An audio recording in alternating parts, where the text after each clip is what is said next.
Hi, I'm John Taylor Gatto, and this is What You've Been Missing.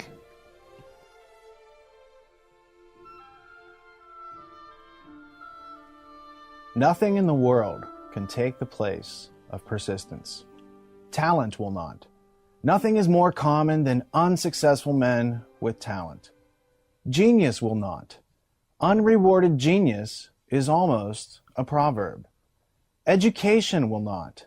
The world is full of educated derelicts. Persistence and determination alone are omnipotent. The slogan, "Press on," has solved and always will solve the problems of the human race. Calvin Coolidge, 1933. The ultimate history lesson. Thank you for tuning in and not dropping out.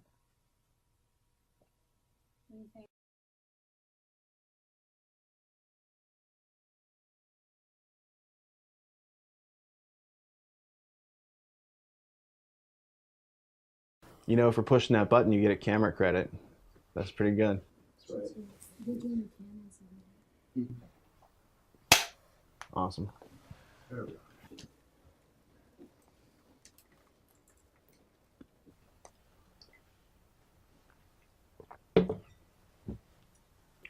I don't even know that we'll need the slides necessarily. I mean, we can start by talking about that. Father, Son, Holy Ghost. Grammar, logic, and rhetoric. So grammar is the Son, logic is the Father, the Holy Ghost is rhetoric, and God is the consciousness.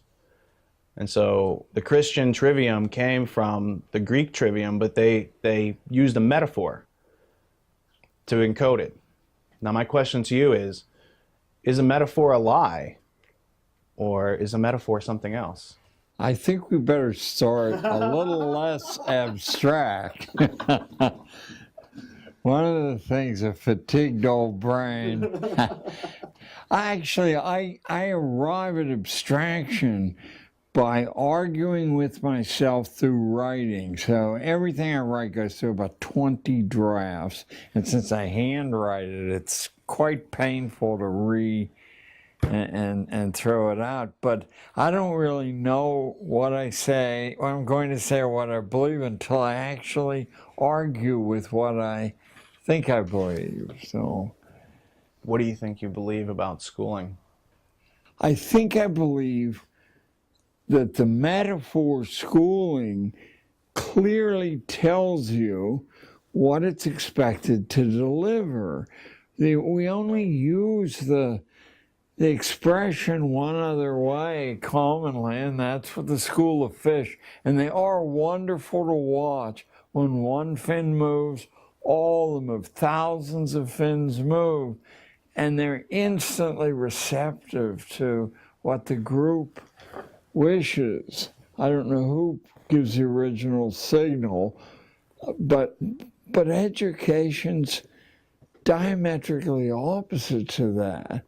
I think it starts with the assumption that we get from a fingerprint or from DNA that no two people are alike, and that the ultimate realization of yourself is to find that uniqueness where your apparent physical resemblance to everybody else sort of dissolves as an illusion, and you stand absolutely alone, or you can select when you want to be part of the larger group. It seems clear to me that the business of schooling has done what Orwell clearly saw you do, or what Walter Lippmann said you do back in the 1920s. You steal the key language of the person the group you want to overthrow, and you redefine it, and people then become confused. It's Newspeak in 1984. So the schooling transformation occurs when they see that the language of education is highly regarded, highly respected, and even in people who don't participate, there's an urge in that direction. So you simply take the concepts and you claim that that's why people are being ritualized. Yeah, so there. So you describe that individual beings, when in groups, kind of subvert their own individual thinking power. And the law of identity, none of us can change who we are. We have to be ourselves, and that is constant throughout life. So it's about figuring out how to remain individually self-reliant and self-sufficient as going through these systems that are trying to change us and to make us less self-reliant and more. Very much so. And I think the awareness of these contrary dynamics is what gives rise to the theories of dialectic. I mean, Aristotle all the way through history, the variety of them, but they participate in the same way, is essentially asking you for your own self-defense, not to assume that what anyone says, especially as they climb the authority ladder, is the truth. Often the misinformation comes from innocent self-delusion, but just as often as you move up the power pyramid, it comes from a malign intent toward your own individuality.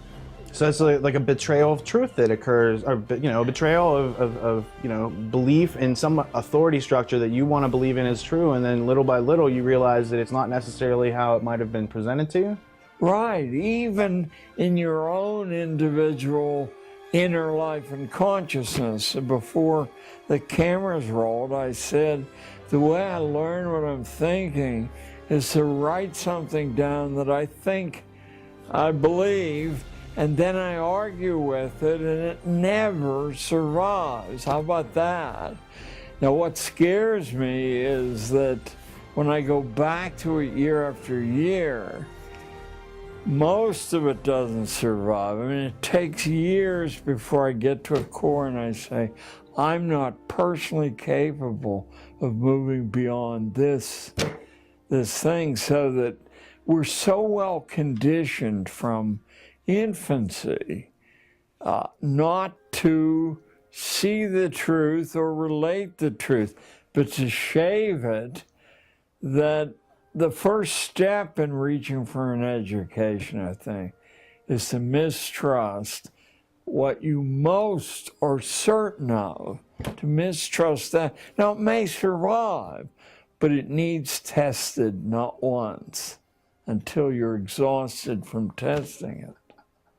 Is the school system designed to get kids to grow into a thriving, self-responsible, self-reliant adult?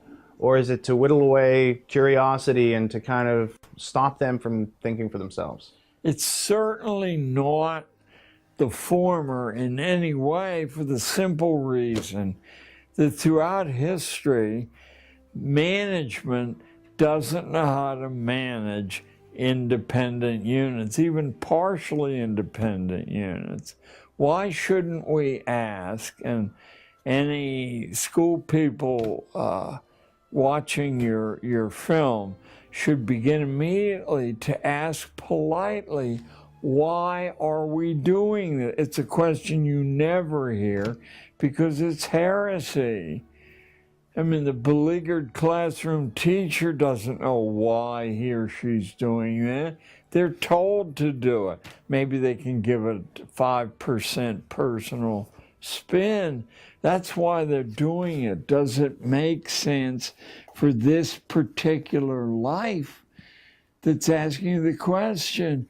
You don't know, and if you started to care, the logic of schooling would dissolve. No one is able. You can answer the question for yourself. I used to say to my classes, and over the course of 30 years teaching, I taught kids from the Gold Coast to the Upper West Side of Manhattan, and I taught kids from the center of Harlem and Spanish Harlem. And I would say to all of them, you have a right at any time. You gotta be polite though, because I'm just human, to say, why are we doing this? And if I can't produce an answer that convinces you that I believe it, then you have a right to opt out and do something else, as long as you don't run wild and bring the whole house down. It helped me grow year after year. Not that they ask very often, because they're conditioned not to do that, but enough did ask that I was put on my own mettle to say, why am I doing this? And it was a continual expansion of my own insight until politically I couldn't do it any longer. The school, oddly enough, made me so internally famous that it drew extra attention, and my system couldn't survive under the scrutiny, because they would see the disparity between what I was doing and what the protocols were. So there. So it sounds like if I'm trying to get to the root cause of why your teaching career ended, it sounds like you started asking questions, John. And it sounded like the question started with why, with a question mark, and then maybe you were asking some other, like, the 5 W's plus how, and you were actually getting observed knowledge. Asking myself questions, then forcing my classes to ask me questions and themselves questions. And eventually, the productive output of my classes was so great, inadvertently, I didn't care how the school measured product, but it was so great that I would get visiting delegations, sometimes on a daily basis, for months, and they would leave baffled because they wouldn't see the drama unfolding that they understood as schooling, and they were right.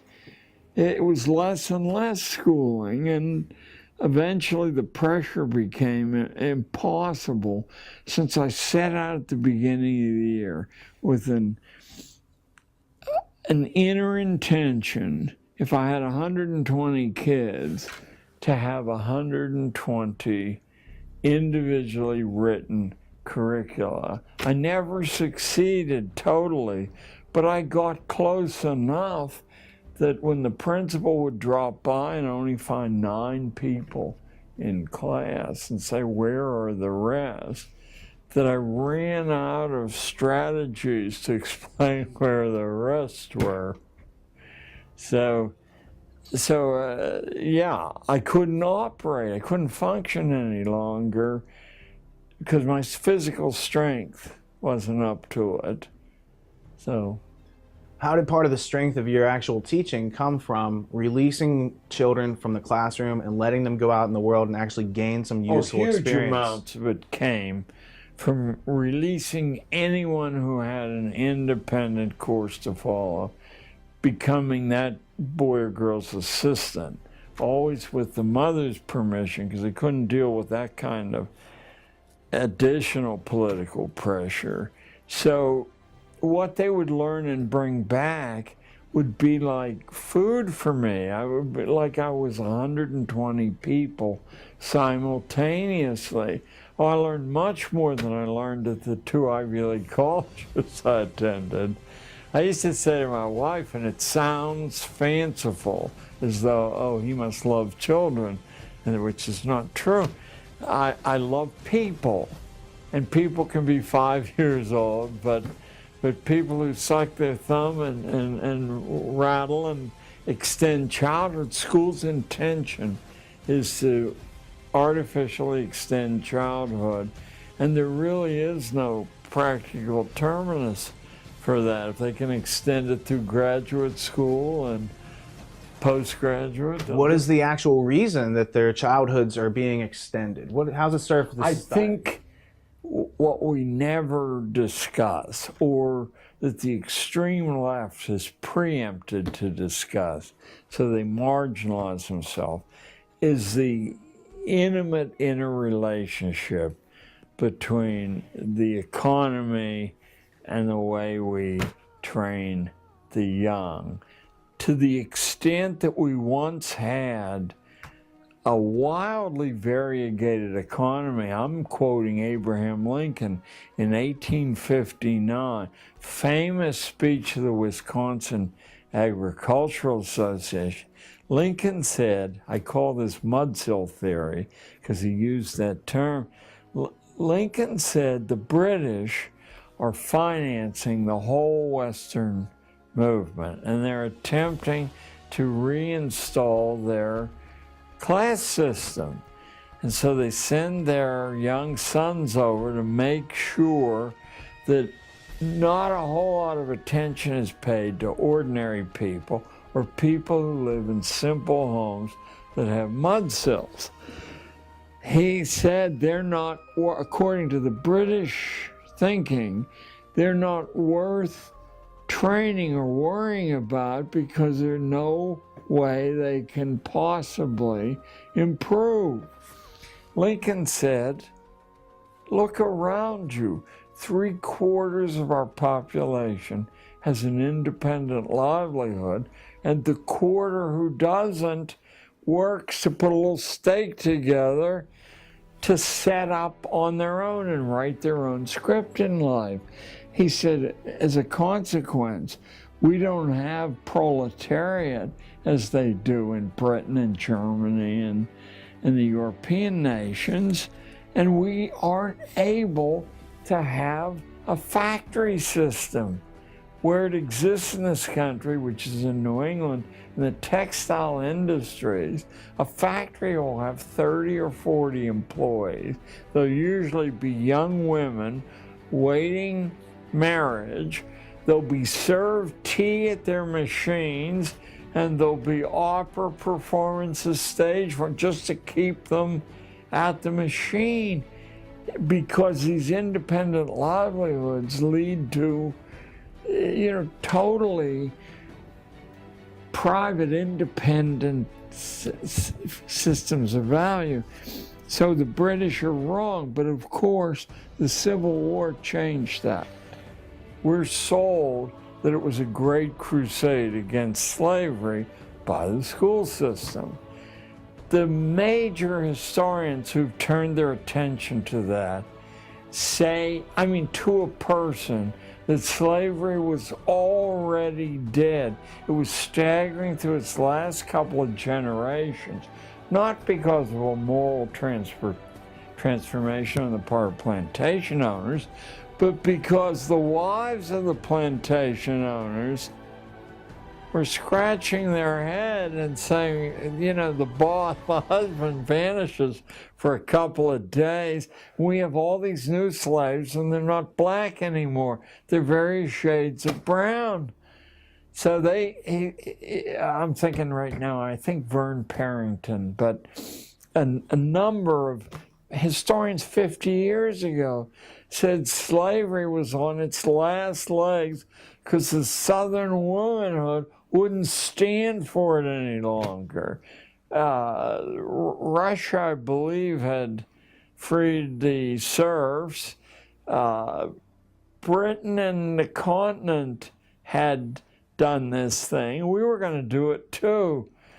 But it gave a nobility to the necessity to get rid of the Southern politicians who were trained in dialectical thinking, in rhetoric, and could run circles around the Northern politicians in Congress. They could produce the most compelling arguments for this or that. And so the South had to be gotten rid of. From my understanding, those dry goods like cotton from the South that were produced by slaves were then going to factories in the North. And the factory owners in the North figured out that the slave owners were paying too much overhead. It cost a lot to keep a whole family fed, etc. And there were letters exchanged, and they actually discovered it was cheaper. Why not make everyone a slave who doesn't know that they're a slave? A wage slave. Right.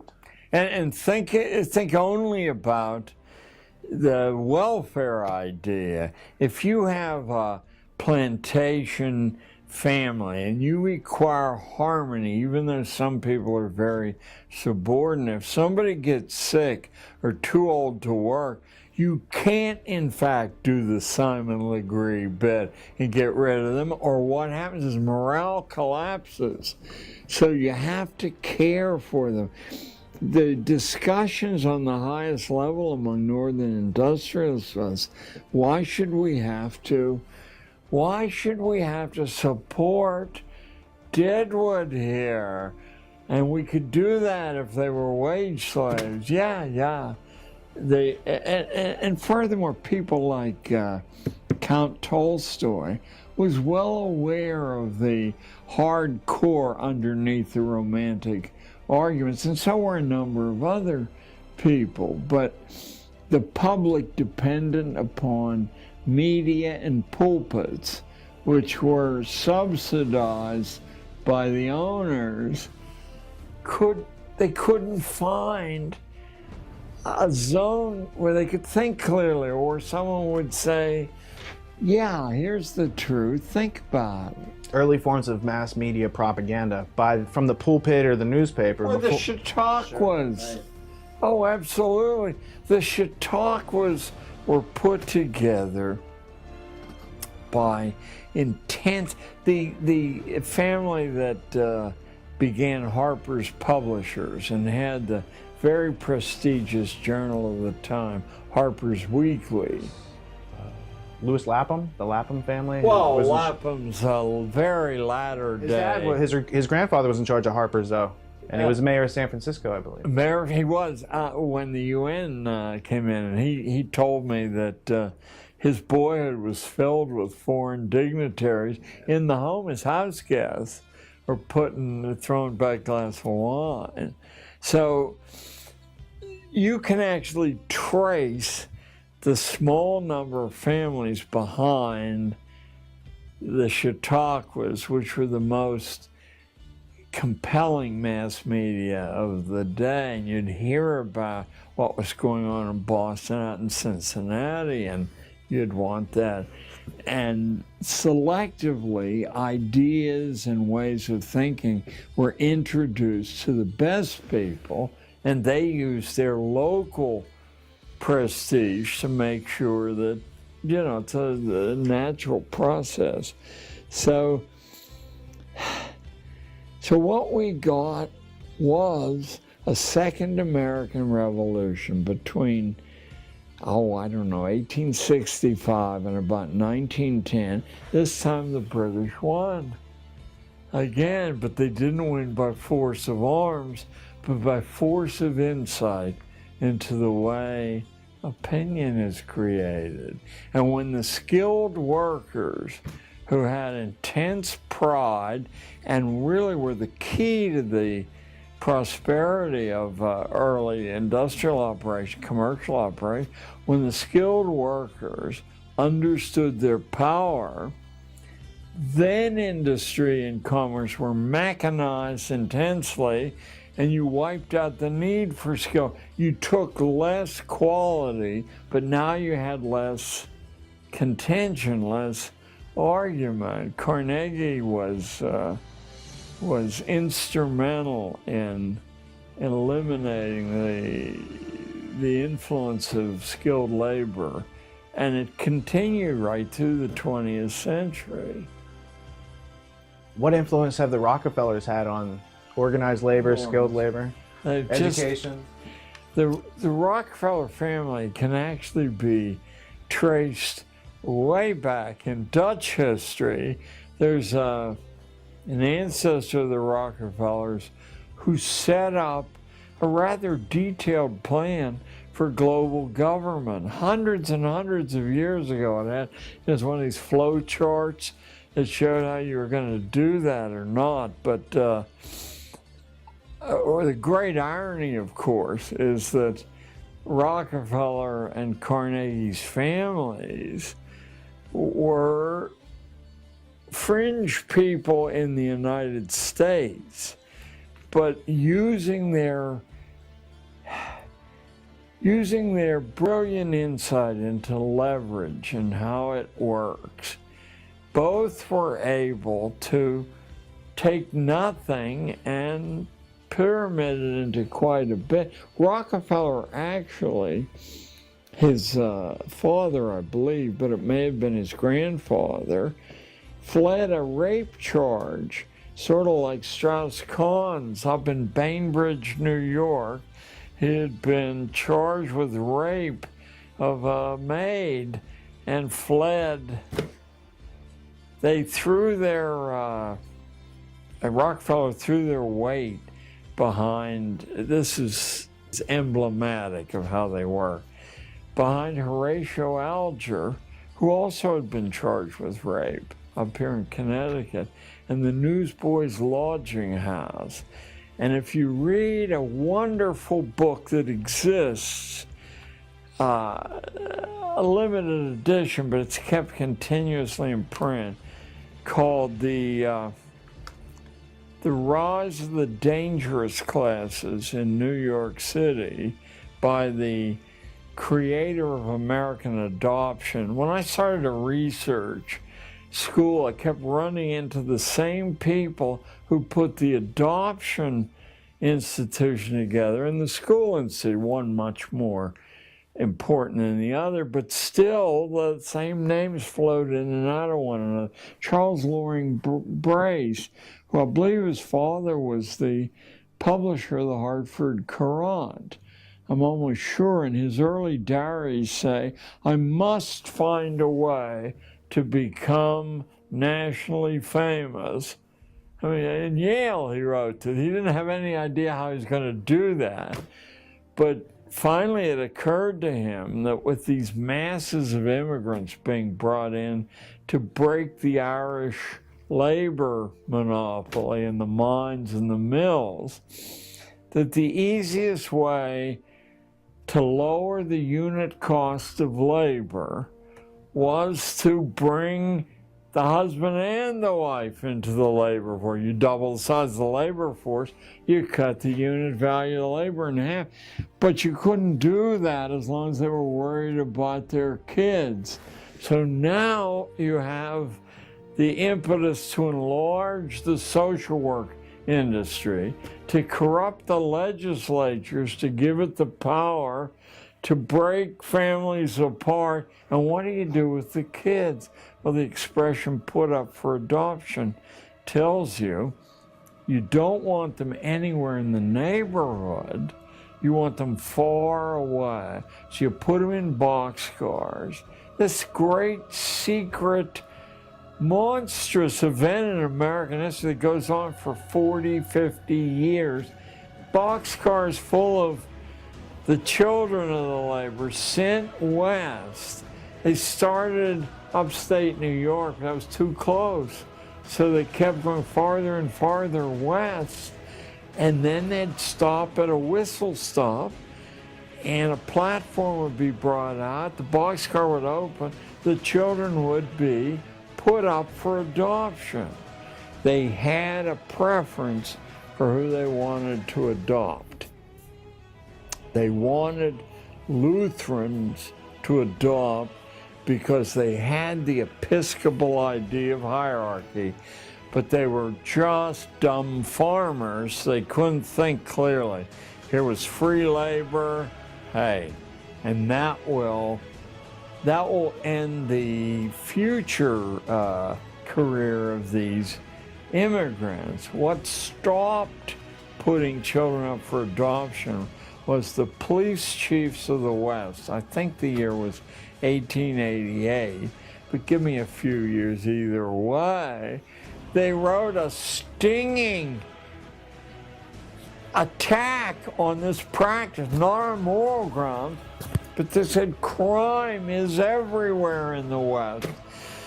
And if you go to the psychological abstracts, you'll find that an enormous number of adopted children, for example, 6 of the 10 leading mass murderers in American history, but all forms of crime, because when you break the bond with the natural, you can't put substitutes in place.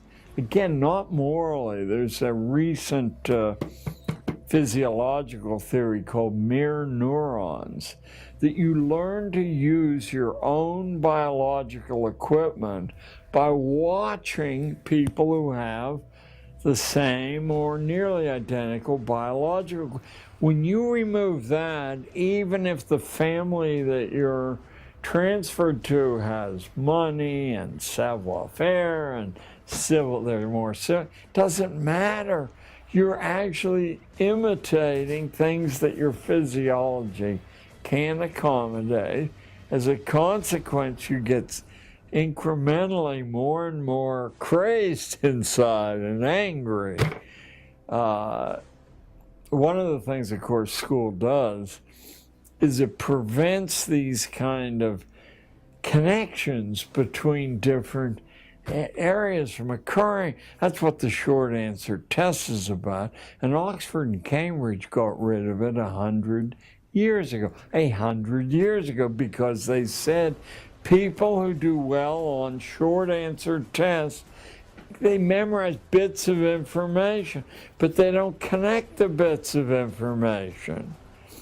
And when they seem to be able to connect the bits of information, it's because they've memorized someone else's connections. The better the school, the more sets of connections you memorize. But you can't do that for yourself.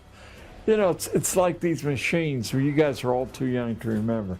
They used to sell machines that would relieve the stress of lifting weights. You'd put the weight in your hand, but the machine would lift your arm in the way. Only trouble was your muscle knew the difference, but the people buying the machinery didn't. Well, it looks exactly the same. Anyway, I put me back on course here. Is there any connection between frustration and aggression? And what effect does schooling have on that? Well, you answer your own question by asking it. I mean, the connection's intimate. School removes your volition in all important ways. Even who you speak to. Are not the arts of association as valuable or more valuable than anything else you learn when you're young? I read how executive hiring is done, and it almost never has to do with your training in whatever you're being hired for. Is this the kind, I'm thinking of Apple now, I believe. Is this the person we would like to have around 3 years from now?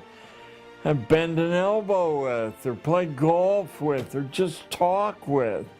I mean, and that's why you're passed from set of executives, so they can sign off, yeah, he's okay, you know, we can, but we don't tell kids that, right? It's people who have the highest grade point average and the highest SAT scores. Well, I spent an hour not so long ago, within 10 years, with the admissions officer for Harvard College, and about 30 years ago, an hour with the admissions director at Princeton.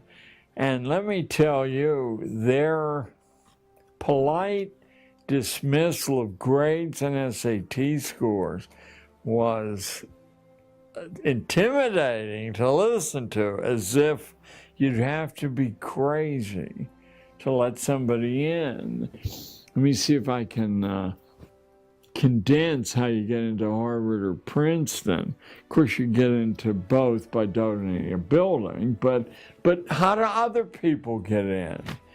They're being analyzed on the basis of their ability to either become wealthy or famous. Either one will work. Famous, like wearing a billboard saying I went to Princeton.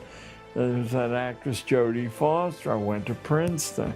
Look at where the rest of the actors and directors went. They didn't go anywhere, but Jodie did. So that's one we hear about. It's the Harvard lady said, we look for a record of excellence. And what does excellence consist of? It's sometime in the first 18 years of your life, figuring out how to add value to the people around you. Although she didn't say this, in a way that catches public attention. So you might walk across the United States or bicycle the perimeter of the country or row across the Atlantic Ocean. Those are physical ways. You might start a little charity or set up some weather service or some pollution monitoring around Hartford. There are a substantial number, a small fraction, but a substantial number of kids doing this as we sit here. They're writing a record of being able to add value to the community around them. And then the other fellow, the Princeton guy, said the same thing in different words. I asked him, this is about 68 roughly. I asked him, what part of a resume submitted do you look at first?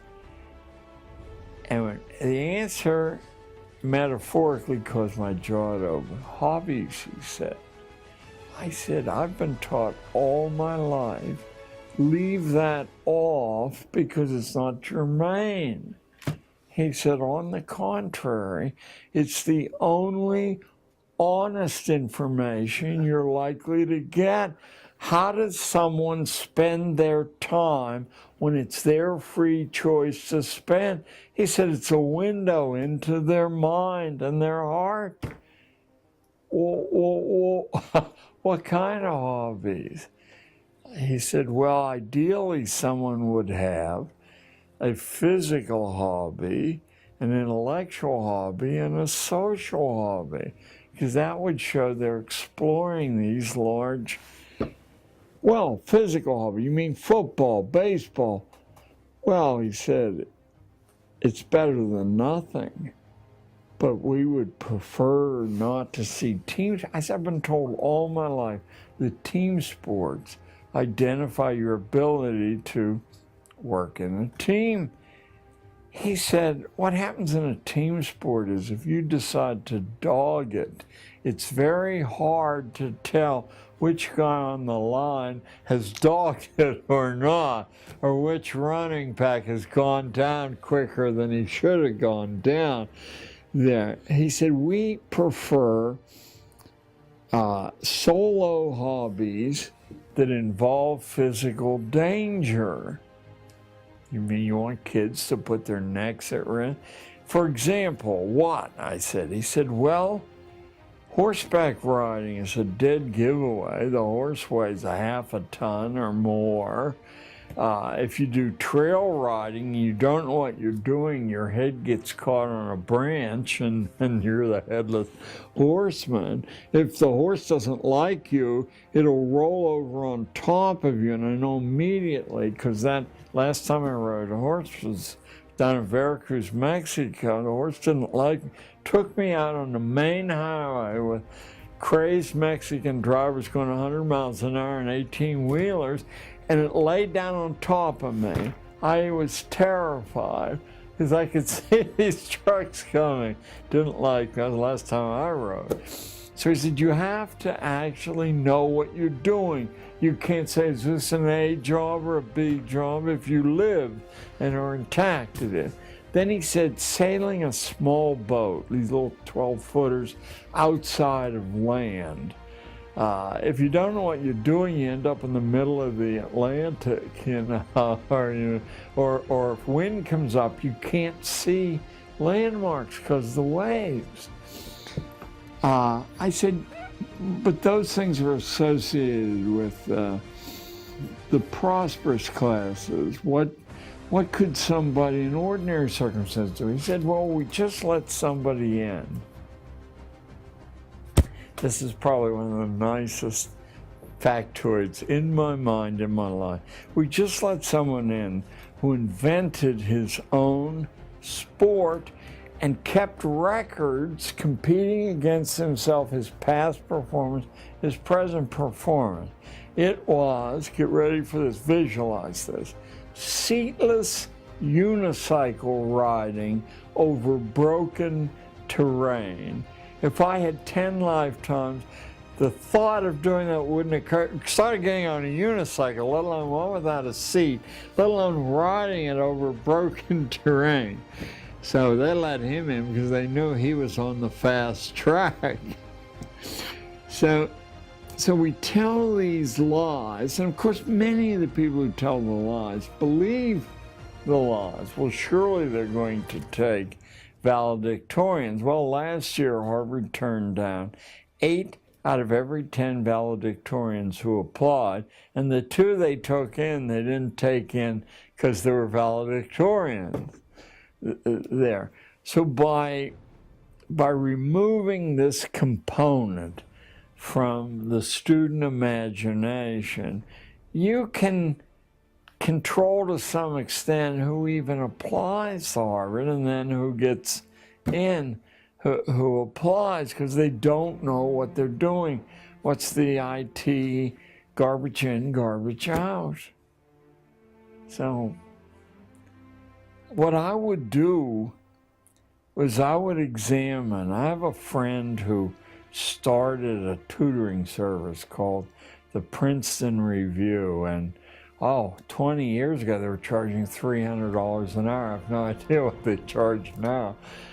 But what they did was crack the code of the questions on standardized tests. And Adam Robinson was his name. Adam took his money and left the Princeton Review to his partner. But Adam has written a book well worth, I think, your group looking up, called What Smart Students Know, Random House. What Smart Students Know.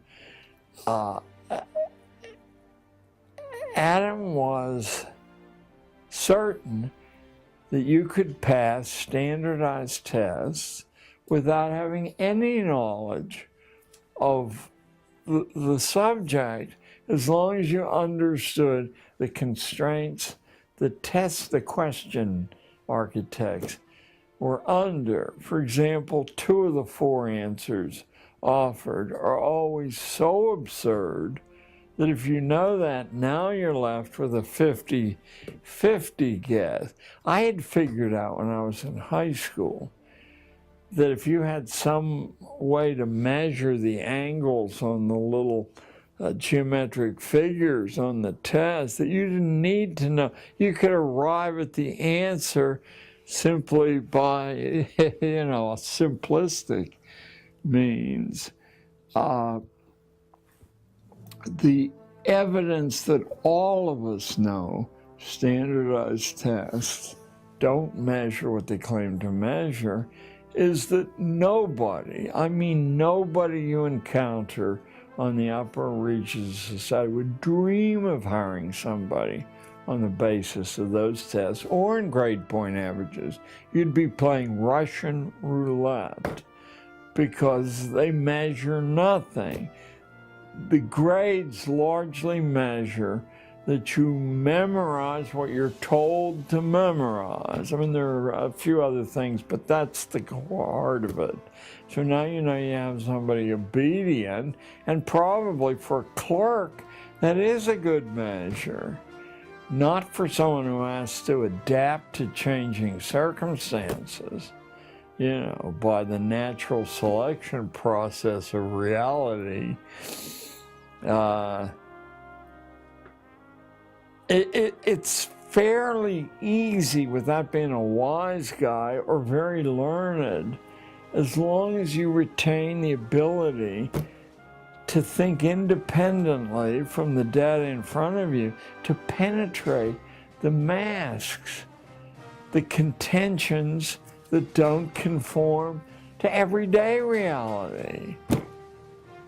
So no one will hire you as a CEO and ask you what you're saying.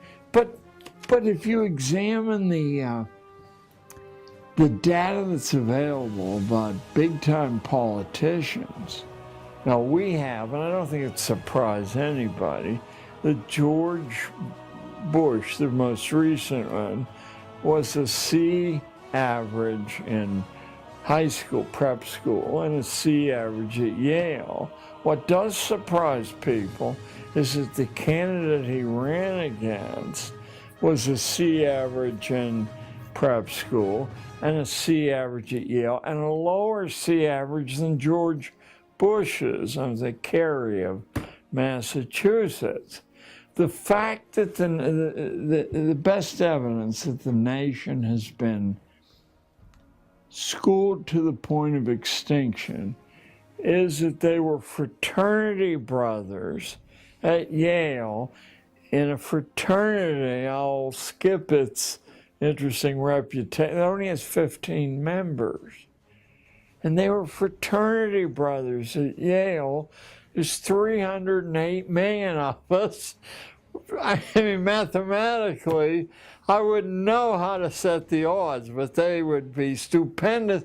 No one mentioned it, or if they did, it was to quickly get over that. That should have been headlines with the New York Times and the Washington Post. Fraternity brothers at Yale run for president. You wouldn't need to mention that it was the Skull and Bones fraternity. So when the skew from sanity is that of that magnitude, you should not expect much to come from the watchdogs of our liberty and our best interests. How could that happen unless, but there's a Jewish expression, chutzpah, unless this feeling of contempt for ordinary people was very dramatic. I'm sure someone in the council who allowed that to happen said, maybe someone will notice. To dismiss that shows you how powerless. To believe, for example, another example, that the recent banking crisis, the real estate bubble, is an oddity in American banking. There have been 5 such since 1961, savings and loan, technology bubble. There have been 5 of those, and the central figure in all 5 is the Citibank of New York. Now, sometimes it's called First National, that's back in 61. Then it becomes Citibank, then it merges with another huge and it becomes Citigroup.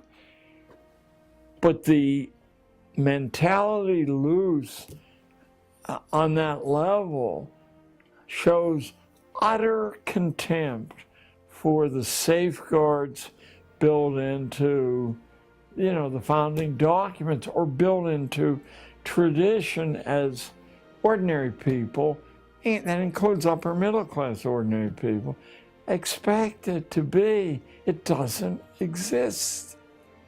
Now, what we've run into is a people infinitely more sophisticated than us, with a 5,000-year civilization, who are even more amoral than we are, and look at starving 3 million people to death as they did 20 years ago. Is there any shortage of people? I mean, they're already running circles. I've spoken in China 6 times for various groups, and the Chinese government is a little bit worried, not a lot, that their system of schooling, very like ours, except more disciplined, it seems to constrain the inventive imagination. The reason they're not worried is they don't recognize copyright law or patent law, so they have access to anything there. But they will not accept, they keep asking me back, they will not accept that the system they're applying to the young mind is guaranteed to foreclose the imagination that produces invention. So I'm happy to take their money and get a chance to see Xi'an and Shanghai and Beijing, but they will follow the course we follow. It'll just take a little bit longer, that's all. Your turn. In China, they have the outcome-based education system, but they're seeking to tweak it so that they can kind of improve it. They said that we want to keep our people under control, but we want them to be more creative and productive and efficient and happy while they're doing it, right? Now, the question is, if America has become more incoherent, wouldn't that be a function of the Prussian education system, outcome-based education, being used to control the workers and make more profits, and now it's just run its course? It's run its course. We're exhausted now. Our schooling is exhausted, and the national vitality's been exhausted. I'm glad you used the term incoherence. About 3 or 4 years ago, the Financial Times of London, on the editorial page, accused us of being you may have read the same piece I did, an incoherent society, that we had lost a reason to be a nation at all because subsidizing bankers and drug companies wasn't a sufficient reason to proceed in history. Yeah, we're incoherent. We don't. Nation comes from the root family, and we no longer have a concern other than a rhetorical concern with one another. I mean, obviously there are many individual exceptions to that, but the government clearly has no such concern. We have evolved an economy that depends upon constant warfare. And even though it was stretching it in Iraq and Afghanistan, when those are over, we must have another conflict. We're going to have to stretch it even further and maybe attack small islands, Fiji maybe, because they represent a menace. Being a child of World War II, the idea of calling something a war where the enemy has no Army, Navy, Air Force, intelligence service, where they blow up their feet in their underwear, it just stretches the bounds of the ridiculous to call it a war. But we got an object lesson from a television comedian who said, when you fly planes into a building, it certainly shows you have courage. And that was temporarily the end of his career. You do not speak in opposition to the main force driving events. To look at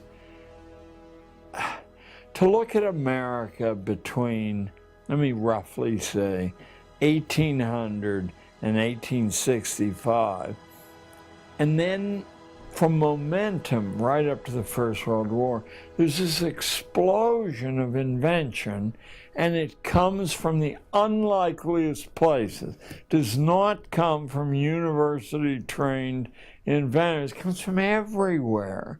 It's the way people saw the world around them. They saw the elements, the raw material. They processed it a slightly different way, and then they had the the rhetorical capacity to say, hey, look, there's a better way to do this. It was happening so frequently that a crisis occurred in capitalism. And without understanding this crisis, you really can't understand why our schools are the product of the Rockefeller family, the Carnegie family, the Astor family, the Vanderbilt family, the great capitalist families. They understood that the real problem in successful capitalism is assembling capital, getting people to give you their savings on the promise that you'll give them more back. But if you have people in an inventive matrix who can look at the way the expensive businesses doing things open up across the street and either do it cheaper or better or simply open up somewhere else where no one is doing it, capital is always at great risk. So oddly enough, I don't want to claim credit for what really is a brilliant insight, but I want to crave credit. It was openly discussed, let me say, from 1880 to 1900. We were being forcibly converted from an economy of small farmers, small engineers, entrepreneurs, into a corporate economy. And these men doing it, they weren't intellectual dumbcoffs. They could see that as long as the American inventiveness was loose like a wild beast, they were going to have a lot of trouble pulling. Someone would say, but I saw, Jack, and he went belly up.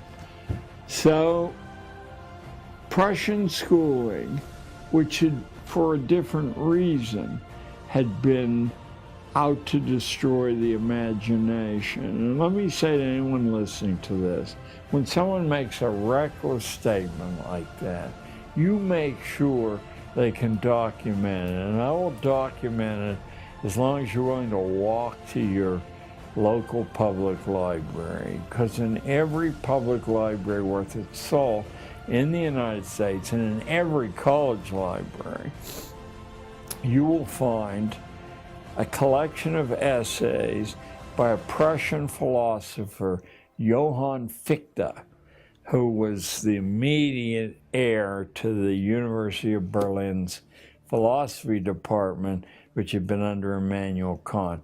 Fichte wrote a series of, it was over a dozen public essays to the Prussian king from, let me say 1808 to about 1818. They're called Addresses to the German Nation. And the provocative event that set the first one off was the Prussian army, which was the Prussian economy, renting soldiers, stealing other people's stuff, had been whipped by Napoleon's amateur army at the Battle of Jena in 1806. And Fichte said it was because this demon imagination was loose among ordinary soldiers, and in situations they would override the orders from headquarters about what to do, and that's why we lost. Now, what should fascinate anyone listening is that's exactly what the so-called liberal philosopher Spinoza in Holland had said in 1690 in a book called Tractatus Politico Religico-Politicus. Tractatus Religico-Politicus. Spinoza said that the ordinary population was so psychologically diseased, murderously so, there was no way to heal it. Just as Fichte, 125 years later, said there was no way to heal the disobedience gene in people who thought for themselves. Fichte said we have to set up a system of forced schooling, universal forced schooling, in which we destroy the imagination.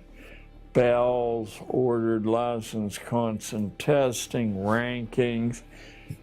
Now, if it were only those two major figures, but you now can go back a few hundred years in history to John Calvin's Institutes of the Christian Religion, which is this thick, tiny print.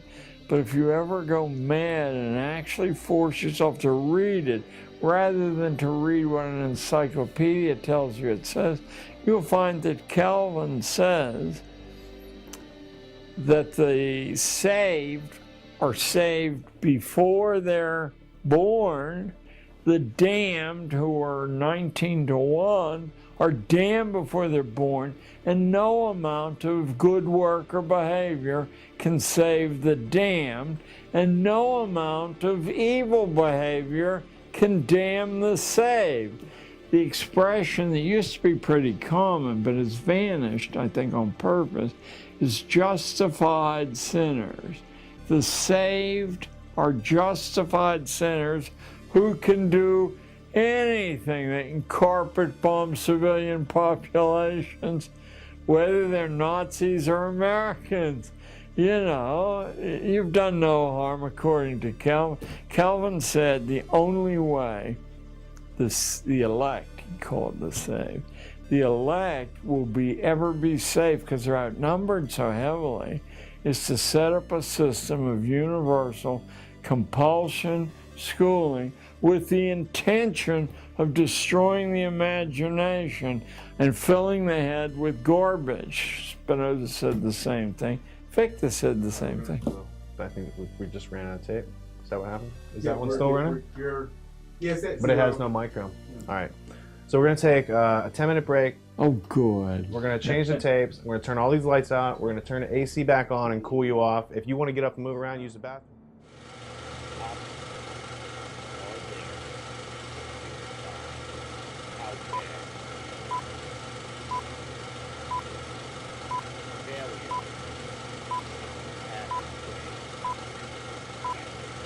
Major minds with a lot of influence who... Oh, sure. All right, roll cameras. Brick wall What happens when you have talent? that will ultimately determine your result.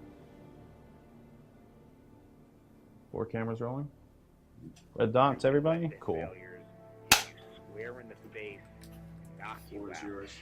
So we have this ominous continuity among major minds with a lot of influence, including transatlantic influence on the states. We have, prior to the break, Fichte in Prussia, Spinoza in Holland, and Calvin really beginning in Geneva and spreading all over where his theology spread. But the father of this, at least in the form of written documentation that's easily available, has to be Plato, the Greek aristocrat who speaks through the mouth of Socrates and writes 2 influential utopias, one well-known, the Republic, and one not so well-known, the Laws, which is the product of his mature reflection on what needs to be done. And all 4 of these men, and we could, if we had time, do 40, but these four major names spanning European history agree that the ordinary population is A, very dangerous to the social order if it learns how to think and if its imagination remains intact. And furthermore, we have this corollary that there is no way to improve this. And what I've left out is the killer app that occurs in the middle to the end of the 19th century from one of the wealthiest families on planet Earth, the family of Charles Darwin, and their former Anglican minister-trained son, Charles, who in his second major publication, The Descent of Man, says that the evolutionarily retarded are fatally dangerous to the physical integrity of the human race, the advance of civilization, because of the few evolutionarily advanced, like the Scandinavian blondes and the English blondes, crossbreed, God forbid, with the Irish or the Spanish, evolution will march backwards into the swirling mists of the dawnless past, and nothing can change that. Maybe a few million years might change it. Certainly nothing that current generations can do. Darwin, of course, is in every school, including every elementary school in the United States, probably the world, and no one bothers to mention that he doesn't say the human race is evolving. There's a few, a fraction are evolving. Now put yourself, if you're watching this, in the position of a responsible person who learns that.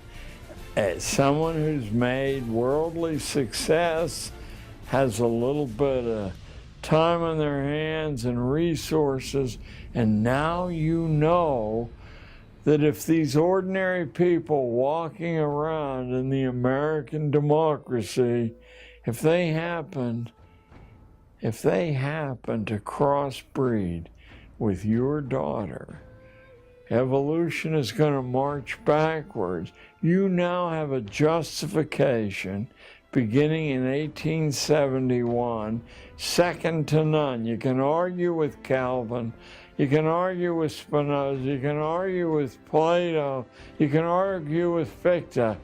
This is science and mathematics.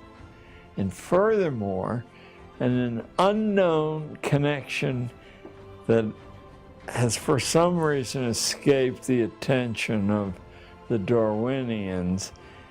Darwin's earlier cousin, Thomas Malthus, has said there is no way mathematically to feed the poor, because if you feed them, they'll reproduce more successfully, and then there'll be twice as many, then 4 times as many.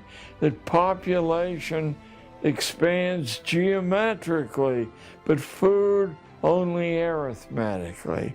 So and of course in Darwin's diaries, he said that his pursuit of the secrets of biology are stimulated by the work of his cousin Malthus.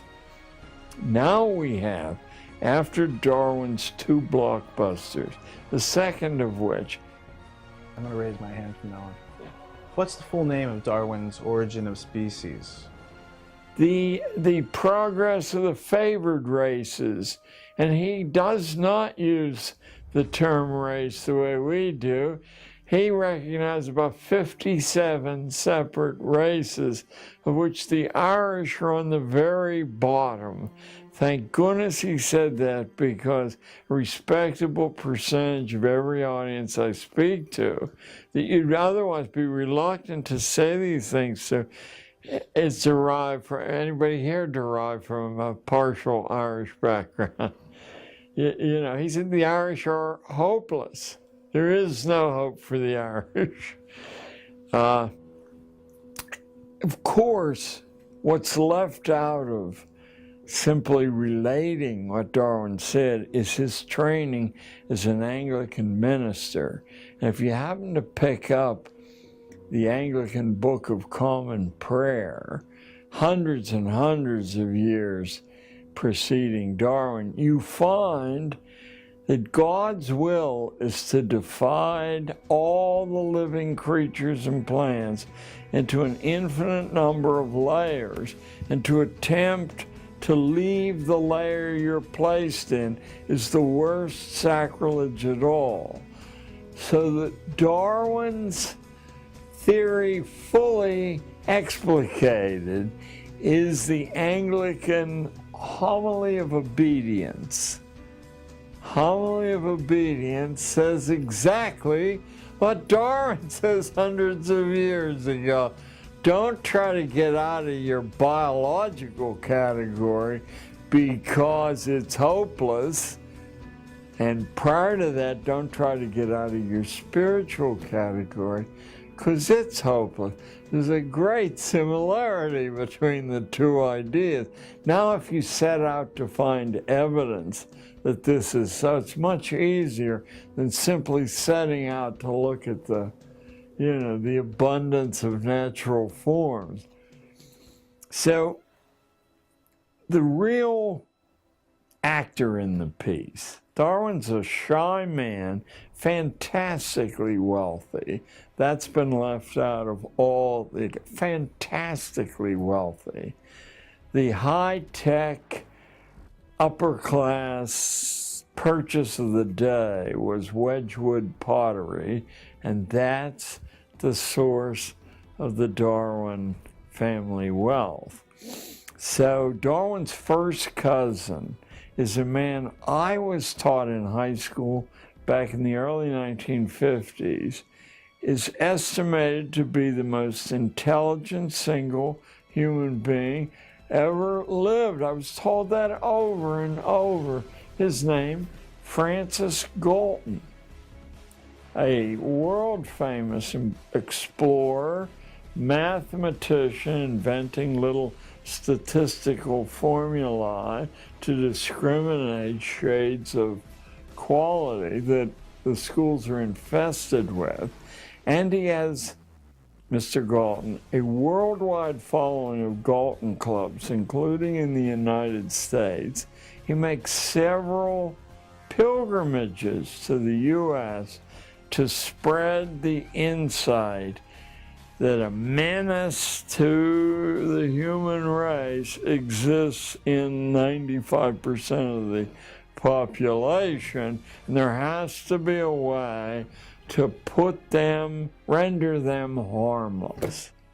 School, recommended by Fichte, Spinoza, Calvin, and Plato, that's the way to do it, and we'll defend this with precise mathematical science. We will keep to ourselves the biological reason.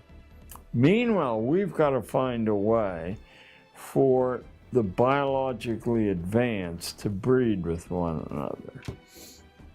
If you will trace the founding years of the elite private boarding schools in the United States, with the exception of no more than 6, you will discover that all of them, male and female, emerge in the 30 years, including the women's colleges, the 7 sisters, in the 30 years after the descent of man, which will be in every respectable library in the United States, and of course overseas too.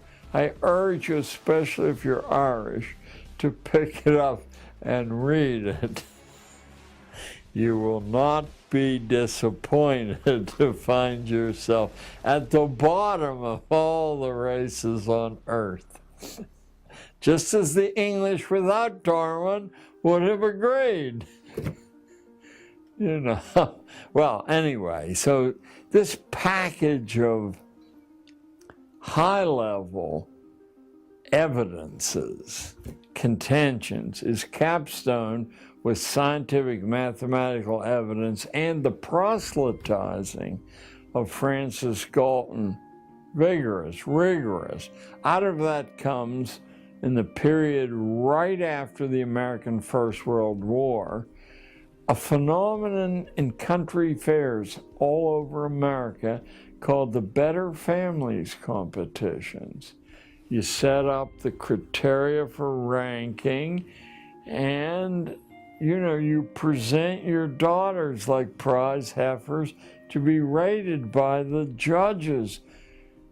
So we have a series of these reinforcements of Darwinian theory, which is really a reinforcement of Anglican theology, or Calvinist theology, or Platonic philosophy, or Fichtean philosophy, or if you want to go liberal, of Spinozan philosophy, until finally we get to this capstone. Now the cap is off the tunnel to hell, because not only are people justified in setting up a form of schooling that's anti-educational, but they're doing either nature's work or the Lord's work. You decide. You want to go Calvin, you're doing the Lord's work.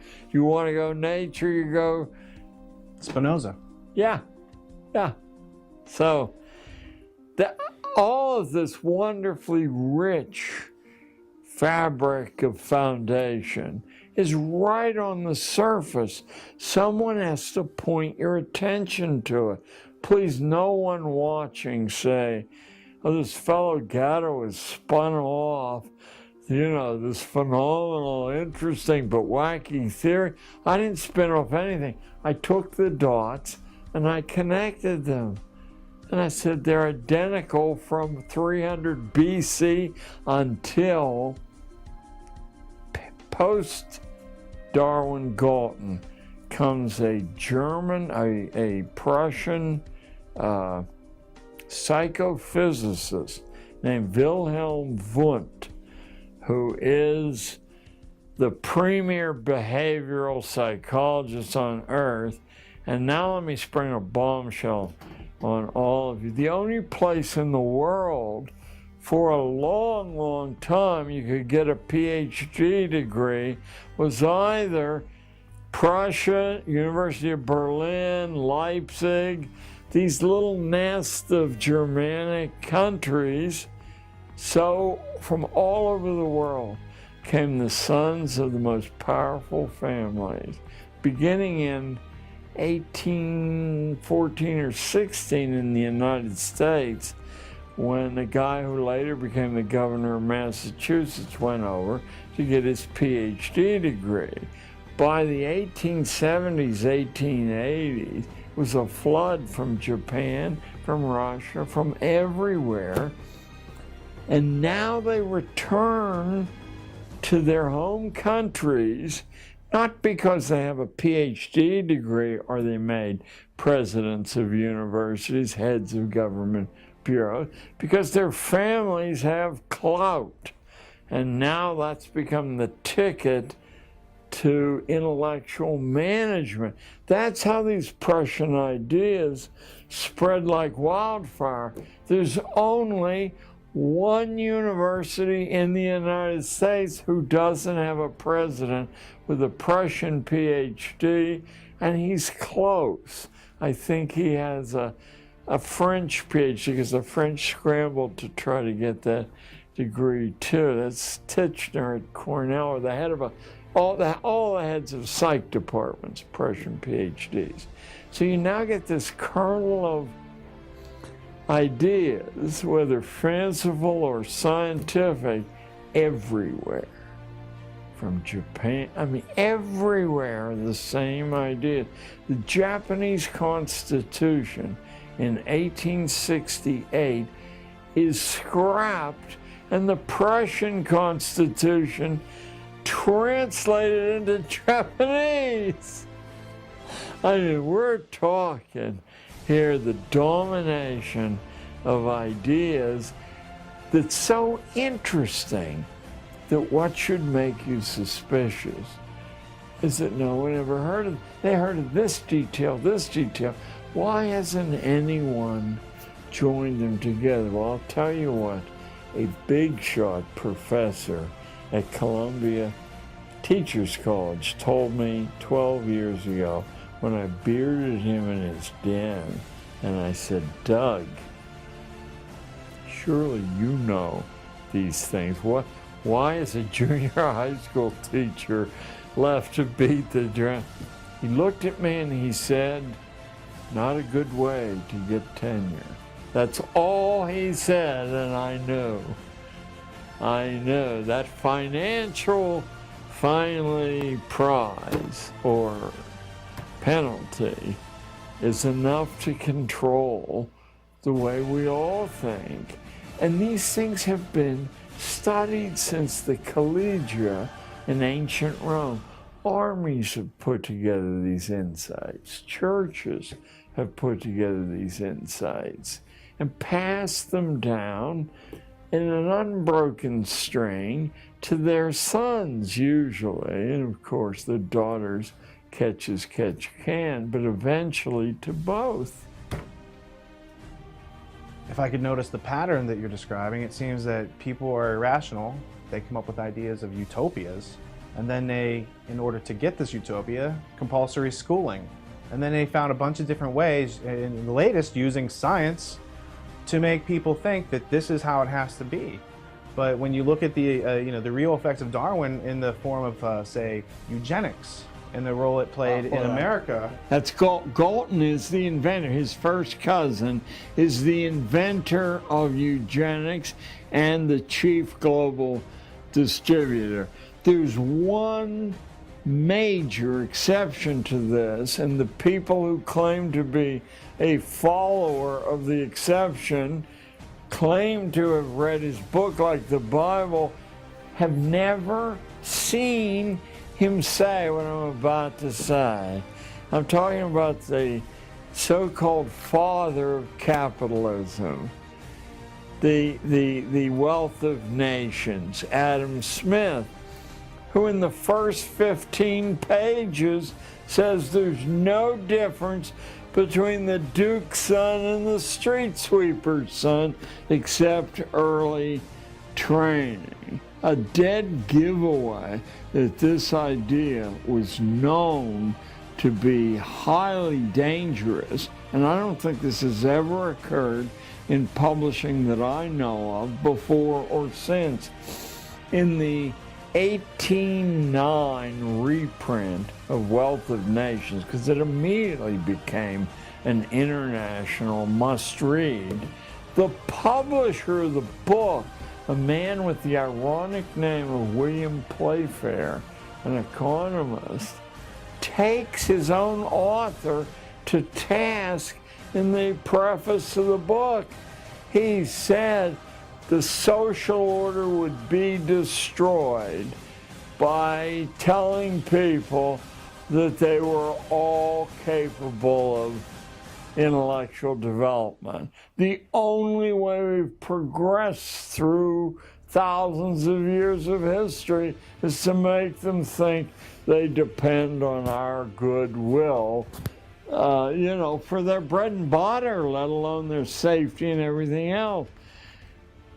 It's a scathing upbraid of his own immortal author, Adam Smith. But Smith is, as far as I can see, other than minor figures like Florence Nightingale, and I'm not even sure about her, he's the only one who says what ought to be obvious on the face of it. It became obvious to me when I was given 5 classes a day to teach in the middle of Manhattan's Gold Coast of the Upper West Side. So I taught the sons and daughters of the media darlings and the sons and daughters of the professoriate and the doctors and lawyers. but I also taught the kids from Spanish Harlem and from Black Harlem who'd never eaten off a tablecloth in their life, nor was I raised with a very democratic outlook. It wasn't an undemocratic outlook, but it wasn't stressed. So you could hardly call my family, in modern terms, liberal, although I hope we'll discuss that's not a dirty word at all. It's what you ought to be aiming to be. And because my German grandfather, who cried out in the middle of the street in Mon City for German victory during the Second World War, even though his son was an infantry commander at the Battle of the Bulge, but he was calling for German victory. Let me see if I can tone down my enthusiasm for Well, a large percentage of the population at the time was German. oh, right now. There was a whole swing of, pro-German up until like 1913, and then all of a sudden the Germans were Huns and ad hominem attacks, right? Adolf Hitler, the reason you don't find Mein Kampf everywhere isn't that it's a dull book. There's a center section that's a tribute to the United States as the most pure Germanic country on earth. The 10-foot portrait of Henry Ford behind Hitler's desk, and Sigmund Freud's nephew, Bernays. Edward L. Bernays, was the public relations man for Nazi Germany. That's why you don't find that would disturb people to know. So best they don't know that stuff. Anyway, I, partly out of a kind of natural egalitarianism that comes from a strong working class population around Pittsburgh who will break your nose if you insult them rather than beg for mercy, I decided, and partly because of laziness, I decided with my 5 classes a day to impose the same material on all 5 classes, the same quality of discourse, make no differentiation at all. Certainly made my life easier. But what I had done was throw away the assigned curriculum, which I believe was Jack London, and nothing wrong with Jack London, a lot of fun to read. But if you want to exercise your mental muscles, that's not the way to go. And I had taken from Cornell and Columbia and Reed College in Oregon, which are the major colleges I attended, I had taken a level of text fully equal to that. And what I discovered was, apart from cosmetic differences, maybe a little less grammatical, maybe shorter papers and stuff, that the level of intellect in the ghetto black population and the ghetto Hispanic population was really quite equal to the others. That wasn't a political belief I wanted to impose. Let me give you one example. I had a little black kid named Gregory Smith. Gregory, I hope somehow or other you're alive and you're listening to this. And I'm replacing Jack London with Moby Dick, the most difficult American novel ever written that explores all the great ideas of European history, predestination, and all the rest. And I'm holding forth on those ideas at the same time we're reading a book that's way beyond anything in difficulty they've ever read. And I hear a crash. I look, and Gregory Smith has fallen asleep and crashed to the floor. Well, I'm fresh out of Pittsburgh, and the way we deal with people like that is to kick them in the soles of their feet. They wake up real quick. That's the way the cops do to us when we're making out under cars around Pittsburgh. And if our feet stick out, they kick our feet. So anyway, Craigie wakes up, and I'm very insulting, and he said, I don't need to pay attention. I learned that stuff in 3rd grade. We're in 8th grade now. So I'm really insulting, but I say, what do you mean you learned that in 3rd grade? He said, well, I learned that there are these sets of ladies who weave your future and you can't change it. Either the Norns in Scandinavia or the Fates in Greece. And as I was reeling back from that, because he had made a connection Cornell and Columbia never made for me between predestination and these, he said, and I learned these things from the visiting science teacher called genes and chromosomes, and they dictate the color of your hair and how you scratch your nose. You can't change that. So I don't need to listen to you talk about predestination. Well, at that minute, I mean, at that exact second, I said, this kid has written a PhD thesis that'll become a book, you know, that'll make his living for the rest of his life. And he's Gregory Smith, a stupid kid. Yeah, you know, and then I completely opened my eyes, and sure enough, behind the street idiom was active mentality, you know, fresh ideas.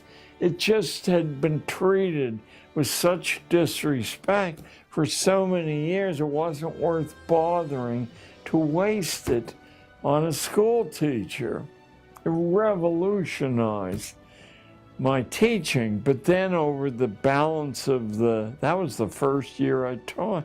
Of the 29 years I taught, I decided to use the fresh eyes and perspectives of the so-called hopeless ghetto kids, and huge benefits flowed to me, and I hope some to them too, because I took what they wanted to do seriously.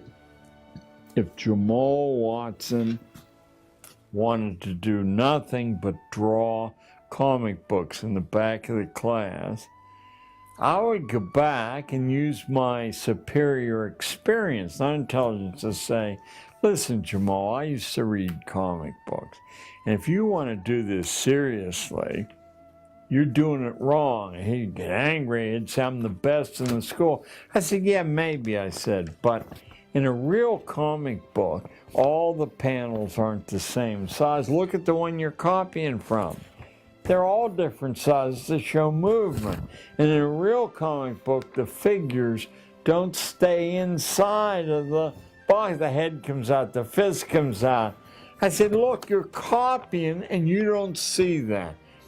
Why don't you take a week out of school, go to the local public library, I'll cover for you, take down a stack of books on graphic art and learn what you're doing.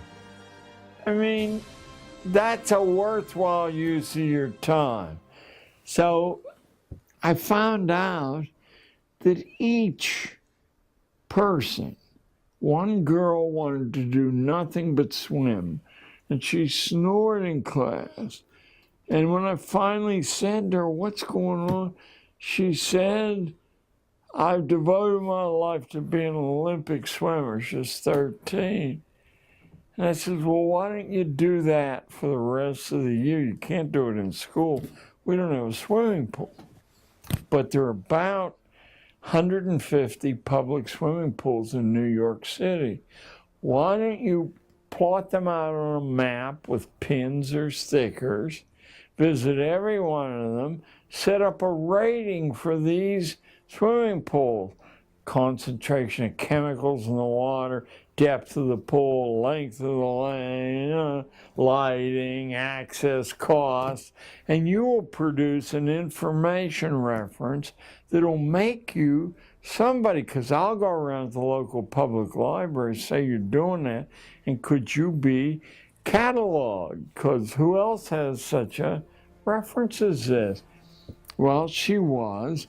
Her life was transformed because I treated her time and her with respect. But meanwhile, if you took any of the subject areas, you could find that she was developing muscles in each one of them. We got a call from New York, that's a city magazine in New York, about midway through the school year, and they said they had heard about this and they wanted to buy the data, and they would pay $500 for it. I said, you mean you want to publish your, well, no, we would put our own writer's name on it.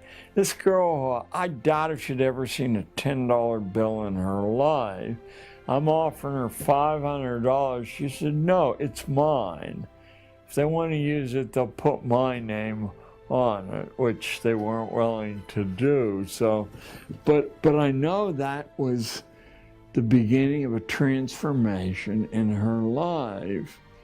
A famous American writer, somebody that the New York senator from Harvard, what was his name? He had a fruity voice, very famous one. Go back 10 years. Who am I talking about? He wrote... No, prior to that, but he coincided with Cuomo. No, he was... he had written books about the plight of poverty, but they weren't sympathetic books. He was nationally famous, and he was so florid as a public figure that, in any case, I had a friend who had flunked out of Cornell. I'm reluctant to mention his name without, because he's a nationally famous writer about assassinations. And this famous New York senator said publicly that he was the world's foremost assassination expert. Well, you now know that he was a flunk out from Cornell. So how did this happen? Because when he saw the Kennedy assassination, I had driven him to Cornell, and he was trying to plead his way back in. And Kennedy was assassinated. We stayed up all night. We both agreed if anything happened to the assassin, that none of the information could be trusted. And the next morning or afternoon, and that was it for the assassin. So he went back to Cornell as a flunk out, talked a big-time professor, Andrew Hacker, whose dad started the general studies program at Columbia, into giving him a PhD or the beginning of one without ever going to class. He would spend all his time writing a book about not the Kennedy assassination, about the composition of the Warren Commission, which I thought was a very clever way to sidestep, all the, yellow journalism stuff. It became, Inquest it was called, it became a national bestseller. It led to an all-expenses-paid PhD at Harvard. Then he wrote a book about the De Beers diamond mines. They took him in South Africa as a house guest for a long, long time. And he wrote a book saying diamonds are essentially worthless because they have thousands of years of flawless diamonds already put away. Then he talked his way into the NBC newsroom and wrote this magnificent investigative study called News from Nowhere, about how news actually is selected for transmission. In other words, everything he touched was, this is a flunk out from college. So all these anomalies from the Harlem kids, the Spanish Harlem kids from my flunk out Cornell friend, finally shook my belief in what I had been taught, that it's an orderly universe, merit determines, and I could begin to see around me all the narratives that were disconnected from reality. They hardly were hidden at all. You know, they were all weapons of mass destruction narratives. And they occurred over and over and over again in every aspect, including in the world of medicine and nutrition. You know, there seemed to be no ethical or moral break on what insiders were able to say and all the other insiders would agree with. So that when I turned to what obviously was wrong with school was that we were creating, I as a school teacher, was creating the hideous discipline problems that we then said we must have money to relieve. That it seemed like a closed universe in which one hand washed the other one. That all these horrible kids from horrible ghettos were perfectly able to rise into valuable contributors, and it wasn't a very long distance to go.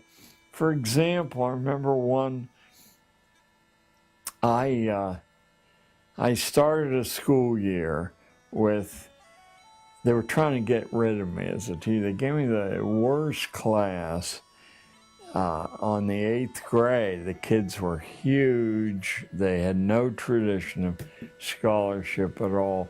But I determined to utterly ignore that and to say that we were going to start with Shakespeare's 3 most important plays, and if they could master the parts, that I was willing to cut them loose from school for months, and they could travel around elementary schools, put these plays on, and then talk about the problems of staging them, of mastering the character, or something or other.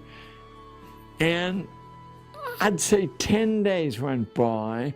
It was as if I was in a Harvard seminar, and all of a sudden, some kid burst out laughing in the middle of, oh, that this too solid flesh would melt, thaw, resolve itself into a dew. What are you laughing about?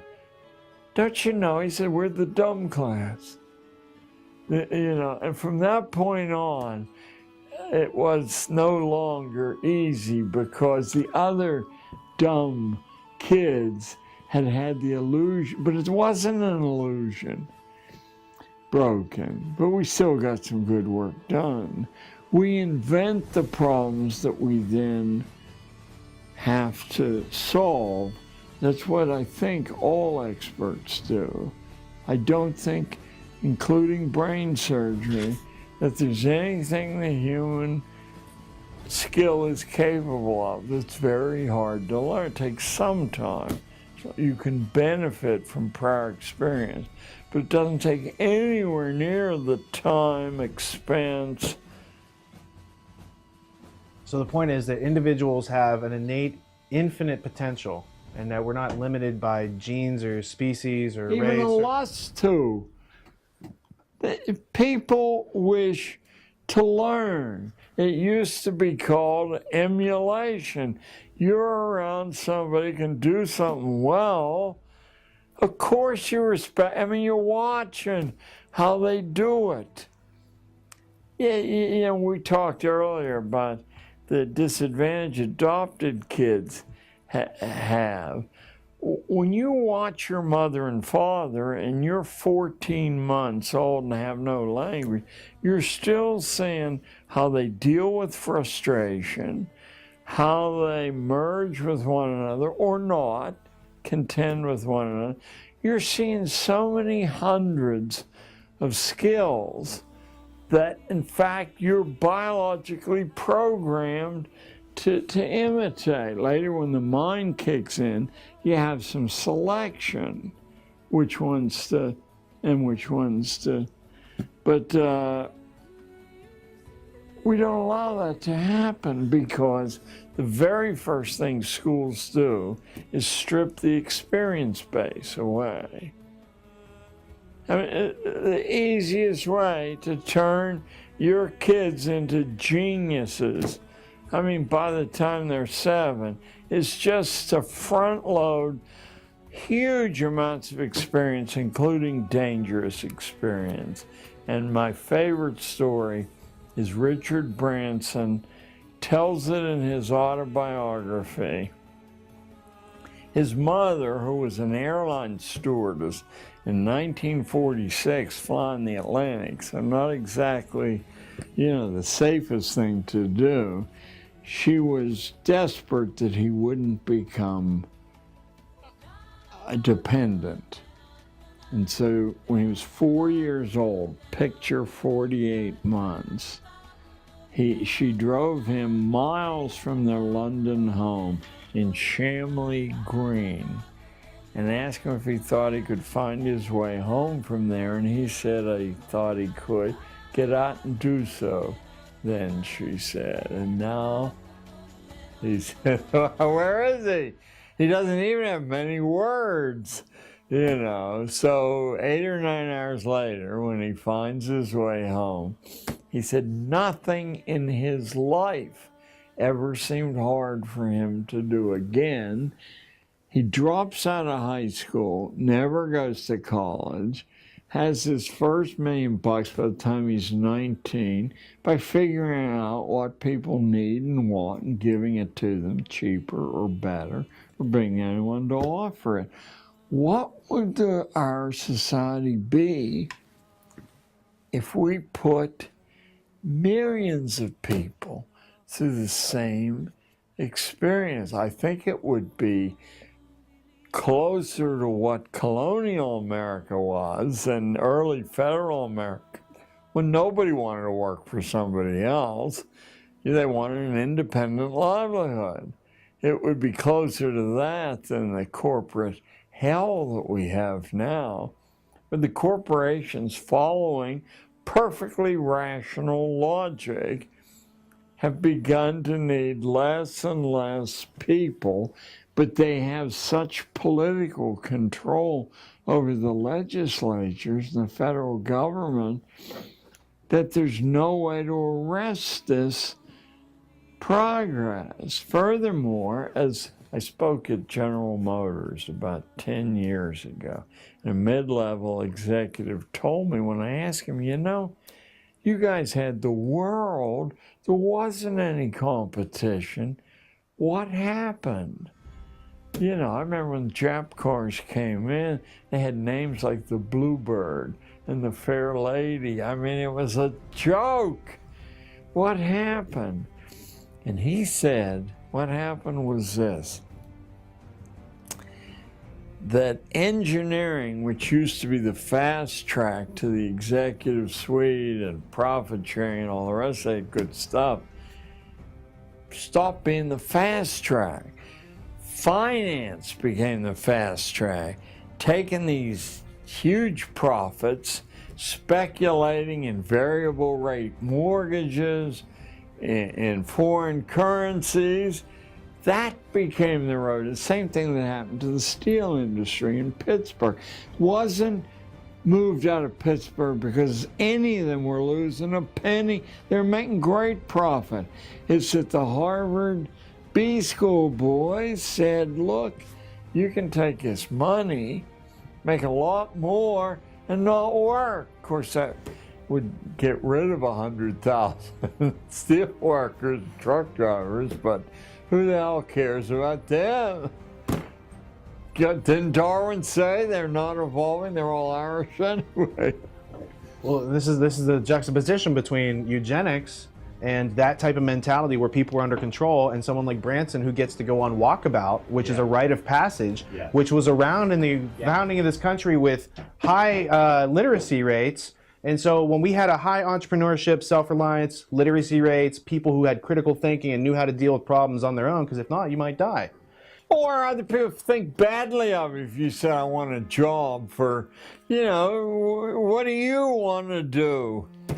Right. But these different compartments are intimately interlocked. So by studying one and the other as if you're going to pass a short answer test, you're disabling this Fragmenting. Yeah. The synthesizing power of your mind, which is what enables you to strike out so that history doesn't infinitely repeat itself. But now that's been restricted to such a small fragment of the population that we're in desperate trouble internationally because the Chinese, the Japs, the Malaysians can do this brain paralysis much better than we can because they have traditions that allow that. And we still turn out on the 4th of July and say, home of the free, land of the brave, whatever. So if someone were to walk away from this segment saying, what did he say? It's that the bad things done in school have been intellectually justified, and you're not going to change that set of mind. So all the effort you make to systematically change schooling is a huge waste of time, energy, and resources, because now the majority of the important people in the country make their living either directly from that or indirectly because you no longer have a critical mind. And what is the definition of marketing that when I took marketing at Columbia, they taught me? It's overcoming sales resistance. Well, if there is no sales resistance, you do that by juggling balls and dancing. Here's a pretty girl, buy the product, you can have her. It's quite a pickle that we're in. Not our managers don't think they're in a pickle, but they are too, because the Chinese, for example, are so much more well-versed, in screwing rival power. We've only been around a few hundred years. They're reeling us in very nicely, thank you. If they cashed in the bonds they hold right now, just forget, the dollar is paper. Give us our money back. How are populations kind of prepared and indoctrinated and conditioned into receiving, such low? They provide such low resistance to the Ponzi scheme mentality of the predators. Yeah.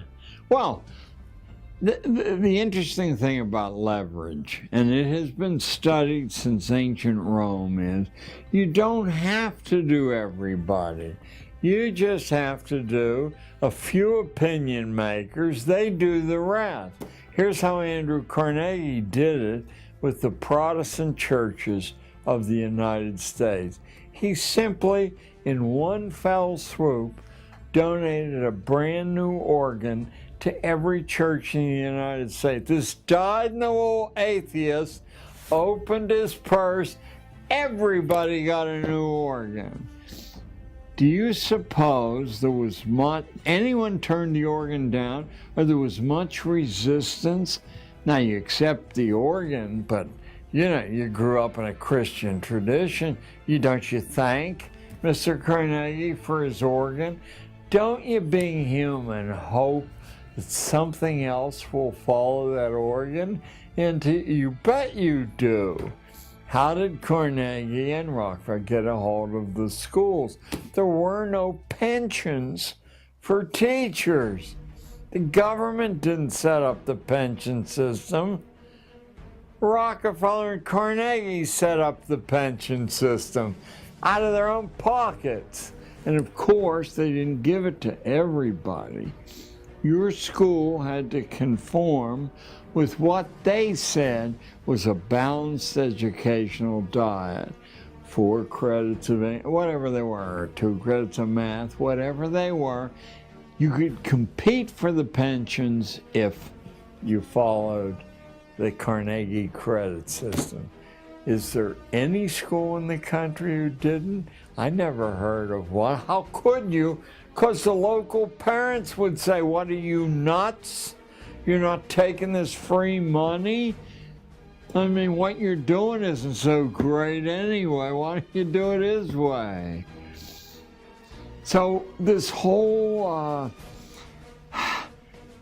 religion of leverage, which has just accumulated over more than 2,000 years, is utterly unknown except to seminar courses at the most elite colleges. You know, you may have a rough idea what leverage means from a physics course and see how, you know, connections.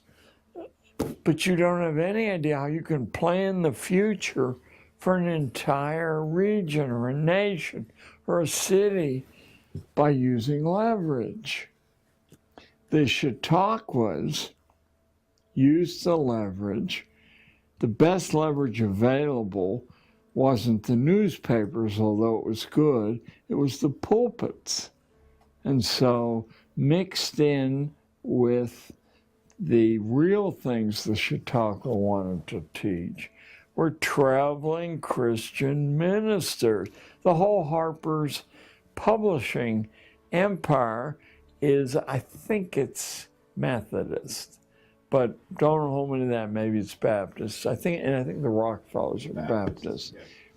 But they're not Baptists like other, you know, there's about 40 kinds of Baptists. There's one small fragment of Baptists who are like Episcopalians. I forget the name of it. When I was studying the Quaker transformation from pious, humble people to among the most powerful, certainly the most powerful small sect in the country. There are only 100,000 Quakers. They've had 2 American presidencies out of 40. So that's 5%, and they're, you know, this. Being the most recent, right? Huh? Nixon being the most recent. Nixon and Hoover. So you can't think clearly, and all you computer folk know, unless the data is available, you can't think clearly. Well, someone knew that thousands of years ago. What data to remove, how to spin a local authority into your scheme. Let him do the work. School teachers, I was about to say by and large are innocent. They're all innocent, because if they're not innocent, they're gotten rid of. They're drawn out of a pool of college graduates. The New York Times says are the lowest single scoring graduates on standardized exams, except for school administrators, who of all the coherent occupational groups in the country, they're 50 points below the teacher group. So the managers, so-called, are the dumbest people of all. They know that their paycheck depends on, because there's 20 people to take their job. They don't want, they may sit in a parents' meeting and say, we've got to do something different, but they're listening to the tom-toms telling them what to do different. And of course, what to do different always says identify the most influential parents. They're not always the richest. Do something different for those people. They'll be gone in 3 or 4 years. Then go back and do what you always did. That's if you looked at schools in 1905 and schools today, the correspondences are overwhelmingly similar. You would not say, wow. You would say, hey, history hasn't moved. Frederick Gates helped out Rockefeller at a time when the family was getting a bad reputation, and like Carnegie, they were having a lot of labor disputes. How does the idea of philanthropy and altruism affect American education? Philanthropy and altruism, as it occurs through the institution of the private corporate foundation, is the explanation for what's called American education. Let's us call it American schooling. That's a pretty comprehensive condemnation. Do I have any evidence for that? Yes, I do. The 2 congressional investigations of where schools came from, one in 1915 by a guy named Walsh, one in 1959 by a guy named Carroll Reese, both came to the identical conclusion that all the mysteries vanish, at least source mysteries, when you see how the foundations, which don't spend very much money, use leverage to control the curriculum, the testing system, the public perception of what's going on. And of those foundations, until very recently, Rockefeller, Carnegie, and Ford were the ringleaders. They had divided responsibility. Ford took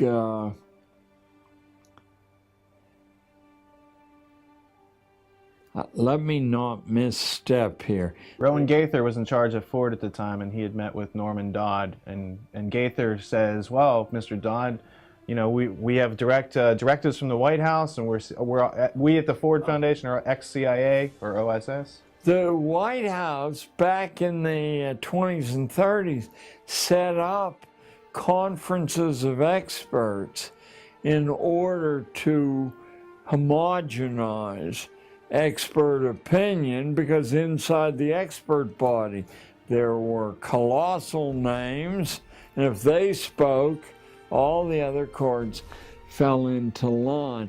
I think Ford took over the psychological output of schooling. Rockefeller and Carnegie, in different ways, were attempting to globalize this thing. The Carnegie Foundation, still today, if you go up to their library, I think it's in Ossining or around there, and just read their annual report for the Carnegie Corporation, everything you ever saw on the front page of the New York Times in relation to schooling was cooked up in the project offices, and then it's dumped on the world through the control of the media. How's the media control? Well, it's controlled through advertising.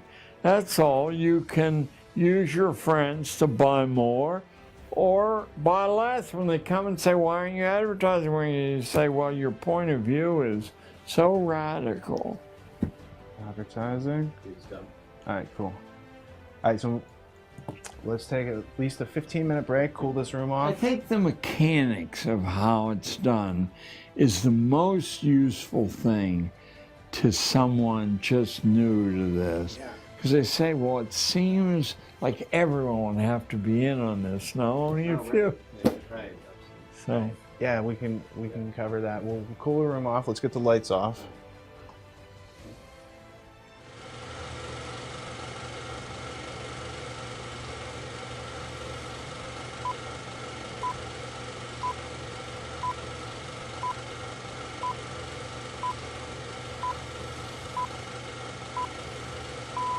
Sound? Yep. All right. I'm going to slate. It's a day with John Taylor Gatto, roll 3.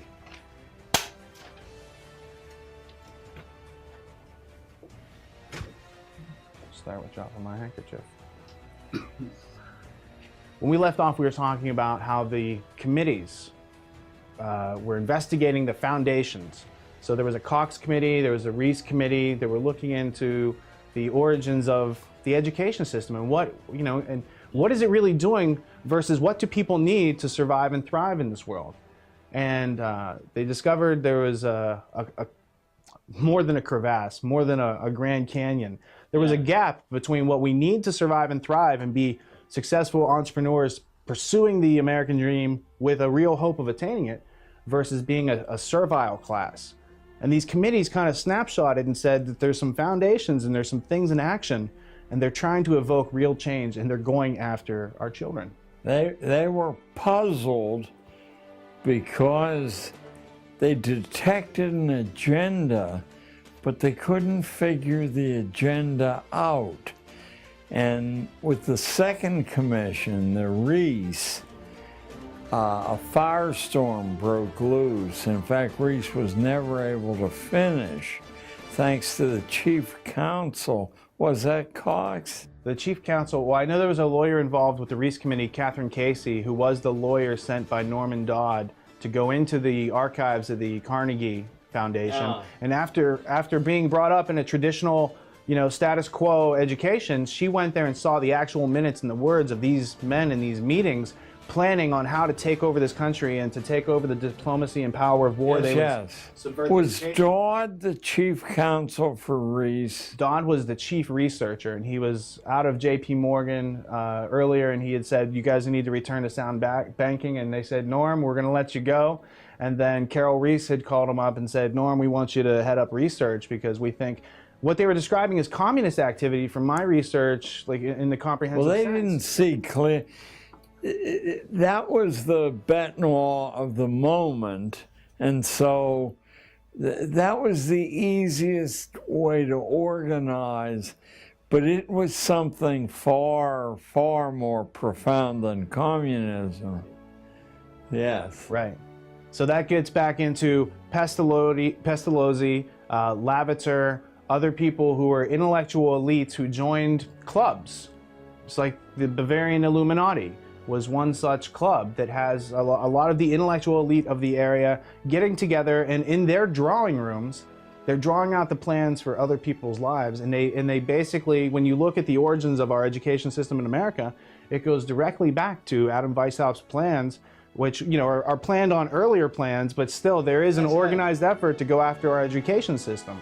Well, there's one more recent than that. There was the Metaphysical Club at Harvard, right around the turn of the 20th century, and it contained such muscular figures as William James, who is the reason we have a course in colleges, academic psychology.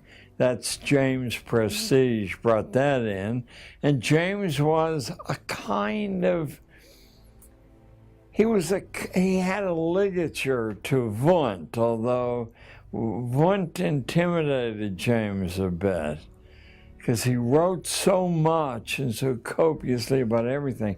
But in the Metaphysical Club, besides William James, was John Dewey, Oliver Wendell Holmes, and a number of other of the shapers of 20th century American institutions. The most important figure, though, is not known to many people. He's perhaps the last major philosopher human history has produced. It's pronounced Peirce, but it's spelled as if it were Pierce. Charles S. Peirce, a strange figure, a part-time lecturer at Harvard, created the pragmatic philosophy that William James was probably the chief distributor of. But your key man's Pierce because he's much less, how would I put it? He's much more direct than James. James comes from a long intellectual tradition, a genteel tradition, and in a sense, James knows just what to say in every situation. Pierce is very nakedly describing that pragmatism, he doesn't make this connection, but I have, very similar to the Old Norse religion that said, praise ice when crossed, a woman on her deathbed. In other words, no predeterminations until you see performance. Pierce said that truth and justice flatly do not exist. This was picked up, by the way, by Oliver Wendell Holmes, who then said truth and justice are what the strongest members of society say they are, and any sane judge decides a case before he hears the arguments, because you don't want to rattle the framework of society. I mean, this is big time radicalism. Of course, they didn't see it that way at all. They saw it as nitty-gritty truth, and all these superstitious, sentimental additions had occluded the fact justice is what strong people say it is, truth is same thing. So that's an evolution of Kantian philosophy, where they remove cause and effect, and then their irrationality can be rationalized. Yes, of course they left out Kant's. It's one of the three critiques. Probably the best intellectual defense for the existence of God is from Kant. That was inconvenient for this group. But pragmatism, if you now connect pragmatism with the concept of justified sinning from Calvin, you have an absolute blank check in any situation to invent truth, invent justice, sacrifice biologically inconsequential people, and invent any excuse for doing that you want. Seems to me that's been the driving force in American affairs for a long, long time there. But interestingly enough, it's been the driving force of an intellectual elite, I believe, through history. It's just they didn't have the dominance the technology gave them. Well, Bertrand Russell has this quote. He's often misquoted, but when you actually read the book, the sentence starts with, as you know, I'll paraphrase, as Fichte would have wanted, the purpose of education is to remove individuality and self-reliance and all these other things. So the idea was that Bertrand Russell was noticing that what with Fichte in the 19th century was trying to do, but didn't have the technology to do, that they now in the Norbert Wiener, Bertrand Russell era of the 20th century, now had the ability to, you know, mass mind control billions of people at the same time. And it's all done on a basis of irrationality, a denial of cause and effect. But that goes back, you know, you could start looking at where the influence of utopia took place and took root in Francis Bacon with New Atlantis, and how it goes up. And then it's just formalized by some people using other jargon, psychology, in the 20th century into pragmatism. And it's all just they want to do what they want to do anyway, and they just keep using education to kind of, you know, say, well, this is a good reason why we're doing this. Yeah. Well, here we are then. What thoughts do you have about the amount of people in the origins of this country that were literate versus the amount of people that are literate today? Well, it's quite fascinating because the political census of Connecticut, I believe it was 1690, but don't hold me to that, very, very early on, showed a population that was, for all practical purposes, entirely literate. We also have the more than circumstantial evidence. If you simply look at the popular writing in early colonial times, it's taught in a seminar level in colleges today, and it's as well known a novel as Fenimore Cooper's Last of the Mohicans is in truth unreadable by college friends, not because he's not a skillful writer, but the allusions to science and politics, history of all sorts, is so comprehensive and interwoven that the allusions themselves defeat an ordinary reader, including an ordinary college reader. The book I saw in your bathroom, Common Sense, sold 600,000, sold in a population of 3 million. You know, a country that was half serf, slave, and now you can find it on seminar level in Princeton and University of Chicago. Because so many people were literate at the origins of this country, they were able to publish these pamphlets. Yeah. And so when you'd have propaganda on behalf of the Elector of Hanover, better known as the King of England. And you had these retorts by, Thomas Paine, who's not from America. He emigrated here, and he doesn't have a formal education, but somehow he figures out how to put things together for himself and speak in a way such that the common person can really get something from this. Yeah. And, it's not so much his aspect, his propaganda. He's propagating an idea, but just describe the effect that, just being able to have the printing press and somebody who could pick up these ideas without being through their formal schooling has the power to change and influence a country and inspire revolution, et cetera, et cetera. Oh, yes. And in Paine's case, what he had mastered is even today what I tell kids is priceless to master.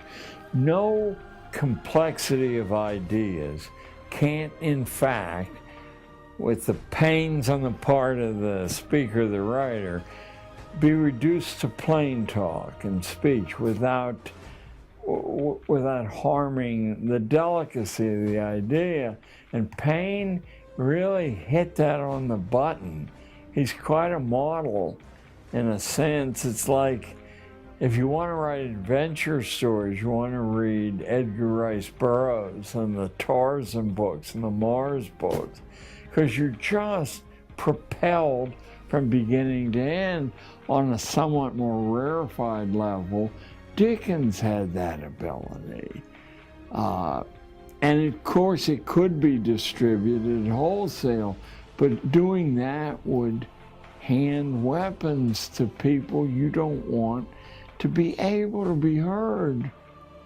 When you teach people to speak and think in academies, you've reduced their effectiveness to their associates there. So, we had some very productive experiments in mass literacy, including a phrase, a label that's vanished from use.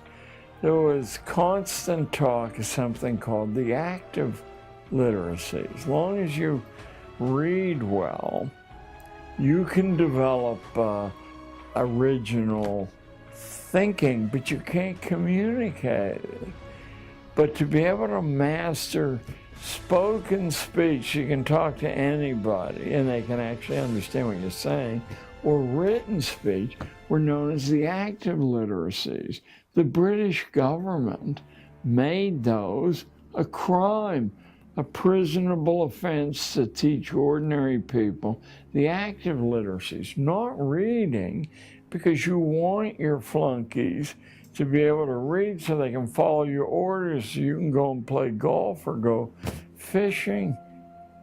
But to actually communicate dissident thinking and writing, you can reach way beyond yourself.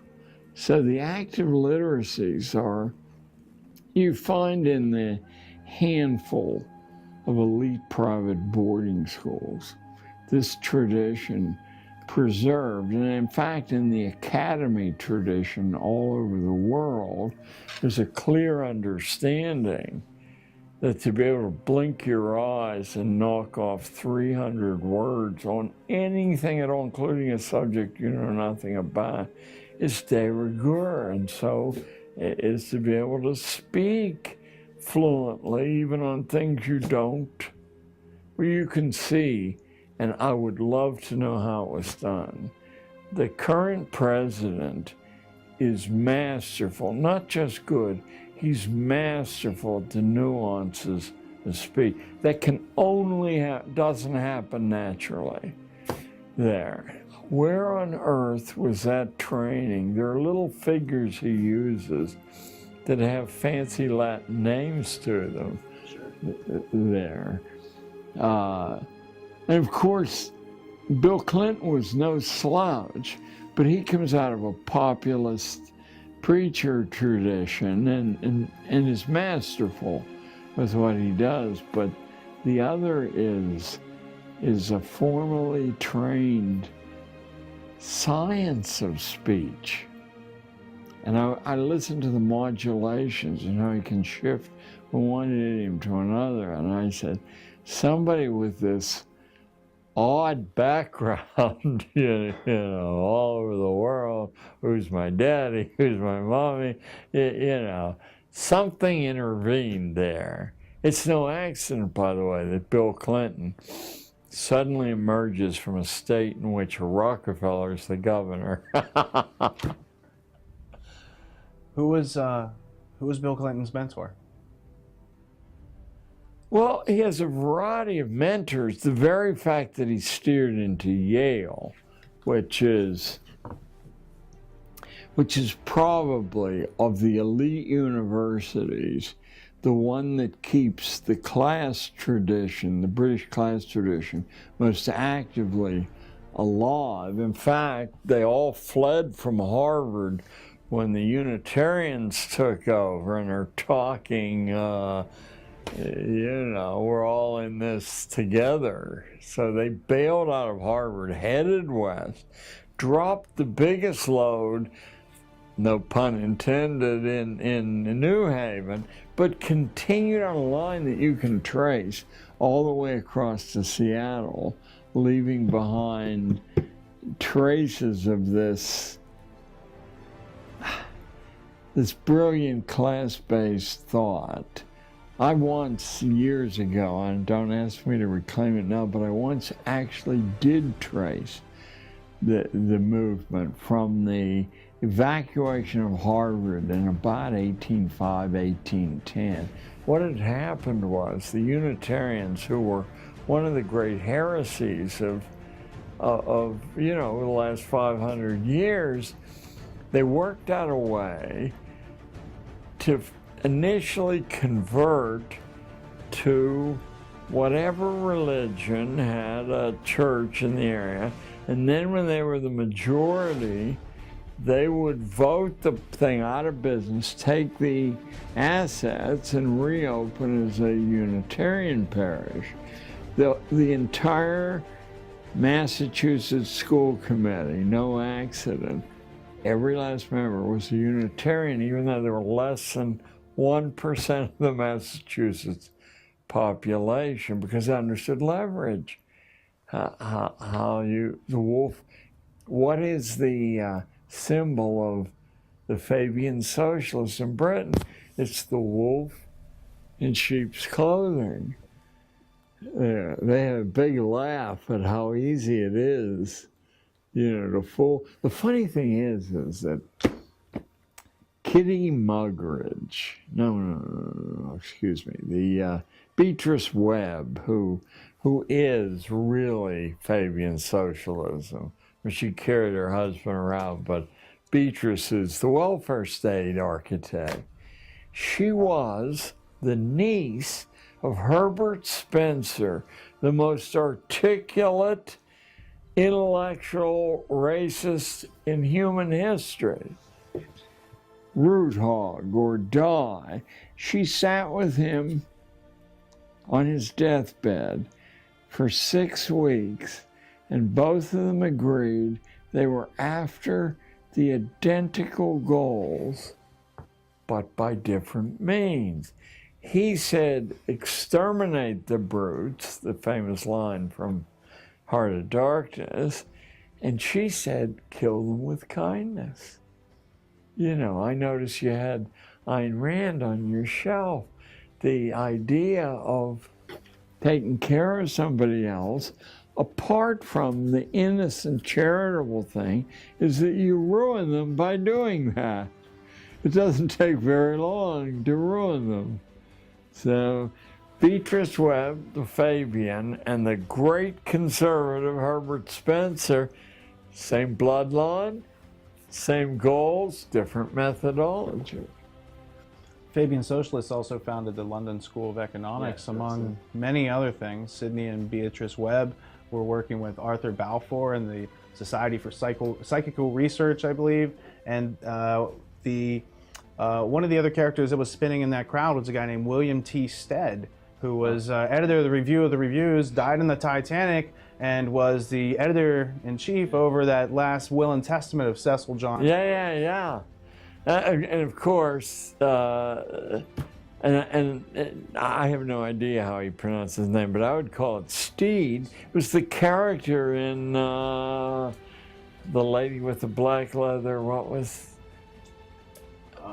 A sort of international spy series on television about 20 years ago. Diana Rigg, what was the female lead, and Steed was an inside joke. Kind of like the James Bond films are an inside joke to MI6 and Ian Fleming's whole career. And James Bond was an ornithologist, which is a bird watcher, which is what James Bond is. He's watching girls and playing this whole game for the De Beers cartel, which controls. And if you believe in justified sinning, that's what a license to kill is. It's for Her Majesty or whomever. Well, and Thomas Paine had some words to write about, where monarchies draw their idealistic power and who created crowns and these sort of ideas where somebody is born into a situation where they're allowed to rule over other people, and that's a collectivist mentality where they expect you to sacrifice yourself to the state. So Prussian schooling is definitely created to uphold that status quo. What is the equal and opposite? How do people transition themselves and remain individual and grow and learn and do these things for themselves? Well, I think there are a variety of smaller inspirations. Besides the fact that if you and I are correct, it's the natural instinct of people who've sort of been made aware of the life and the arc of a life. But oddly enough, the Congregationalists are the little white-spired, beautiful churches that once I believe you couldn't vote in this state unless you were one. They taught that the Presbyterians, as Milton said, new presbyter is but old priest writ large, because they met together once a year. And he said, that will ruin you, having this collective mentality. The congregation is sovereign in a real Congregationalist church. I don't know how they've mutated through history. And the minister is simply, the official of the moment to organize the back and forth. But the minute the minister becomes cheeky or out of line, out he goes, and usually if he asks for more money, because the minister is a functionary. The congregation gets the word directly from God. This is, of course, Martin Luther's enormous breakthrough, which he couldn't sustain. That's probably the great freeing line in human history. Every man his own priest. No organization is necessary. The communication's direct. Congregationalists modified it and said there's some value in other people's opinion, but not too many others. The people who show up and donate to the church, yeah, we want to hear what they all have to say. But the minister, So that was one source for a long time. These dissenting and independent religions that were unwelcome in Britain came here, and there's so much space, and it was so disorganized outside of cities. I mean, we had this infinite splintering. So that was one source. I think the scale of the country itself, which couldn't be really monitored until very recently. Long ago, it occurred to me that when you have to depend on, say, horses, no telephones, no iPads, when you get about 20 miles from the center, they don't know what you're doing. Once a year, blue moon, they send somebody out and you say whatever the guy wants to hear. Back goes, it looks like everything's cool. That's how we had. There are no continuous governments in human history. None of them last very long, and I'm sure it's because this ferment on the fringe, which isn't very far away, eventually is fatal to the idea that, the hierarchy must be preserved. I think that's just a sign that there's so many people in this country. When things can get that obviously irrational, that there's just no intellectual self-defense, there's no one left to form, a sentence, let alone a paragraph, let alone have the power to get it printed in front of millions of people anymore. And that's what I noticed. And no editor would dare print it anyway for fear the ads would dry up. Senator Oscar Callaway in 1917 addressed the Congress, and he said that the J.P. Morgan interest, the shipbuilding, powder interest, had all gotten together and bought the top they placed editors at the top 25 newspapers in order to control the content on political policy and military policy. So that was really the declaration, the first origins of the Council on Foreign Relations, which goal is to kind of control and mold the minds of the masses using official experts and historians and so these clues won't leak. How about Harry Truman's speech before the U.S. Senate in 1942 denouncing the Rockefeller interests as traitors because they were selling oil to both sides. What he didn't know was that the Krupp cannon makers were doing the same thing, making the German cannon, selling them to the French or anyone else who would buy them. They had already become a virtual global society. But Truman's denunciation of the Rockefellers on the floor of the Senate, you would think that would be just elementary sharing with generations of school kids. No, doesn't exist for all practical purposes, unless you're willing to sit in my generation, sit in the library stacks and go through. I did that in Columbia. I said, I'm going to find out. Oh no, I'm going back to 1958. So I got a stack pass. I've heard about stack pass. I'm down like in the 6th level. There's these huge stacks of popular magazines. It says, I'm interested to find out what the popular newspapers and magazines said about the Second World War before it started. For like the 90 days before it started. Let me tell you, to a publication, there not only was a certainty there was going to be war, But no worry at all. They all agreed that there was no ability on the part of any potential enemy to sustain a war, that all the gains would be right away, then they couldn't replace their losses. I noted that Quigley said, not only did the British start the war with a larger air force than the Germans and more advanced technologically, but they could replace their losses and the Germans couldn't, and the Japs couldn't at all. So they ended the war with the same plane they began the war with. Well, this was understood before we had a war. This is a good way to get out of the Depression.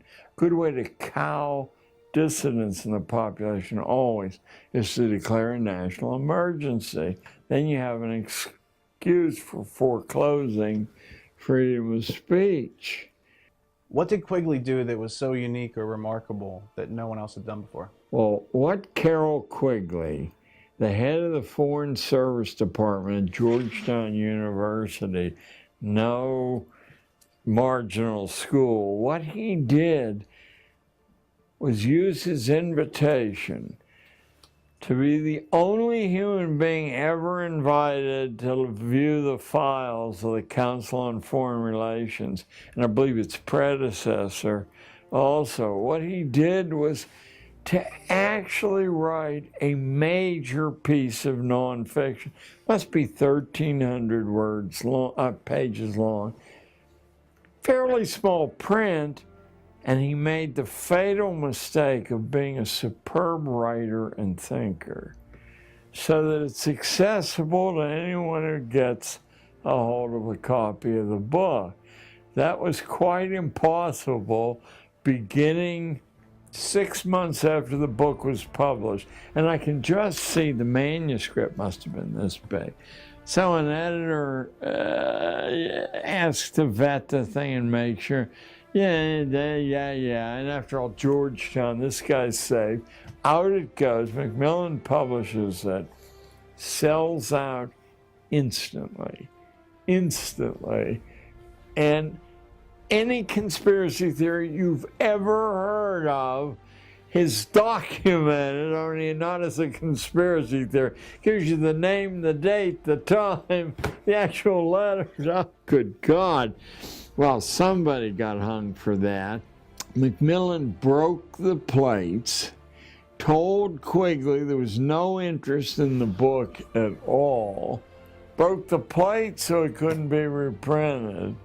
Quigley's on a tape recording right at the end of his life that's stored down in Georgetown in the stacks, saying that they lied to him, that they had tons of who wouldn't want to read the book. I spent 6 months looking for a copy of the book and finally found one in the rare book room at New York University and had it stolen. And then a couple of months later, because I'd looked in so many cities, I got a call, mysterious call, from a fellow, I think he turned out to be a dentist, had a radio show. Okay. It's Stan Monteith. Yes, Stan Monteith. He said, I understand you're looking for, well, I said, do you know where? Yes, he said, I have some copies. Of course, he had reprinted the copies. And after Monteith, over the next couple of years, several other people had taken the Macmillan and reprinted it so much, in fact, that it became the basis for a growing number of aware people. They weren't sure what they were aware of, other than that the story was not as delivered, not in junior high and not at Harvard. It was a different story. It was a story that could accommodate two fraternity brothers at Yale running against one another for president. The big agenda. But Quigley's real gift to the rest of us is his absolute mastery of prose, and his really interesting mind, and his confession that he agreed with the plot. He simply, as a good Roman Catholic, didn't apply it with the secrecy. He said, I believe there's nothing anyone can do about this anyway. It was marvelous. I'd go back whenever I feel despair. And not an easy, I mean, it's an easy read because it's so well written, but it's a big chunk. He says, for example, that the only times liberty's ever appeared in human society is when the population is privately armed with deadly weapons. And to reach the acme of liberty, they have to have the same weapons available to them that the government has available to them. And yet we're not talking about some guy who rolls his collar up. We're talking about this internationally famous scholar. So, well, at the beginning, you know, the American Revolution, the people who were fighting against the British government had equal arms. You know, they were landowners. They had interest to fight over it. That stopped being equal in the 1930s with mechanized warfare and mass production because they've had Prussian education in place for 80 years. And now everyone's an obedient worker, and Amtssprache allows a lot of people to do things that they normally wouldn't do, but now it's part of their job, and now it's their responsibility, and now it's their duty. And all the things that Milgram drove home through his experiments. Look, these people will kill other people if you put a white coat on. yes, yes. Well, it's quite exciting. I mean, it's a hideous turn in human history, but it's quite exciting. The comprehensive surveillance mechanism prevents local groups from developing armament. These Arabs have done the only thing of which there isn't a successful defense, and that's to blow, just what the Japs did at the end of World War II, to blow themselves up, to blow babies up, to blow, not women very often, but still they're beginning to appear as human weapons. What you can do is suppress that activity, but you can't do it and say, this is a free society and we're all in the game together. There are 4 copies, I think, of Tragedy and Hope around. Have you seen the first edition? I have, and I'm wondering when Macmillan has been forced to reprint it very recently, the last year or two, and I'm wondering, you only have to delete key sections, still be a big book, to take the real sting out of it. I thought somebody with young eyes and a lot of stamina ought to sit with the original edition and the reprint just to make sure. So what we're doing tomorrow afternoon, we have a first edition and we have several other reprints, and we're gonna... Oh, do let me know, because I have other people I'm trying to see the idea, and I could say the project's underway. I want you to send them a little check. And, Yeah, absolutely. What do you think about Quigley's book, Anglo-American Establishment? You know, I was impressed by the thinking and the scholarship, but I think the presentation puts it beyond the reach, not beyond the understanding, but beyond the reach of ordinary people without a coach. And I do think we have a pressing need to find, without diluting the complexity, to find the idiom. I think I said to Rich earlier, it drives me insane. There are things I've been rewriting for years because I'll try them out and I'll feel that an audience misses how that plugs in.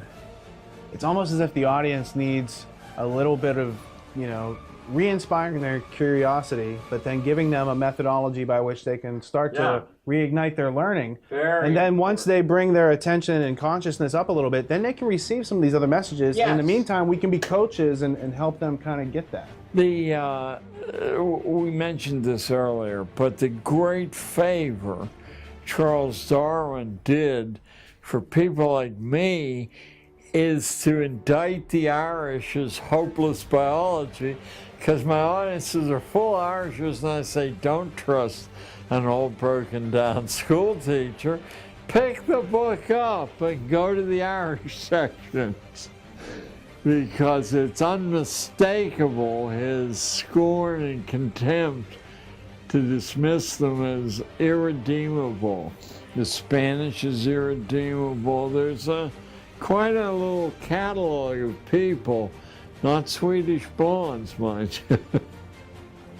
No, Darwin does that because instead of observing how things actually work, they were trying to carry out an agenda. So he creates these ideas, and he said, under these ideas, you people can do what you want, and it's going to make them hopeless. And if you think you're hopeless, then you're not really aspiring to climb up any ladder, because there's no ladder, because you've been told you're hopeless. And he gets them to basically self-amputate their curiosity, and then they bring in compulsory schooling, and that cauterizes the whole thing. And they're like, well, you won't be curious anymore, asking questions. I think Darwin himself had a lot of, and he's not innocent, but he had a lot of innocence in his character. Galton has none. Galton knows exactly where to drop these things to cause maximum damage and to institutionalize the anti-educational nature of school. Once it's institutionalized, nobody has to know what's going on. That's the way you make your living. And if you were, for example, to extend the privileges of partial autonomy among school kids, you would shrink the establishment. And that is no way to retain power or income. If you were to find substitutions for the purchased supposed improvements in curriculum, I mean, the truth is, superb education doesn't cost a penny to deliver. If you understand what it is, what you're aiming for, and what you can use, it's a lot easier if you have money. But what money's usually used for is to purchase layer after layer of interventions, and those interventions prevent the educational result. Compare and contrast how Adam Smith felt about money and the earning of it to sustain oneself versus today, where it's just earned to buy more and compulsory, status, what do you say, status symbols, conspicuous consumption, these ideas. I must tell you, I used to be enough of a favorite at the Cato Institute that I was named the Secretary of Education in their shadow cabinet. That has to be, that's when, did you know Marshall Fritz? Okay, he was a legendary member. When I discovered what Adam Smith actually said, which I wouldn't deny that key people at Cato also know, I became very, very problematical, because in the theory of moral sentiments, Smith, I'm going to give a shorthand here. Smith says that to spend your time making money as a mark of insanity, and what it'll buy you is a bad life. But we should be grateful to the people who do that, because they assemble capital, they pay the biggest price, and they create, improvements for everybody else. I don't think the religion of libertarian capitalism wishes that complication to be well understood, because there's no way to explain it away. Just as he's very clear that the peasant's son and the duke's son are the same people. He's very, very clear. You got to be nuts to assemble capital. What lessons can be learned from Ben Franklin? Yeah, Franklin's life is the best lesson. Franklin was such, I almost slipped into Pittsburgh profanity, but I won't. I mean, Franklin was not a morally nice human being in any way. In fact, his son broke off contact with him and never spoke to him again for 40 years for the rest of their life. So Franklin was the ultimate pragmatist. He masqueraded as a Quaker, even though he had no ties whatsoever. The French who financed the revolution talked about this marvelous Quaker. I mean, he was like a national sensation over there. And he didn't disguise in his dress. I mean, he camouflaged himself sort of. He always walked a line where he could justify what he was doing. But his life is evidence from a huge, they're probably a lower middle class family, a candle maker. They always had food on the table. But his autobiography is worth its weight in gold many times, because he explains how you can introduce the highest level curriculum imaginable to 10, 11-year-old people. That his father, who had no touch with, scholastic theory, would bring in every night a stranger from the street, set an extra place at table so that the, in-house culture could be infused with fresh input there. That he and his friends decided that without mastering high-level written prose, their opportunity, I mean, he's 11 years old, and they say, how are we going to get a big-time literary style when nobody, They take the New Yorker magazine of the day, the Tatler and the Spectator, read by only the most hoity-toity, and they rewrote the articles in their own words and then would present the rewrite to strangers and say, pardon me, sir, could you tell me where this article might have come from? And when everyone said, oh, that's Tatler or Spectator, they knew they had mastered that. Come on, they wouldn't do that at Harvard, Yale, and Princeton. These are 11, 12-year-old boys. And he's doing it while he's working a 60-hour week at labor. And he's putting capital aside for his own business by selling beer to the printers at their lunch hour. How does he get to do that?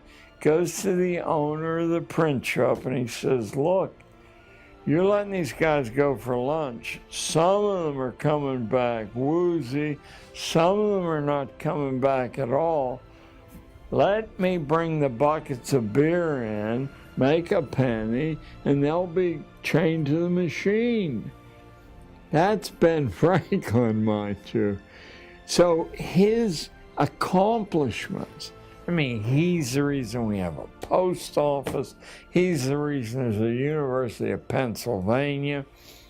He's probably the reason the German isn't a coeval in Pennsylvania, because all these little German pietist groups were not speaking English any more than they could get by with, and he found ways to put political pressure and penalties on them if their kids weren't surrendered to English training. No, he's a miraculous example of what nobody can do if they know what to do and have some discipline, mind you.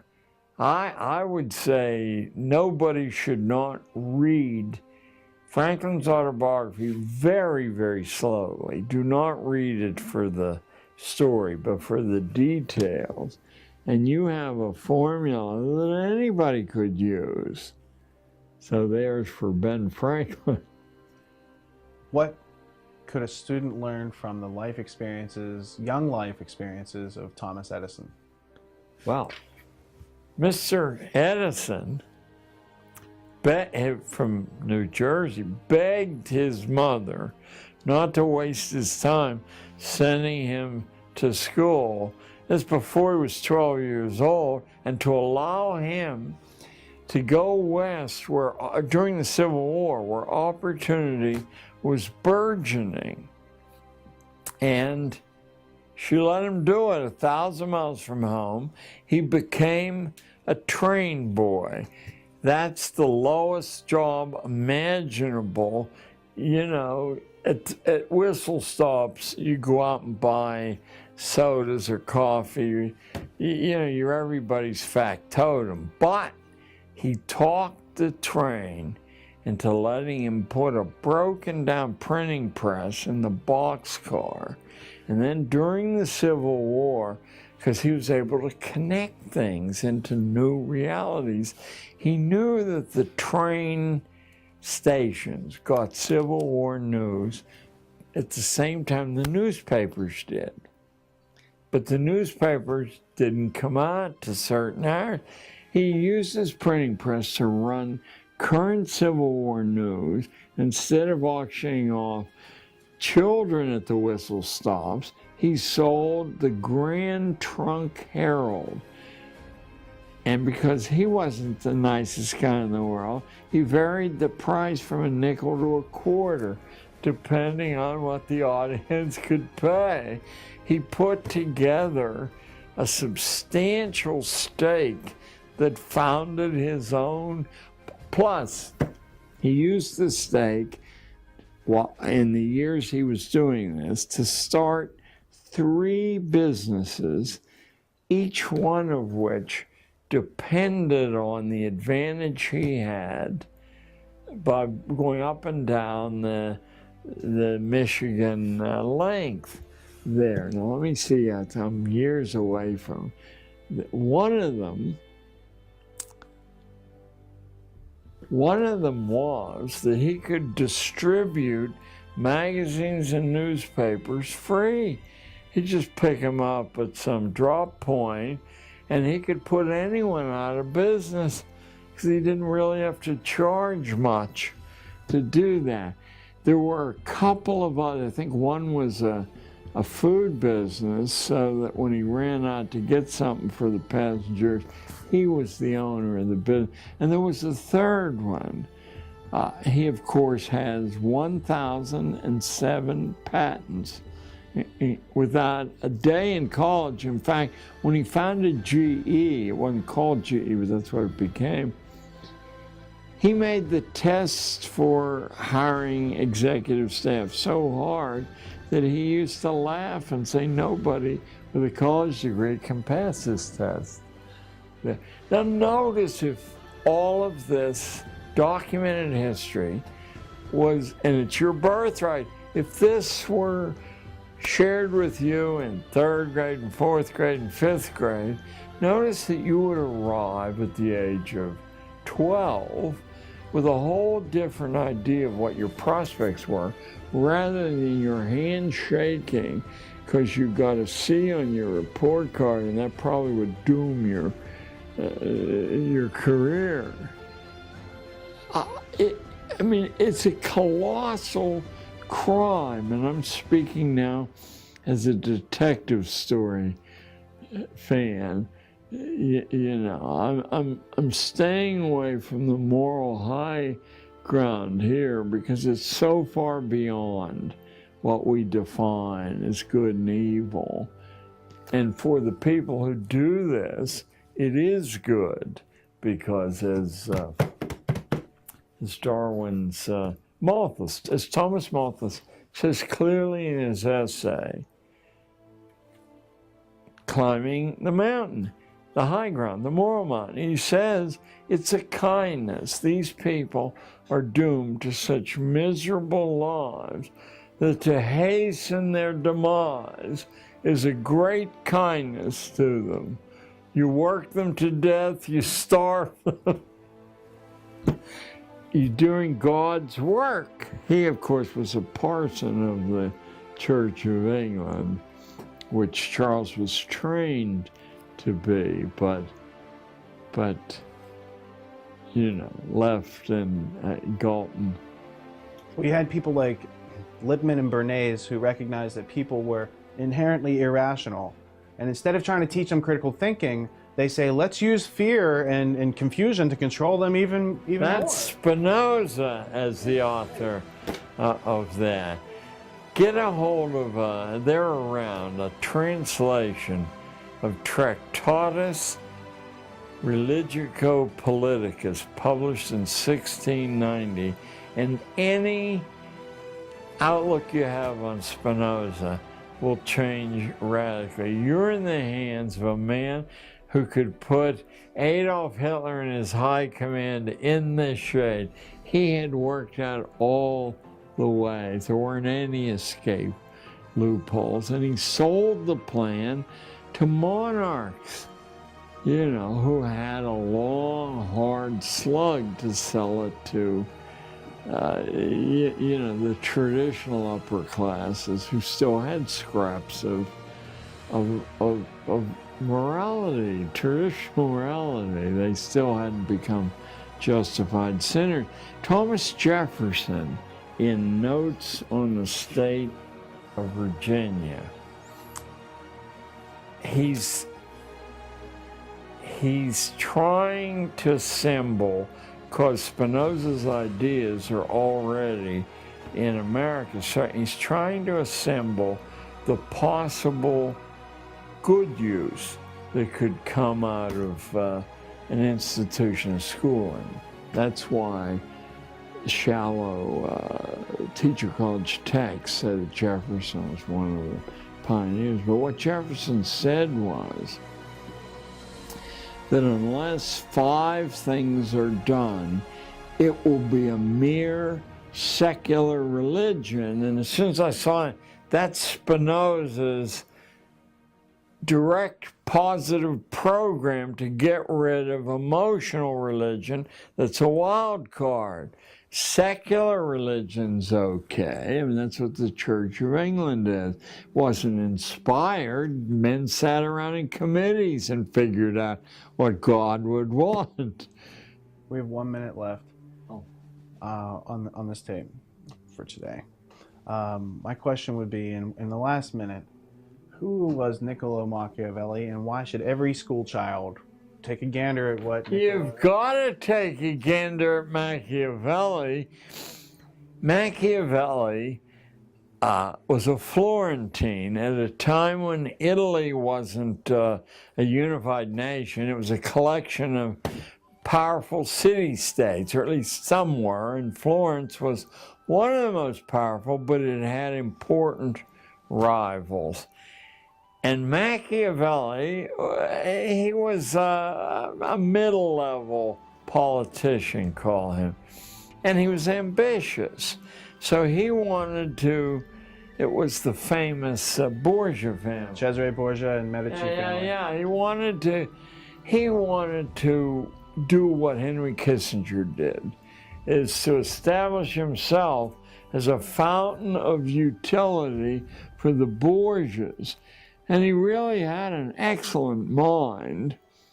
And it's hard to tell what his character was, because he has other books that are rather morally grounded. But for the first time in history, the secrets that have been talked about in drawing rooms, maybe leaked a little bit like Hobbes' Leviathan there, suddenly it was an unbroken presentation of how the prince should maintain and enlarge his power there. It electrified the planet. First of all, the people who already knew these things were ticked. And the people who suspected them were put in a moral quandary, a bind. Now it would be a deliberate choice. But for the great unwashed and for the religious power that represented them, here was, and his name was, after all, Nick. Here was old Nick saying here, you know, we could give us 10 years and no one could pass through school without being aware of these high or low points in the creation of their own society. Then at least they would have choices. And I know some would choose to sell out, but others, because of that romantic quality in the young, you know, that's why we send them over to get blown up, you know, they do what they did in the 60s. It's a turning point in American history. After national policy. That tape end? Mm-hmm. All right, we're going to turn the lights off. You can continue talking. I'll just mark where we are. Oh, this probably ought to be on. But remind me tomorrow, we'll do this. After national policy was contradicted by the riffraff in colleges and high schools, word went out that was never to happen again. A group called the Trilateral Commission published a book they subsidized at NYU. It's worth picking up. It's called The Crisis of Democracy, 1975. And in shorthand, the crisis is, if the people take it seriously, we've got trouble on our hands.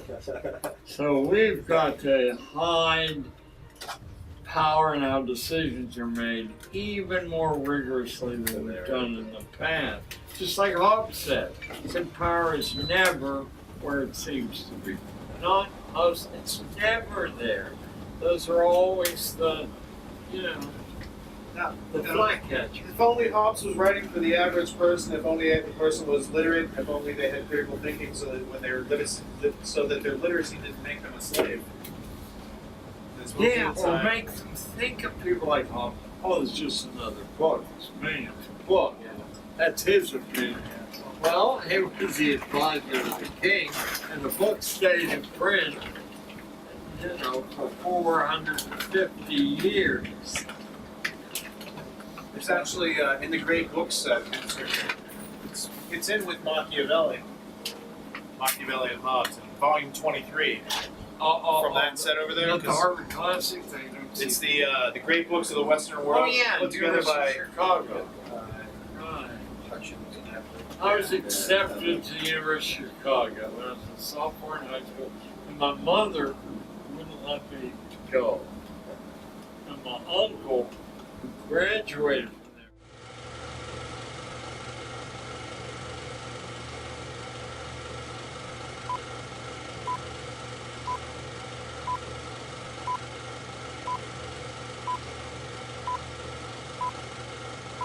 It's all good for right now.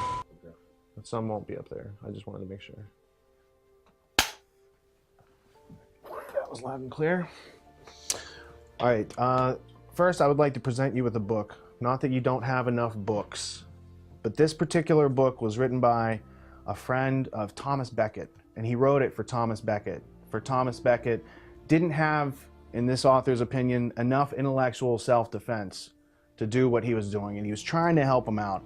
And his name is John of Salisbury, and it was written in the 12th century. And I thought, if there was such a thing as reincarnation, this guy reminds me of you, and that you would greatly enjoy this I will read it with pleasure. 12th century defense you, Rich. of logic and reason in a time of irrationality. And I took the liberty of just in the prologue, I marked a couple pages there that has some, there's a couple quotes in there where he basically lays out why he's doing it. I thought, you know, I got a chuckle out of it, and I thought you could always use a good laugh now and then. This will be the very next thing I read. All right, now I have one last bit of housekeeping. Let me see. If you could read that to the camera while at the same time holding this mug, and it'll be the intro for the episode. Or you could change it however you like. Give me the high sign. Hi, I'm John Taylor Gatto, and this is What You've Been Missing. Awesome. Yesterday the name of R. Gordon Wasson came up and you raised your eyebrows. What does that name mean to you? Well, it means to me soma, the magic mushroom, and that Wasson wasn't some fringe nut, but some Wall Street heavy hitter. So I read it with great pleasure, not once, but till it fell apart. Before you leave today, I have a DVD for you. I just have to burn it. I have the folder made and everything. And in there, I put Wasson's Russia, Mushrooms, and History book, which is very hard to find on PDF. So I just thought you'd get a kick out of it. I will get a big kick out of it. What does the name Anthony Sutton mean to you? Actually, I corresponded briefly with Sutton. He made the contact after he read Underground History. And his books about the rise of Wall Street and the rise of the Soviet Union and Wall Street and the rise of Nazism were important parts in a slow process of overcoming my own skepticism. I mean, I had all the pieces, or I had many of the pieces, rather, but they seemed to add up to a reality that I could find no hint of recognition of. And in the copious reading I had done and kept current, why weren't there any references to this at all? Or occasionally when someone like Ramsey Clark would seem to breach the wall of security, Ramsey was toast. He was marginalized. No one ever mentioned Ramsey again.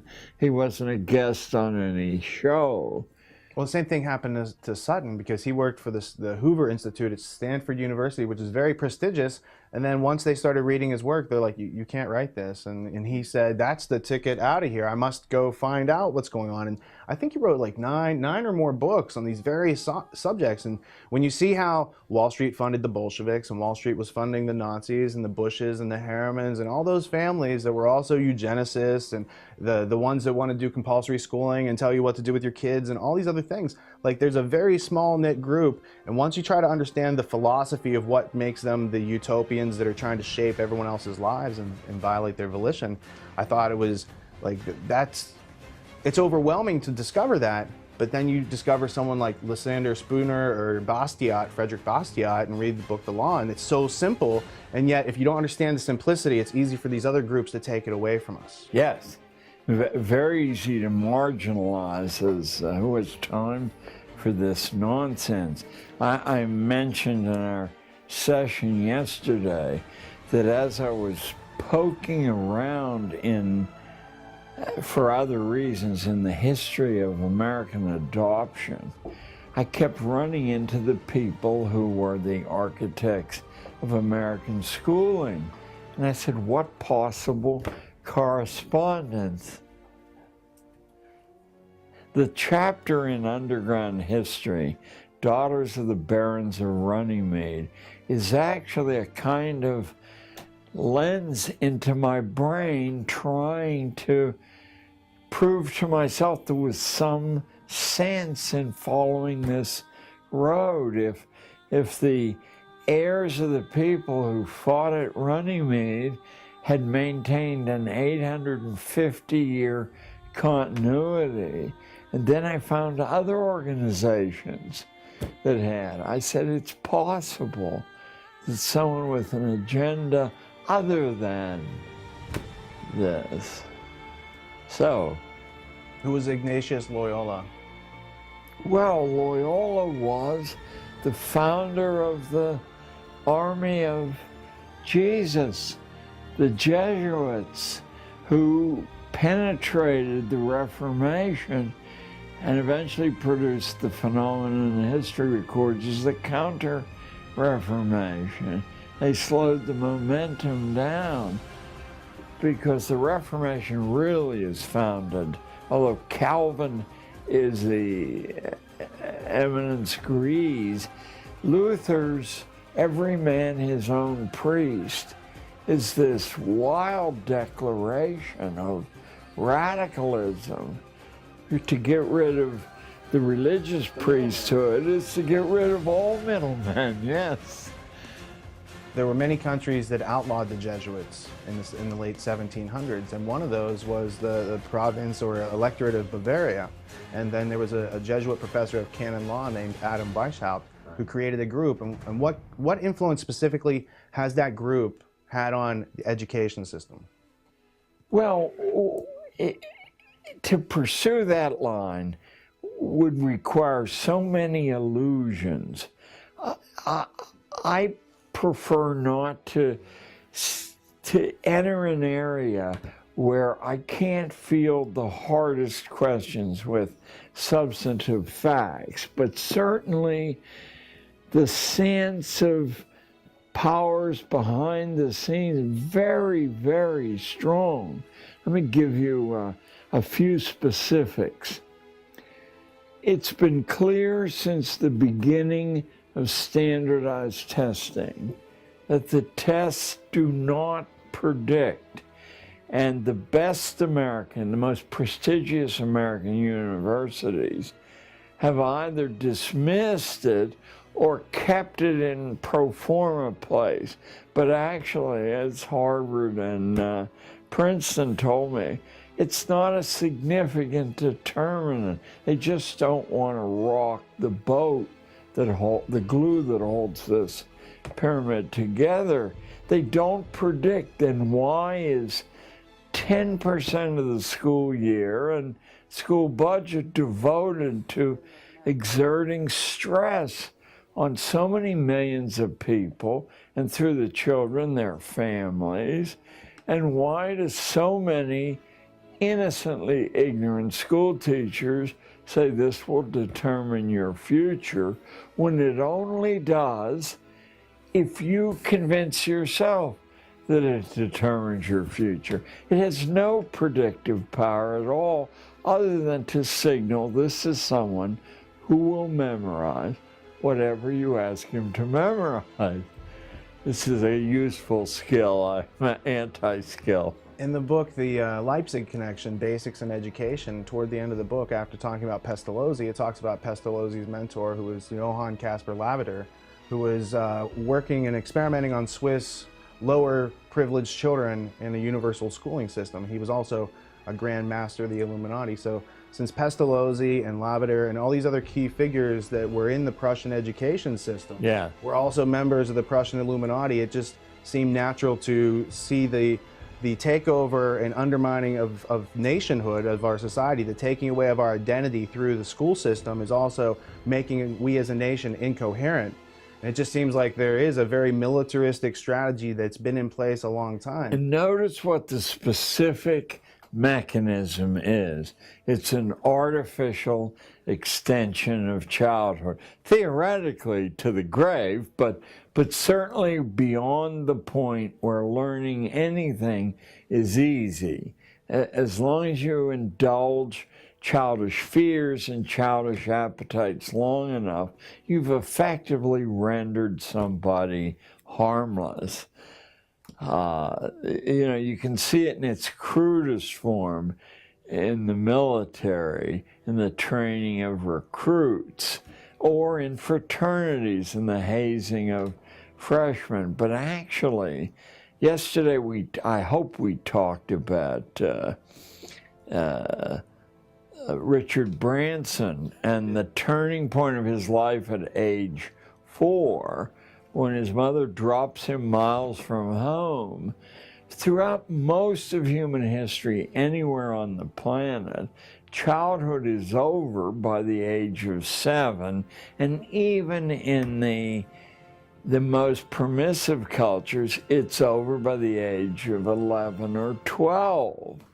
People are, even in our own country, at the beginning of the 20th century, a substantial number of young women at the age of 13 were married or becoming married. I'm thinking in particular of,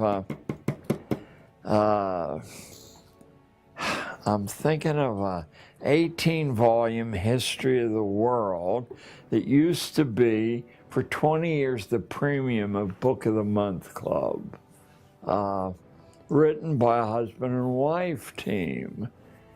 And still, a rather respectable history.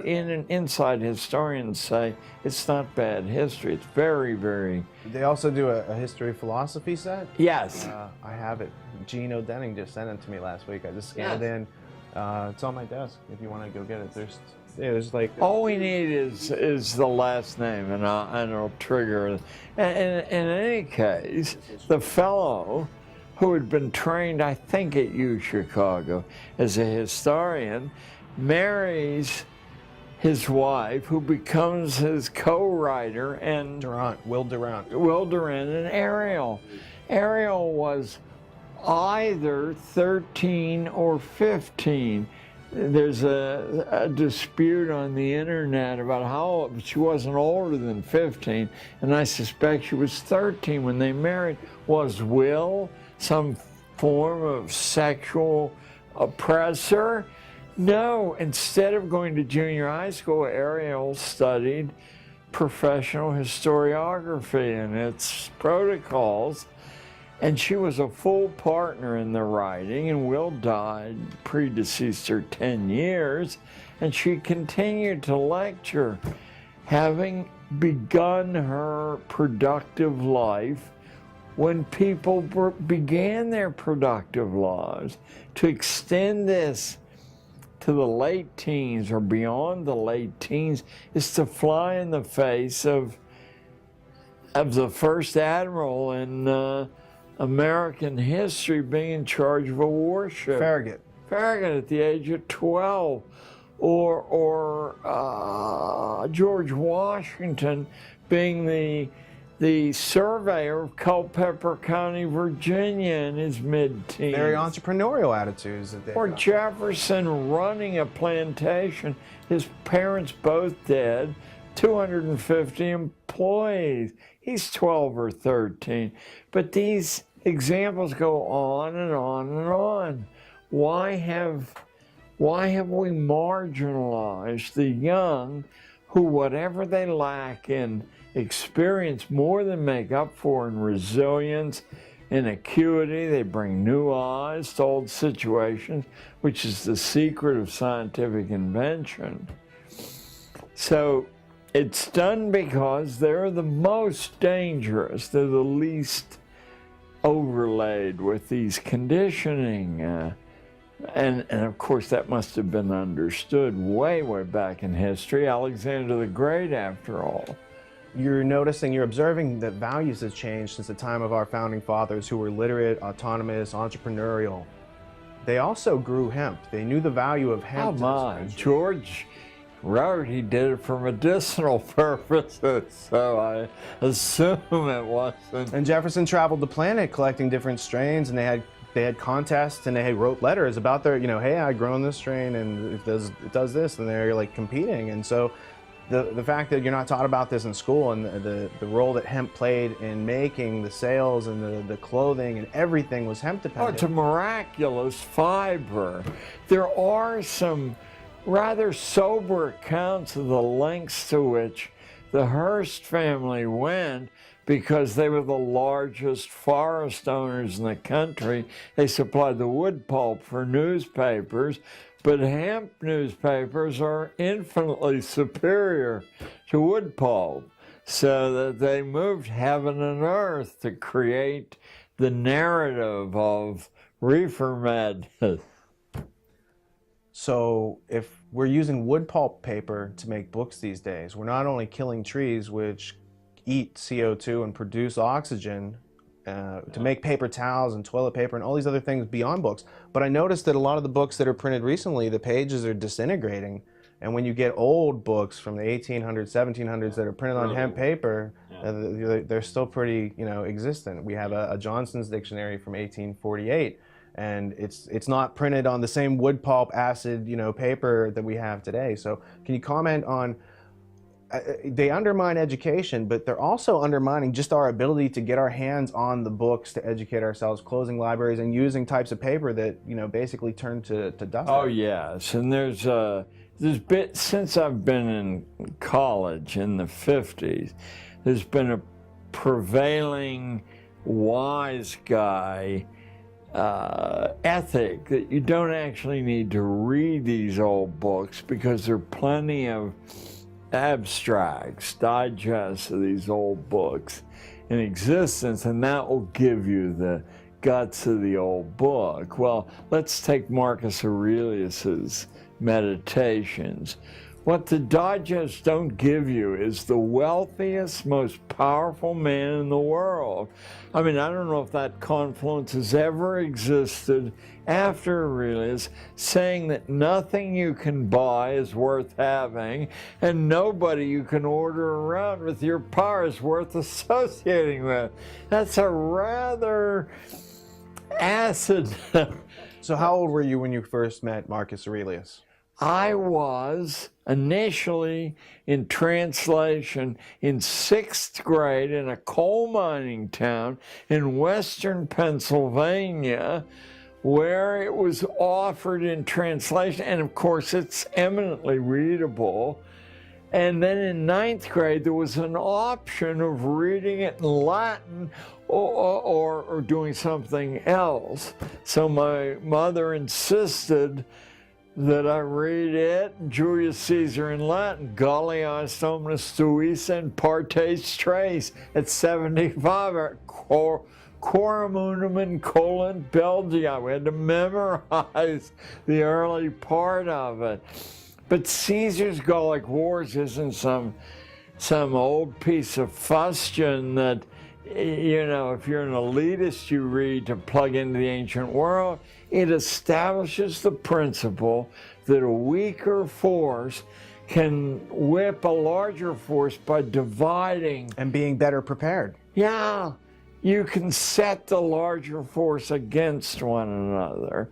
And you see that in schooling, the ordinary classes are set against one another by constant, meaningless testing and small, inconsequential prizes being given to the people who test best and wiggle their hands in the air, so that the ordinary classes are divided for a period of 12 years through meaningless competition. I noticed when I was in basic training in the Army and was told that I was going to learn in 3 hours how to take a rifle with 57 parts of blindfold and put it back together. I knew that I could not do that. I knew I could not do that. And yet, in a room with 500 other scared young people, we all did it. And they didn't say, and he finished first. The important thing is, what do we learn that's enhanced by competition? I mean, what real do we learn? It gets in the way because now your rank becomes a factor rather than the quality of what you've learned. I made these ideas clear to 13-year-olds at all times and found that after about 90 days, they became as addicted to ideas and the whys of things as I was. whenever a new idea would emerge in the classroom, this is quite literally true, I would grab a piece of chalk and write it on the wall. I'd climb a ladder and write it on the ceiling. Inside of that first 90 days, there were hundreds of digests of ideas everywhere, on the floors when there was no room left, front, back, sides of the room. I had world maps and national maps, and I could leap up and point to the origin of the idea as we know it, or simultaneously they came. As I say, it was roughly 90 days when classes that were considered the stupidest, people who'd never eaten off a tablecloth in their life, were actually, they were hot to talk about ideas. We couldn't have that. How could we maintain the social order and the economic order if we had people who became fully alive when they were young and could get up when they're knocked down? You know, I think a lot of the problem, it's very easy to assign this completely to sinister motives, and there are certainly sinister motives at work, but I think part of it is the problem of how we would manage a society that didn't require managing. And I don't think anyone's been able to solve that problem. The early America probably did it better than anyone we have easy access to. Because I think it's not about anarchy. Anarchy is just a void or a vacuum of government. It's about being autonomous. And if you take away the government, it doesn't automatically give people critical thinking or the self-reliance that they need, and the compassionate communication that they need to work together with other people to achieve goals. Right. So, in your explanation of how you learned the most powerful lesson of doing the impossible, you knew you couldn't do that. And after an hour or so, you had just done something that you knew you couldn't do. I knew I couldn't do it. You took that experience and you taught younger people that they can do that, because now they have more years. You had to be at least 18 to be in the Army. Now you're teaching 13-year-olds that the things that you know you can't do, you don't really know that. Right. And you need to get that up here first. Right. So the question that I would follow up with is, in your third interview on Gnostic Media with Jan Irvin, I heard you mention these words, trivium and quadrivium, and I thought it maybe is something that was off your radar, but you spoke eloquently about it. And so where do you have familiarity with the trivium and quadrivium, and what does it mean to you? I went to Jesuit boarding school in 3rd grade, so I'm between the ages of 7.5 and 8.5 years old, and the curriculum, reflecting back on it, which I first began to do 15, 20 years ago, the intellectual diet was not modified in any way for our tender years. And the devices of discipline and motivation that would be used in an authoritarian world, they were not chary of using, but I do believe that their hearts were in the right place. I remember being humiliated. I told you privately about this yesterday, by a Jesuit brother from St. Vincent's College, which is across the street from Xavier Academy, where I went and was beaten on a daily basis by the Ursuline nuns, sometimes for mispronouncing French there. But the brother was talking to us in the middle of the Second World War about the causes of the First World War, and he had written a list of causes on the board. I had a magnificent memory before drink intervened. And he said, could somebody face the back of the room now and tell us all the causes? And I, with my memory, I did, word for word. And he burst into a harsh kind of laughter, and he said, you fool, you believed me. He erased the board, and said, these are the causes of the war. Now could you do it? And now, chastened, I did, a lot less confidently. And this time, the room exploded with his scorn. He did it again. He erased the board. He said, you will never know the causes until you embed yourself into the primary documents and see how complicated a thing this is. That changed my life. I only wish I might have had a second year there, but Before you can form your logical understanding, he said you need to get in check with the knowledge, the actual grammar. What are the artifacts? Yeah, Where do these things documented? What's primary sources?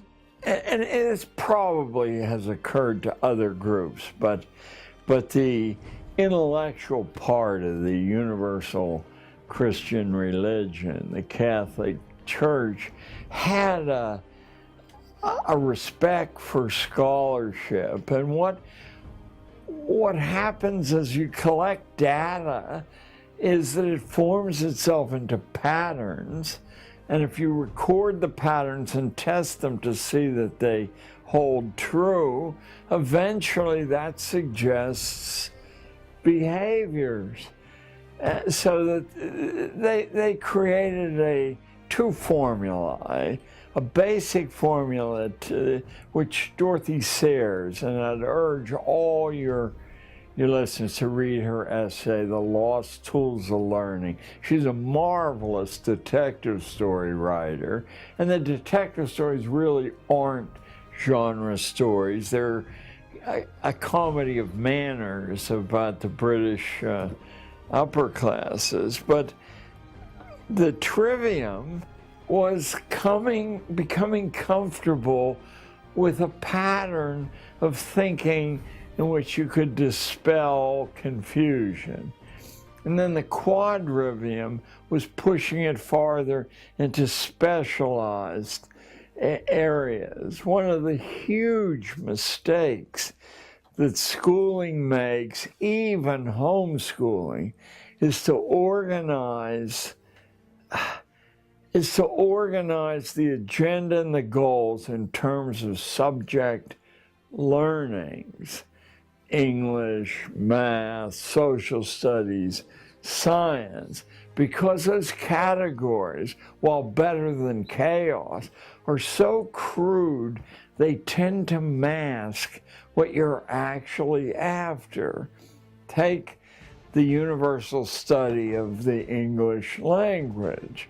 What you're after is a mastery of the written language, the spoken language, and your own writing.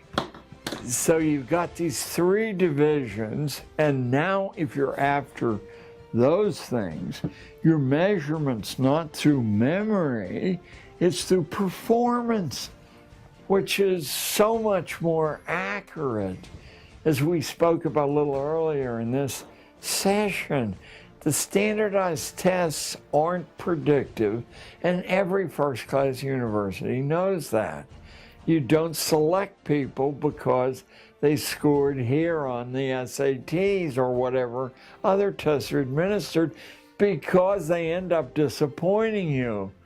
And you waste people who actually... In real life, we don't use standardized tests to make decisions, whereas you actually do use the trivium to observe, to process that information, and to make informed decisions. Right. And while there are personal variants, so I think the fundamental thing, as every philosopher in human history has said, is know yourself. This is the fundament. Now you can take principles like trivium and quadrivium, and you can do a personal adaptation of you know how they will work for you. But the course I actually followed at the beginning was to say, I know this is not good for the kids I've been hired to teach. And where will I find an unerring structure? I said, obviously it will be in the most expensive elite private boarding schools. So I made a 10-year study, although it paid off at the end of the first year, and I distilled the 12 secrets of the boarding school curriculum of power. Now I'm talking about not private schools versus public schools at all, because most private schools follow the template that public schools laid down. I'm talking about the inner circle 20 or so. Let me just name a few of them. I'm talking about Groton, where Franklin Delano Roosevelt emerged. I'm talking about St. Paul's, where the senator from Massachusetts who ran for president, the tall, skinny guy, John Kerry, emerged. I'm talking about Andover, where the Bush family went. I'm talking about Choate, where John F. Kennedy emerged. I'm talking about one that not one person in 10,000 has ever heard of, Episcopal in Virginia, where John McCain, the populist, give me a break, emerged. I learned about Episcopal from the sports section of a newspaper. I'm looking for the next Pittsburgh Pirate defeat, and suddenly I see a tiny item that says at the homecoming football game for Episcopal Prep School in Virginia, 25,000 alumni showed up. I said, wait, it's got to be a misprint.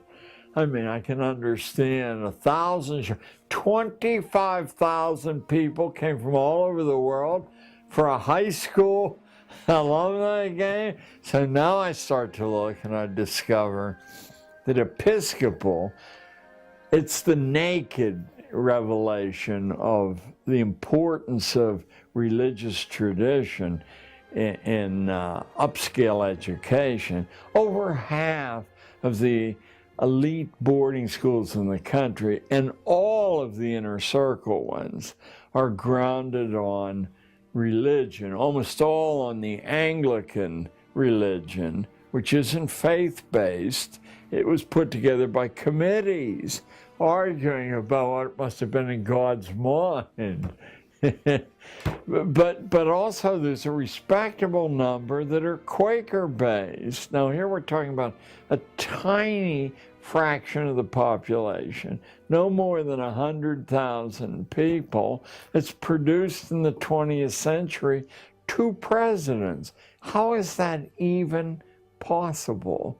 Statistically, what would a bookie say the odds of this little splinter group, who we all are taught are innocent and unworldly and pious?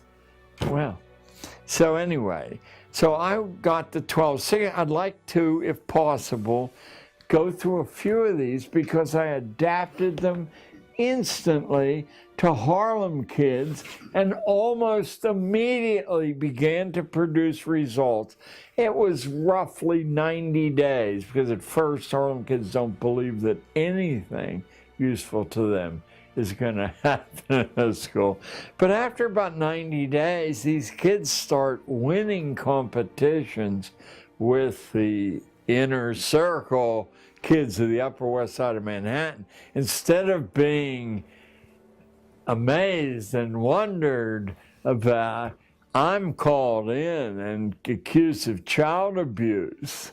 What on earth are these people doing? You must have written that for, I said, I will confess, I corrected the spelling and the punctuation. But that steel trap set of ideas proving the case is not mine. I'm not up to that standard there. So I began to get hot water ever since. Let me share a few of these. We all are vaguely aware that literacy is at the heart of an intellectual inner life. But what we don't understand is that prior to the First World War, literacy commonly was divided into passive literacy, reading, and active literacy, speaking and writing. And none of us are aware that in colonial days, to teach active literacy to ordinary people was a crime. Why? Because reading, you're locked in your own head, and you still have the benefit of being able to read the boss's instructions about what to do. But if you can speak well, as our current president can, or write well, you can reach way beyond your own skull and recruit allies. That's a no-no for ordinary people. They're supposed to be so inarticulate, or their writing will look so funny with ink blots and things in it that no one treats them seriously.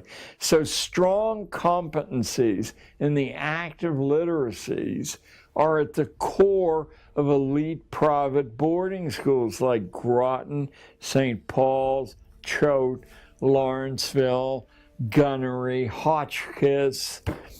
And each one of those schools, by the way, has some legendary tycoon as a patron, or sometimes more than one. Canton, Connecticut is J.P. Morgan's baby. So, and this is in no particular order. Insight into all institutional forms. You're supposed to know the logic, the steps that we arrived at a prison system or a library system or all the other, the military system, obviously.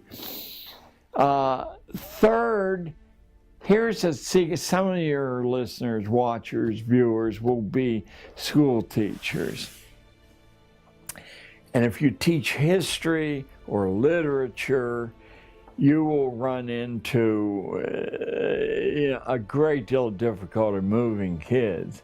But if you approach those subjects and share this with the kids, that what we're after here is not a good story or memorizing details from Jane Austen for the test.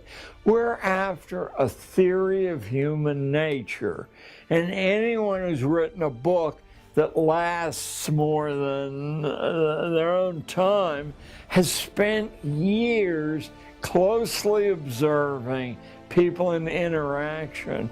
And the trace left behind is an insight that you might spend a lifetime and never have. So that's what we're after, a theory of human nature drawn from history or philosophy or literature or law, or the greatest trove that's unexamined is theology.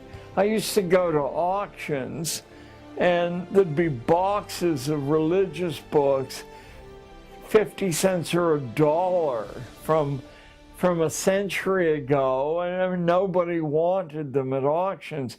But I bought them because they were cheap, and one day I have a barn in upstate New York. I picked one up idly, and I was in the hands of an intense thinker who was drawing on all history and philosophy to create an insight into human nature there. And I said, interesting that theology is something that we don't regard at all if we're ordinary people. So a few other of the secrets of the boarding school curriculum of power.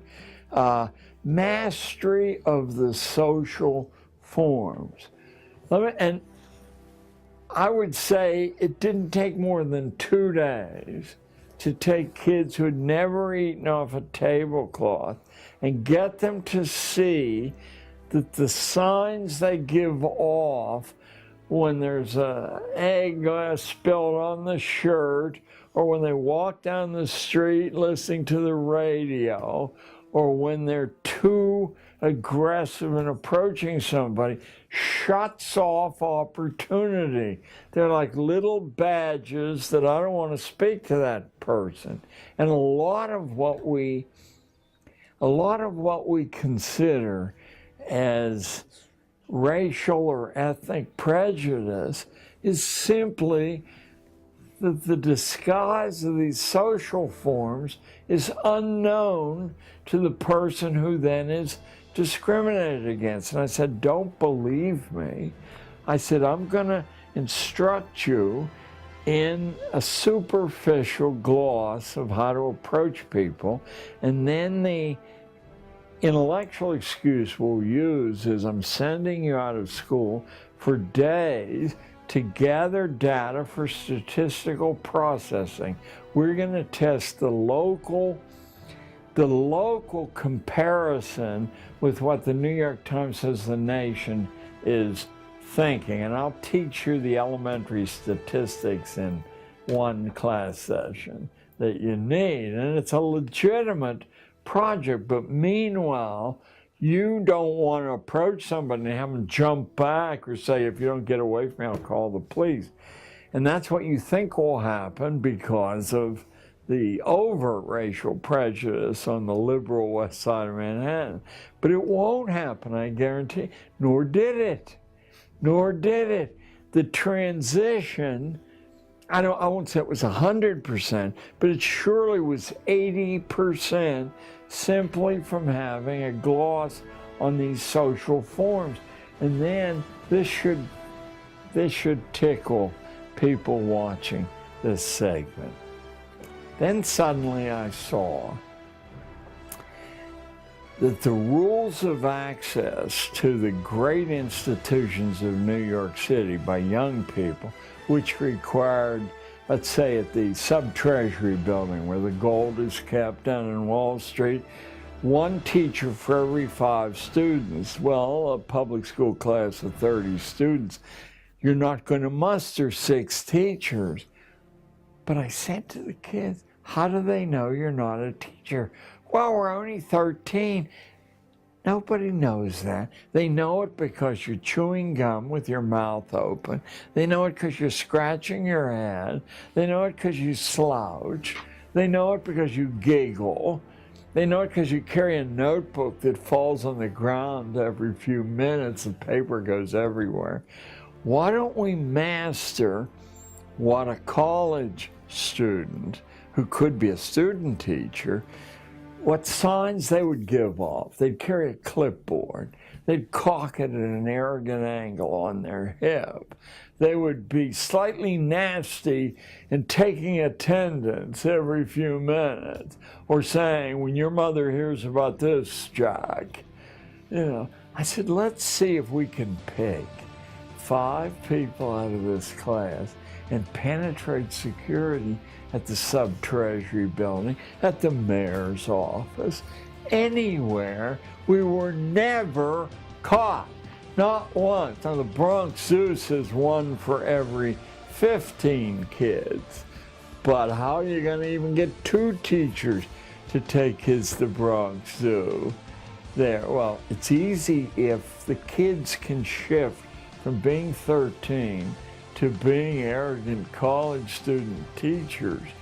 Never caught in 8 years of doing this. Well, that's real self-esteem. It gives them real confidence from experience, and to be able to go into Columbia, sit in the back of a class, and see what college is like before you have to go to college takes away a lot of anxiety. Now, I don't know why you said that, but okay. We were only 20 blocks from Columbia, and I have a degree from Columbia, so I understood that the law school classes, there are 300 people in these banks of seats, and the only way, no one takes attendance there. Your grades on the test are evidence of whether you've been attending or not.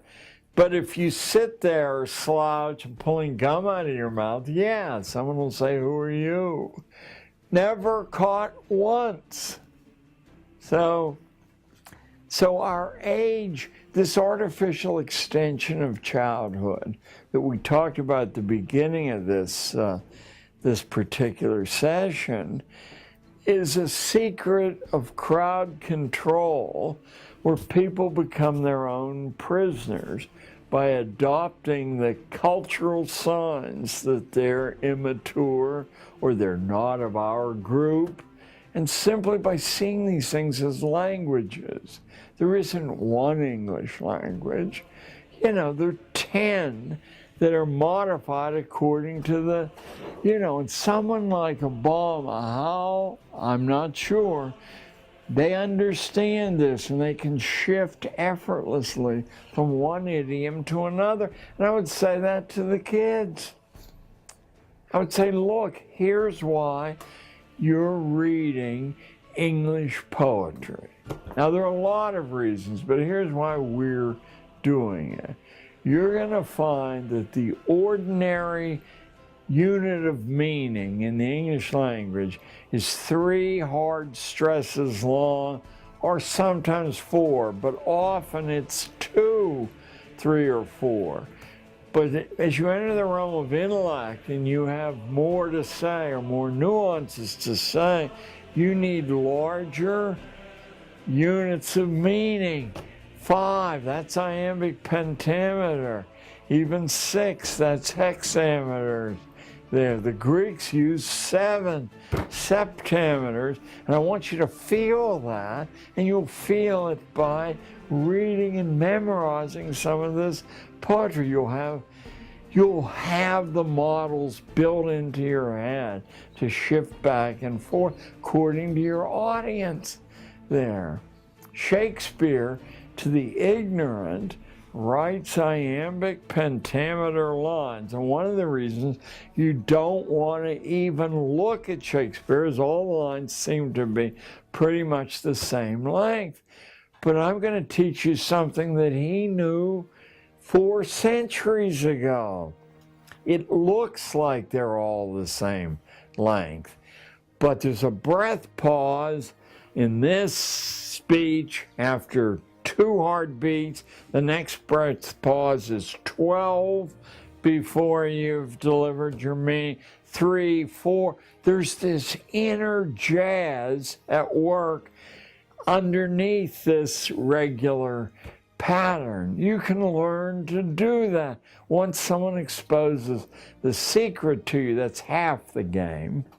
And the other half of the game is simply building the models into yourself so you don't have to think, now here. And yet we used an exercise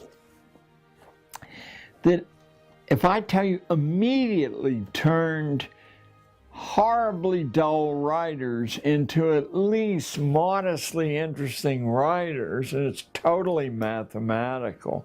I said it'll take you a while to incorporate what I just said. So what I'm going to ask you to do is write 1 to 20 on 20 pieces of paper, put them in some sort of container, and draw them out at random, and then list what you've drawn out at random on and I said, now you're going home, not for homework, but to learn this massive skill, and you're going to write a paper on X subject, and if 1 is the first number that came out, the first sentence will be 1 word long, 1 beat long, and if the second one's 20, it'll be 20 long. Immediately, these remember, I had to read 120 of these things at a time. And one of the reasons they were horrible is everyone had either a 3 or a 4 unit or a mixture in there. Now they had the kind of jazz that readers aren't completely conscious of, but they record as something interesting about it, even when he's writing about a milk separator. And you as a filmmaker, remember Eisenstein's film of the peasants watching milk being separated on a Russian farm in the 1920s. Why is it so awfully interesting? Because he understood things, that the eye is looking at the movement of light around the screen. It's looking at entrances and exits. 13-year-old kids from Harlem can master these secrets just as well as 25-year-old Harvard students can. And then they become preternaturally sophisticated. What on earth? How do you know these things? Because they're our birthright. We're biologically equipped to learn this way unless somebody sticks their oar in and intervenes and says, read Jack London and memorize.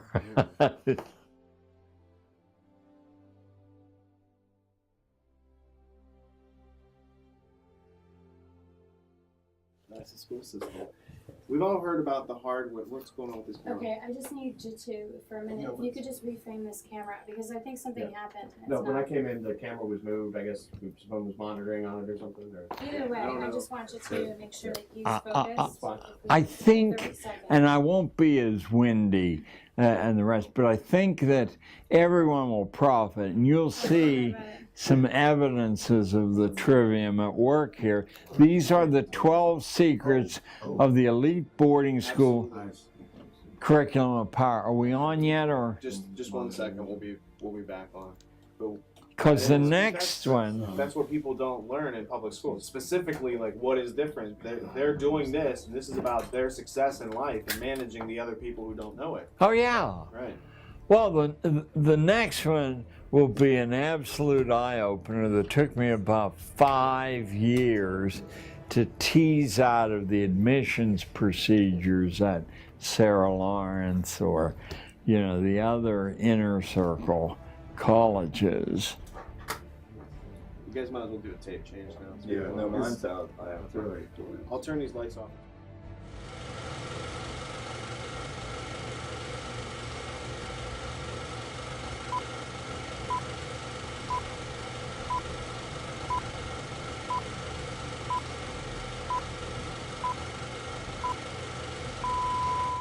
The 70 I have to do manually. Okay, all right, cool. We've all heard about the hard way to learn, John. Is there an easy way to learn? If you begin and understand yourself thoroughly and you have a lot of raw experience, I think natural powers are released. And I do believe that all the graceful, easy learning comes from people who are comfortable inside their own skin because they understand.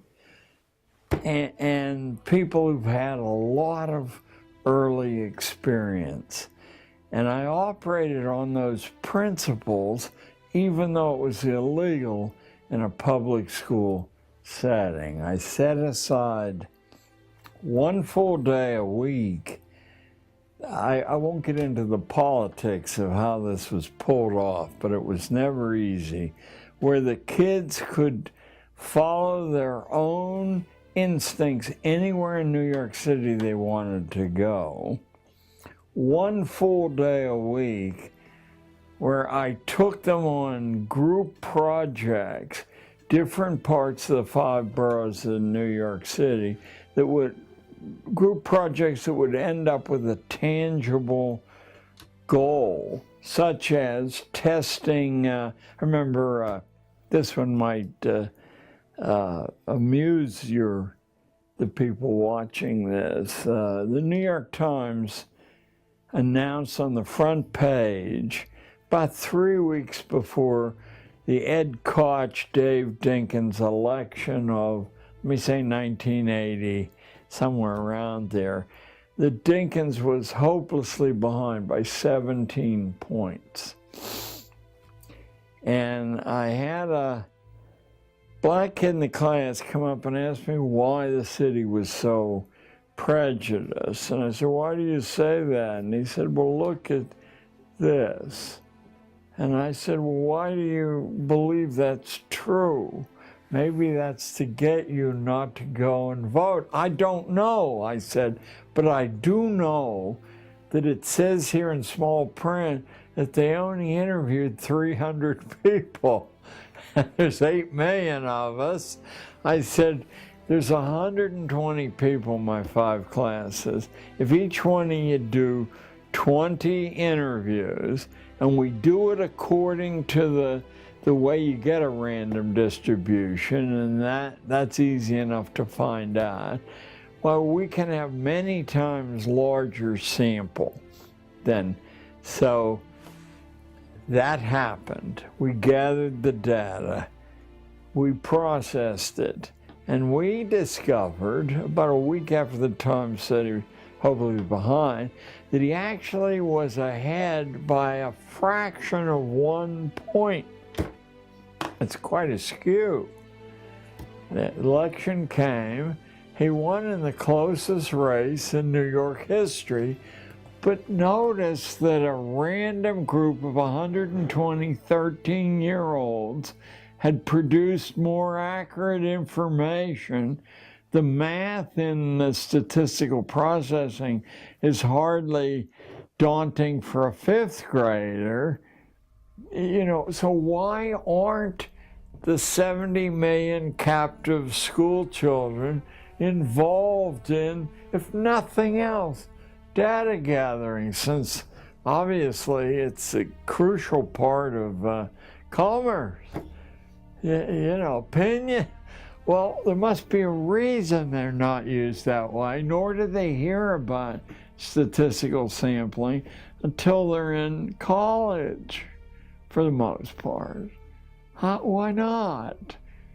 According to Alfred North Whitehead, one of the major mathematicians of the 20th century, other than addition, subtraction, multiplication, and division, the only crucial piece of math for everyone to learn is statistical sampling predictions, because the society, the economy is organized around those things. The politics is organized around those things. He said that in Aims of Education, which I think was published in the mid-1940s. Well, you know, 60 years have gone by, and where is it? He's hardly a radical. Is it possible to train fleas before you break their will? And what can one learn from the gene sequencing hobbies of 11-year-olds? I got a foundation award at a fancy hotel in Washington, D.C., I guess about 15 years ago. It was certainly a while ago. And sitting next to me was an 11-year-old boy receiving the same award from the foundation. And I mean, I was tickled. Here's this little skinny Chinese kid, and he has made some scientific breakthrough. So, you know, I'm patronizing him the way I've been trained to do. And I said, well, how did you learn to sequence genes, you know, instead of swimming? I'm a swimming champion. I remember he said that to me. I have a lot of medals. So he was a well-balanced 11-year-old kid. And these days I understand he's a college professor in Seattle. But in any case, he said, my uncle or my grandfather explained to me that the way you train fleas, he hit a soft part in me because I used to go to Hubert's Flea Circus on 42nd Street and watch fleas draw Roman chariots and swing on trapezes. He said, you've got to break their spirits. If you put fleas in a container, they'll instantly leap off and head off in all directions because they have flea agendas, and even they don't all off in the same direction. They have individual agendas. So he says you gotta break that autonomy in the flea first. And the way you do that is you put them in a container, small, with a lid on, and the fleas keep attempting to follow their own agenda, and they strike themselves over and over again. And if you come back in an hour or so, they're all huddled in a mass together. Now when you take the lid off, they don't even try to escape. Now, he said, you can impose your will on the flea. The minute the 11-year-old kid said that to me, I knew that I had been hired as the lid on the container. Not that I hadn't sabotaged it somewhat, but nevertheless, that's what we all had been hired to do. And this principle was understood. Training fleas was a delight of emperors thousands of years ago. And whoever trained those fleas understood the principle and saw that it could be applied, as it is in military training, to human beings, as it is in much religious training. Not all, but much. So you've got a character like Wundt who believes that children have no soul, and he's designing an education system, and then you've got these Machiavellian techniques being layered in on top of it of how to break the will of animals, and it's being used to train our children. Yeah, what's surprising is that these insights and even these activities that don't depend on modern technology. I mean, these are understood a long time ago.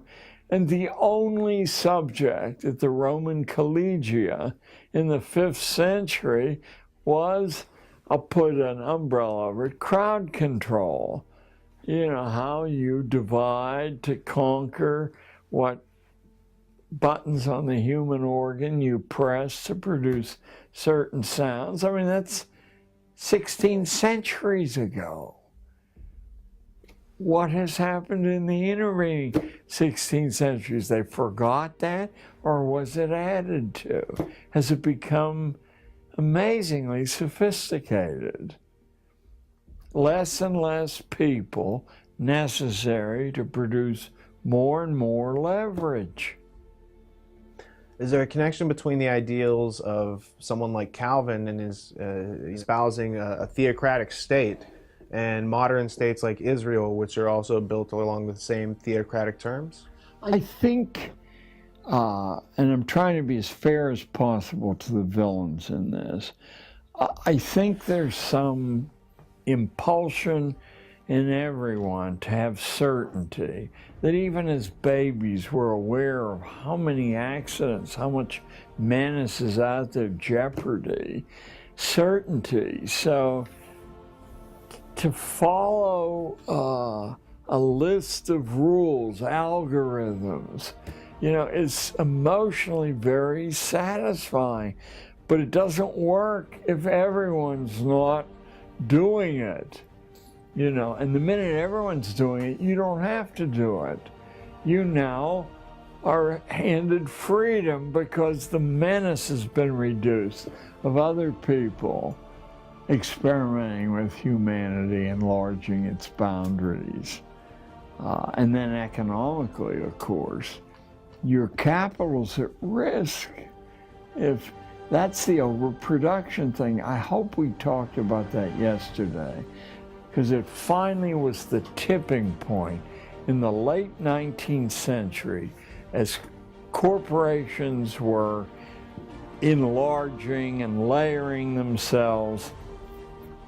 Men like Carnegie and Rockefeller and Astor, they were fully aware that human ingenuity was a tremendous risk to capital formation, because to talk people out of their wealth on the grounds that you can multiply it doesn't work. If too many people invent ways to do something better than your investment, you know, the capital's destroyed. So the easiest way to manage the future and the present, of course, they saw a series of financial crises all through history, but especially in the 19th century, where the boot of the master had been lifted off ordinary people, and they were recklessly inventive. I mean, America's producing more inventions than all the rest of the world put together. You can't have that, because on that new base, the next base is going to be frightening.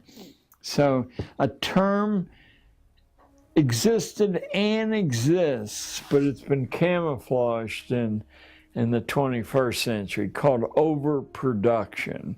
You have to use government to control overproduction, dumping too many goods or services on the market that it can't absorb. And the easiest way to do that, at first you try licensing, and other kinds of government subsidy to favored groups. But ultimately, the killer app is to remove the ability to be inventive from the ordinary mass. These days it's called overcapacity because to penetrate what that means is much harder than to see instantly what overproduction means. Then a second menace emerged in the late 19th century, but by the late 1960s, it was clear it too would have to be controlled. That's called hyper-democracy. If too many people take democracy seriously and understand how to form alliances with one another to confront power with power, then power becomes much less effective. So when the kids stopped the Vietnamese War, waves of them, I mean, this was so intolerable. The cost to privileged classes of this rain of money, the cost to the government of not being able to suppress dissent on the grounds that this is an emergency. This couldn't be allowed to happen again. The Trilateral Commission gave me the break I needed to understand this more precisely. They underwrote the publication of a book called The Crisis of Democracy in 1975, published by New York University Press, in which now you have to have training in reading between the lines because the sophisticated power brokers aren't nakedly making these statements. But if you read Crisis of Democracy carefully, you will see that the crisis is too many people took it seriously and translated the principles into action and cost the industries and the hierarchy a war that, now the next war would be harder to run. To get together.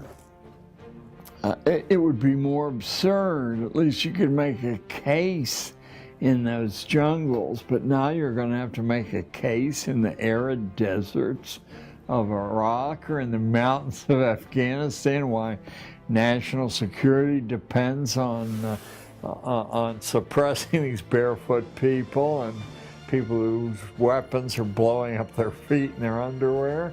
Hey, they're going to take the bread out of your family's mouth.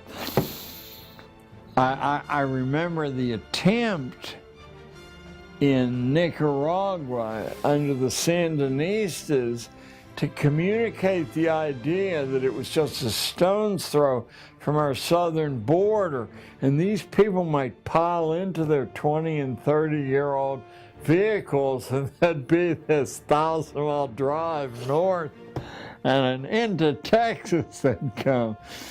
Well, our economy, of course, cannot function without warfare.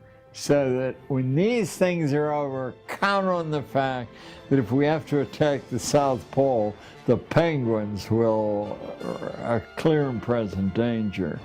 In the Paris Peace Conference, 1919, pre-CFR formation, Colonel House and these characters are hanging out, and Ho Chi Minh comes in and says, we want to be free like America, we love democracy, we want to do this, and instead of helping them out, helping them to become free, They're like, well, we're going to have to take them out. That makes a good place to have a We war. need enemies. We have to have enemies.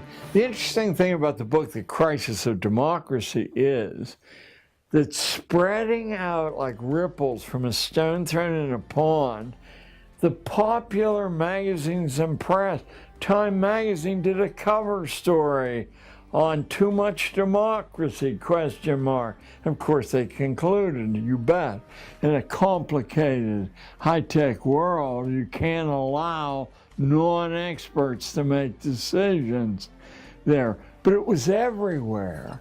So the tom-toms, they're interconnected, and they beat simultaneously or nearly so. What's the role of curiosity? Oh, is it not? Is it not the lever that produces invention? I mean, it forces you really, in a fun way, to think for yourself there. And then it turns out that the secrets of nature or of society aren't really very hard to penetrate as long as you remain curious. How do you destroy curiosity? Because we all see little babies are always curious. How do you destroy curiosity? Well, one good way is to sit people in chairs, tell them to speak when you're spoken to, threaten them with upcoming tests if they don't memorize usually erroneous material. It's fascinating. Show me a school book that deals with Admiral Perry's opening of Japan. And the school book, last one I looked, was nominally under the aegis of the Librarian of Congress, so a major scholar, and it will say that, essentially it will say that we decided that Japan should be part of the modern world. It wasn't fair to leave them in medieval. And so Admiral Perry sailed over there and negotiated, and they said, okay, you can have coaling bases, or we'll take care of sunken whaler crews. What no one says is that Perry had 11-inch naval rifles, the standard of the day. The Japanese had medieval cannon with a range of about 75 yards, and Perry's guns could reach 10 miles. And that Perry emphasized the destructive impact of his force of 3 black gunboats. I mean, somebody had to actually paint the boats black by destroying some structures on the shore. Then they rowed out fast enough and said, you know, please, massa. When did the American dream become one of lifelong servitude and debt and slavery? It's so fascinating that the American dream is enunciated in 1859 by Abraham Lincoln speaking to the Wisconsin Agricultural Association. That's 152 years ago. And he says the American dream is to write your own script, to have an independent livelihood. That's why we don't have giant corporations like Britain and Germany have. People only work for somebody else long enough to put a stake together, and they figure out what people need, and then they do. So the American dream was, as elementary school books, it was liberty, freedom, personal sovereignty, and it was rather unique in the history of political nations around the earth, or even tribal bodies. And did it work? It almost immediately propelled us into a paramount position among the, just because there's I'm not hostile to, but I'm also a stranger to IT and the high-tech world, but I do try to keep up with the theory of what's going on. And about 3 or 4 years ago, there was a wonderful analytical book called The Cathedral and the Bazaar. Are you familiar with it? I don't remember who wrote it. At all? And I read it and I saw almost immediately what I thought nature was about, proving itself through IT.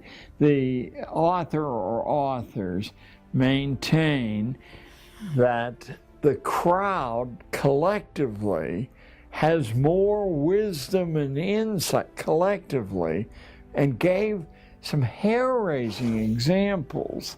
A huge gold ore body in Canada was discovered by the company putting its limited, it knew that there had to be an ore body there, but it also knew that if it used the normal procedures and the hole proved dry, excuse the mixed metaphor there, that they would be exhausted and they would have to sell what they knew. It's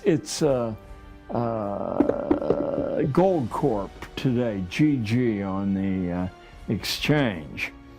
So how did they discover the ore body? Instead of going to the recognized engineers and blowing all their wad on one shot, on the internet they globally put out to anyone at all, from any background at all, they wanted a theory of how to find that ore body. And somebody who had nothing to do with mining, pick up the book, because I'm losing the richness of the details. But it's the essence of how non-experts can make some of the biggest discoveries. Oh, well, there is a book, I made a note to bring up here. There's a book that used to be required reading at MIT and maybe still would be. It's by a middle-level physicist named Robert Scott Root Bernstein. It's called Creativity. It's this thick, and the structure internally is so maddening. It's done in the form of a group discussion among different people, why he did that. But eventually I forced myself to read it, and what just comes pouring out of it is how actual life, world-changing discoveries are made. This is an MIT textbook. Apparently, by adding funds and assistance to a project, you almost destroy your ability to make these breakthroughs. People who have to saw ice cube trays in half to make a piece of lab equipment, etc., are the people who transcend the conventional. Now, that's often then taken over by a big project. One of the most recent dramatic examples, and I'm sure you can Google or whatever the search engine term is, there was 2 or 3 years ago in 60 Minutes, there was an account of a new way to treat cancerous tumors with radiation, without any side effects at all. And it had been discovered by a man in his garage who was had nothing to do with cancer research.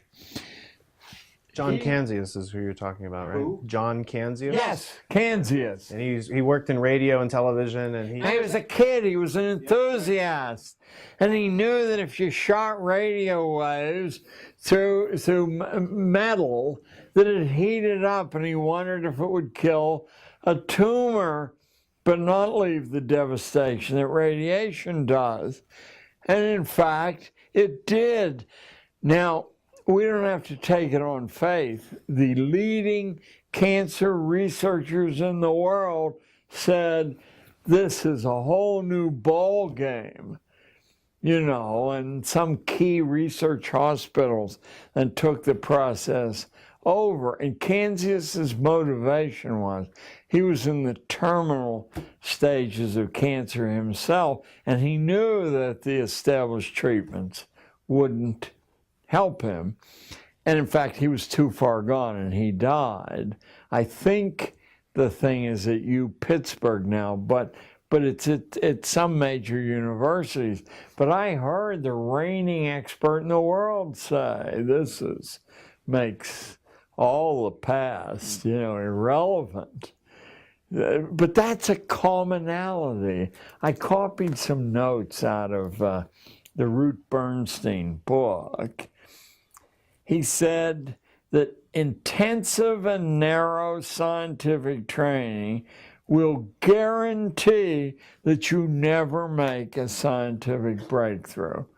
You know, you can get the best Johns Hopkins, it doesn't matter. It's the narrowness of training. The people who make these breakthroughs have as wide a range of mental and physical tools as possible. They almost invariably play musical instruments, are good at languages, etc., etc. Most successful people in physics make it by going off by themselves and learning whatever they want to, not following the history of the physical sciences. What they learn from mentors is how to deal with ambiguity. But the established bodies of scientific knowledge get in the way of thinking afresh. You know, as soon as you hear these things, they're so commonsensical, you say, of course, why didn't I think of that? Just a couple more here. Virtually every scientific pioneer, men like Edison, Franklin, Einstein, Planck, Maxwell, many others, had early opportunities to do absolutely independent research.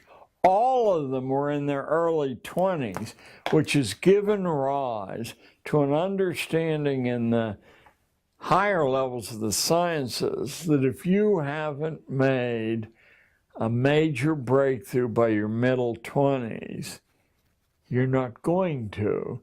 What you can do is head up a project and be a bureaucrat and take credit, as many college professors do, for the discoveries of your students, but you're not going to be worth gambling on. It isn't the age in itself that limits insight. It's the imprint of rigid patterns of habits.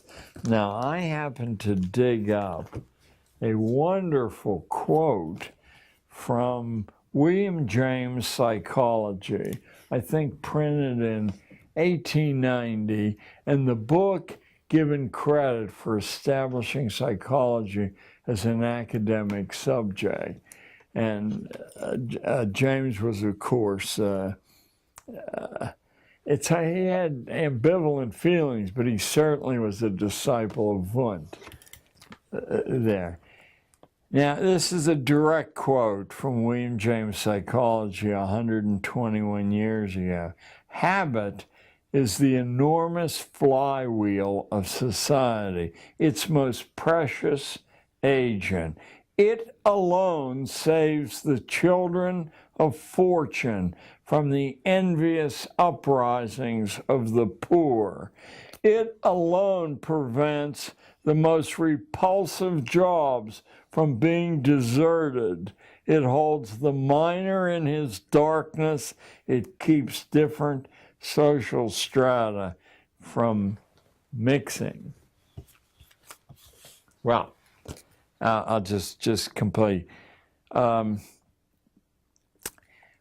of the insights of discovering that really electrified me as I was reading it is how frequently the great discovery in the scientific arena is not made by the specialists in that area, by somebody from another area completely divorced who transfers into chemistry or physics, has fresh eyes, cuts through the habits that lock the mind in place, and makes the discovery. Says freedom and flexibility is much more valuable than planning.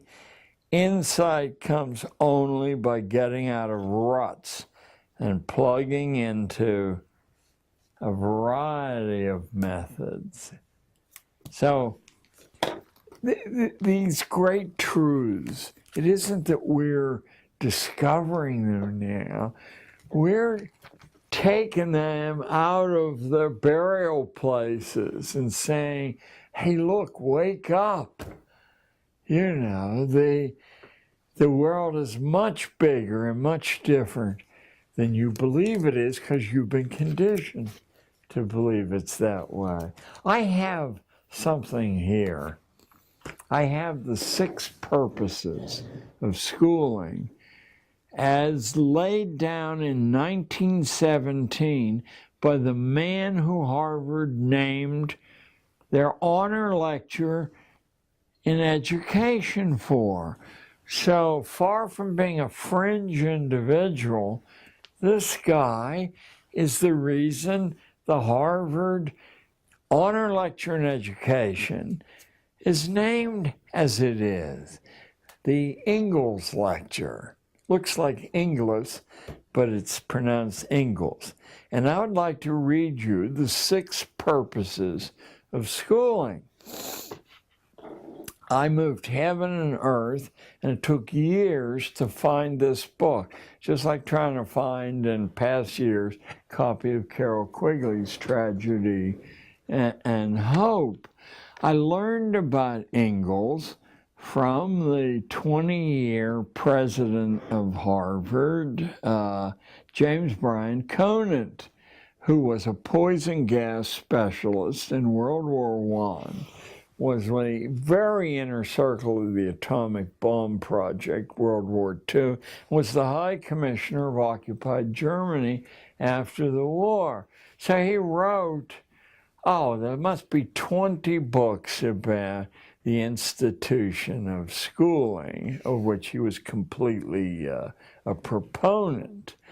And he's a very, very bad writer. I forced myself to read most of these books, and in one of them, he says that if you really want to know what school is about, you need to pick up the book that I'm referring to here, Principles of Secondary Education. 2 years it took me to find a copy of the book, 750 pages, tiny print, and as dull as your imagination can conceive. And furthermore, it's not until you get to the very middle of the book, in an unlabeled section, that he spills the beans. Let me spill them for you. These are the 6 purposes or functions, as he calls them. The first he calls the adjustive function. Schools are to establish fixed habits of reaction to authority. That's their main purpose, habits of reaction to authority. That's why school authorities don't tear their hair out when somebody exposes that the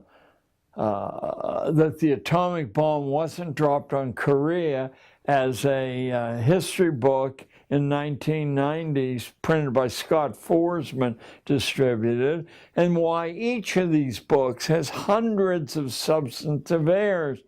Learning isn't the reason the texts are distributed. So first is the adjustive function, fixed habits. Now, here comes the wonderful insight that being able to analyze a detail will give you.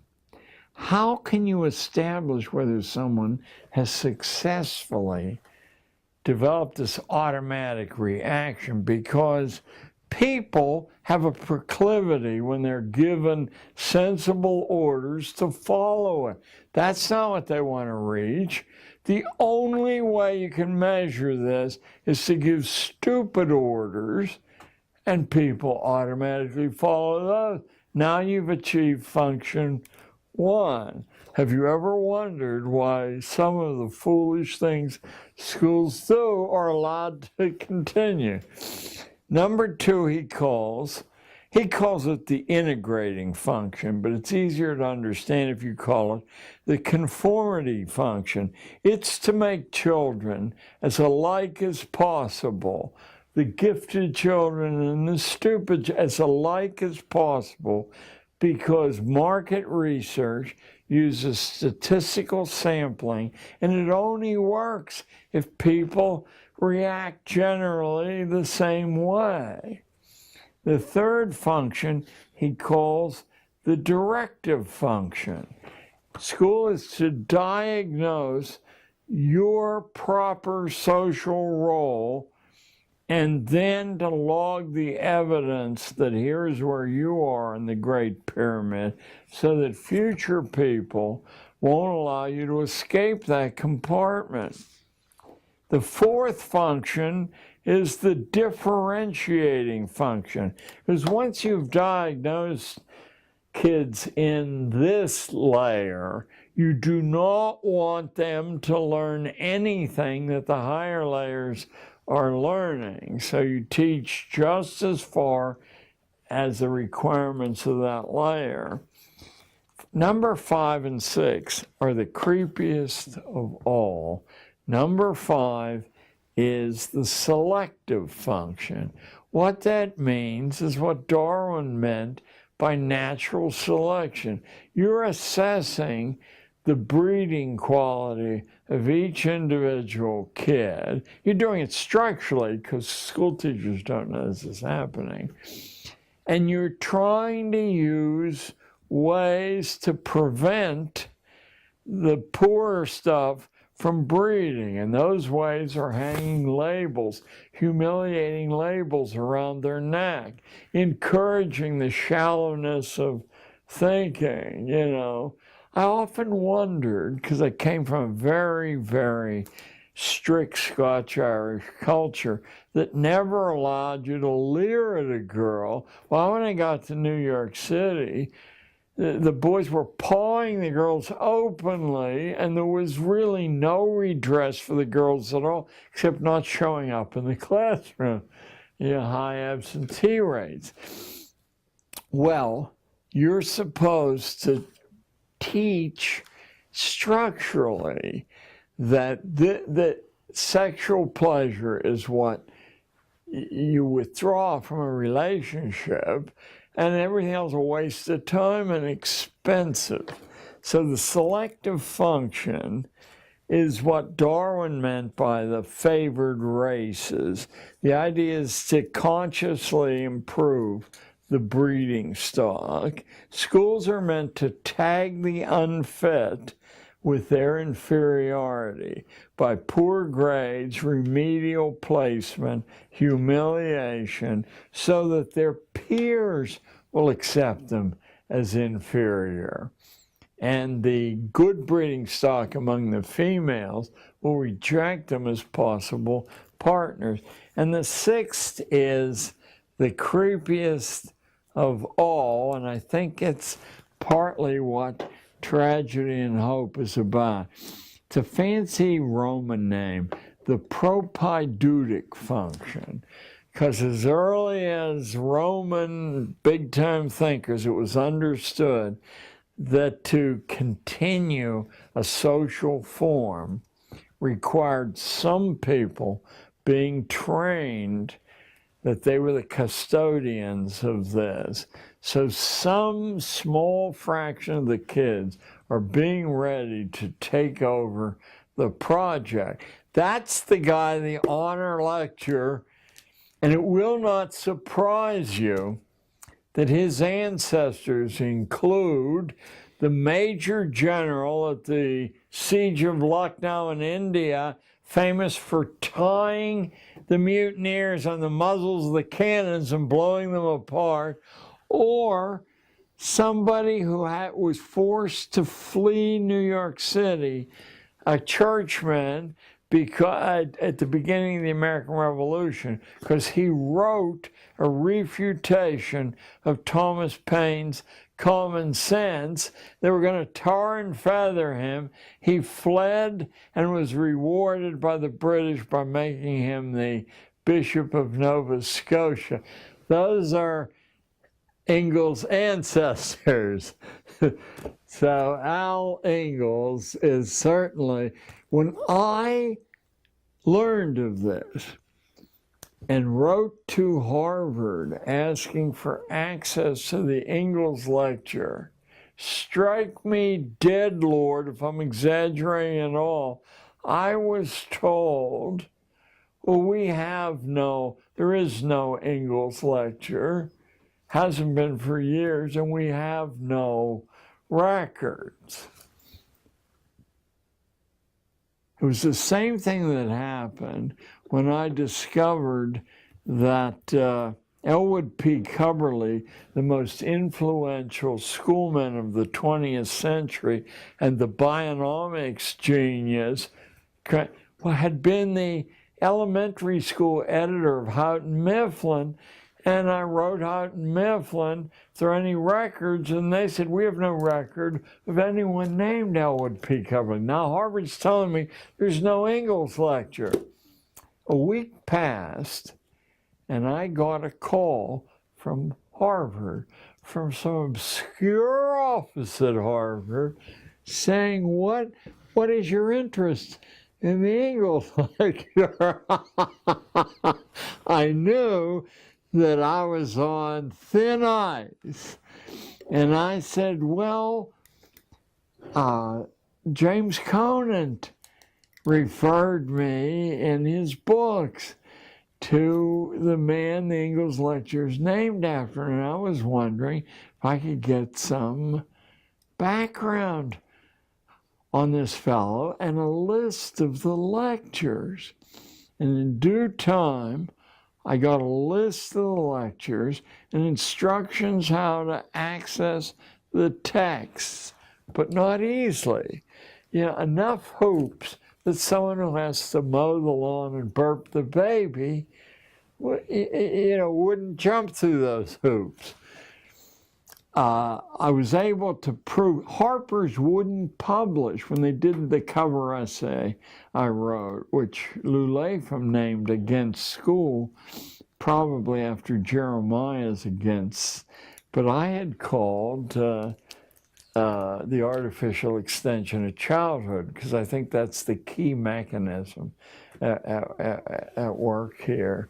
So they wouldn't print the information about Cubberley because Houghton Mifflin denied it. It was only months afterward that I looked through my extensive library of incredibly dull books about schooling and opened, and the facing page said Elwood Cubberley, editor-in-chief, elementary school,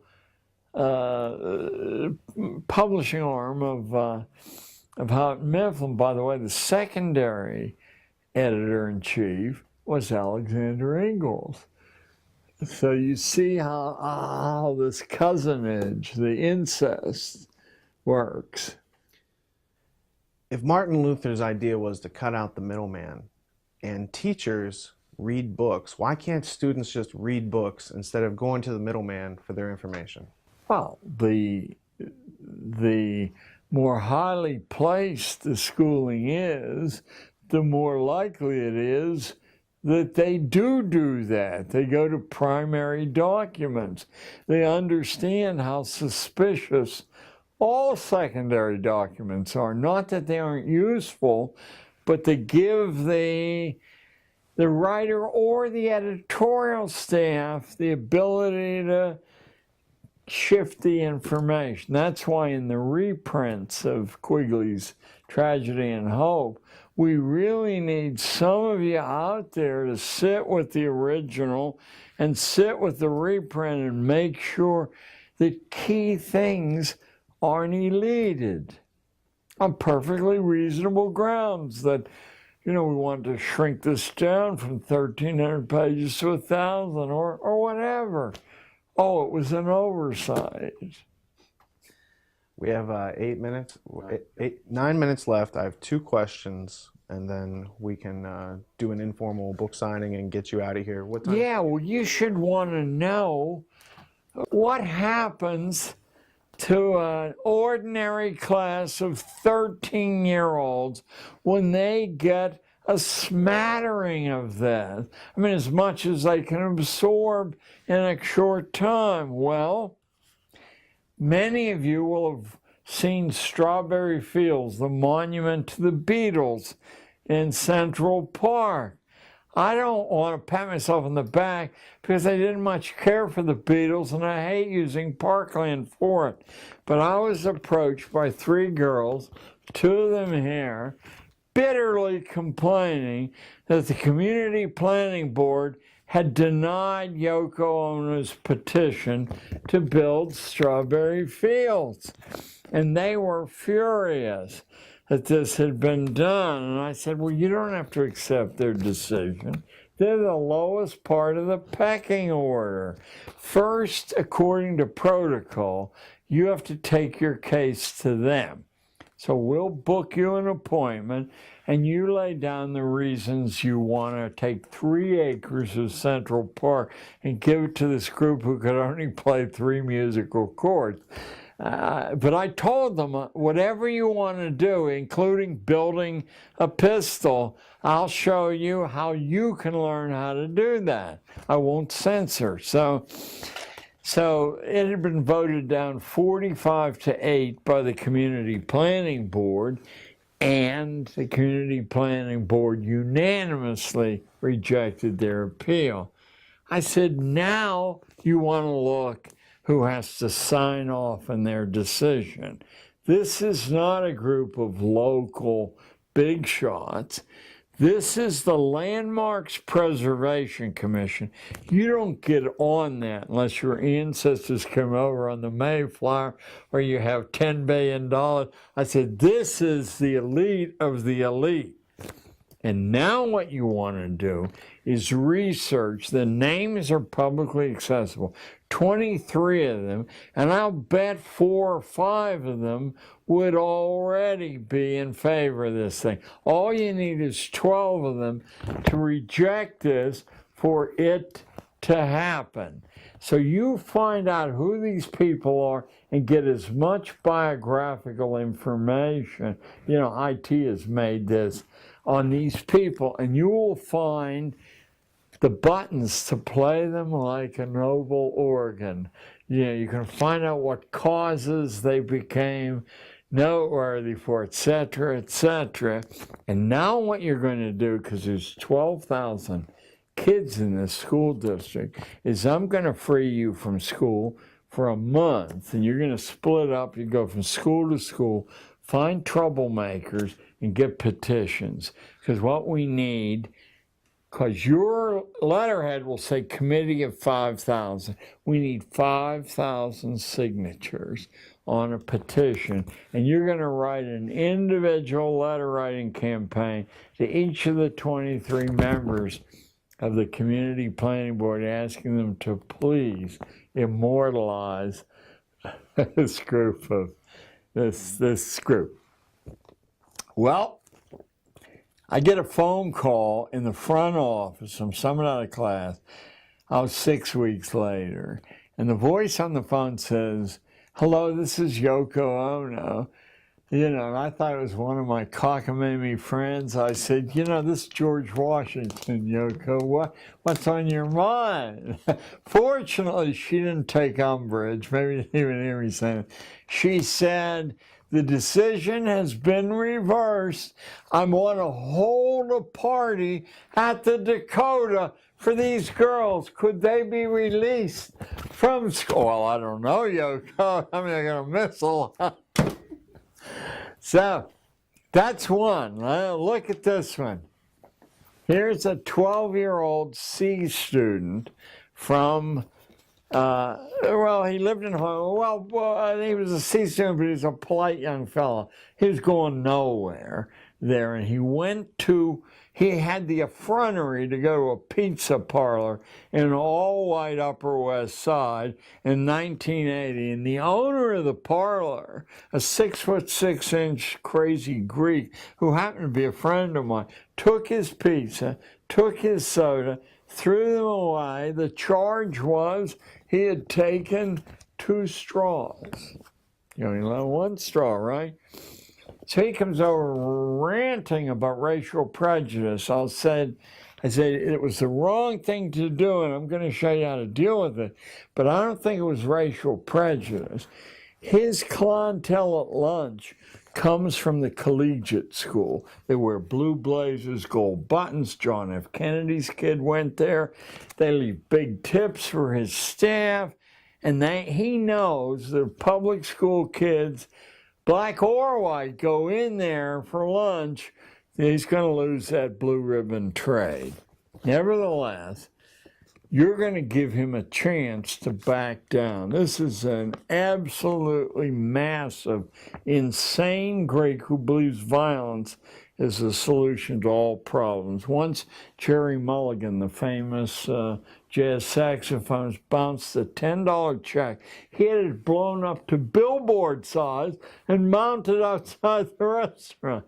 Okay, so I said, you go to the phone and I'll listen, and you say, I'm the guy whose pizza you took, but I'm willing to let bygones be bygones, if I could.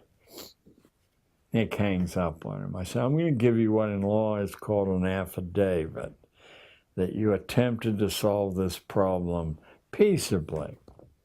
Now, I said, you want to go over there in person tomorrow, and I'll provide a long-distance witness, and you want to say, look, it's just a slice of pizza. Give me my slice of pizza back.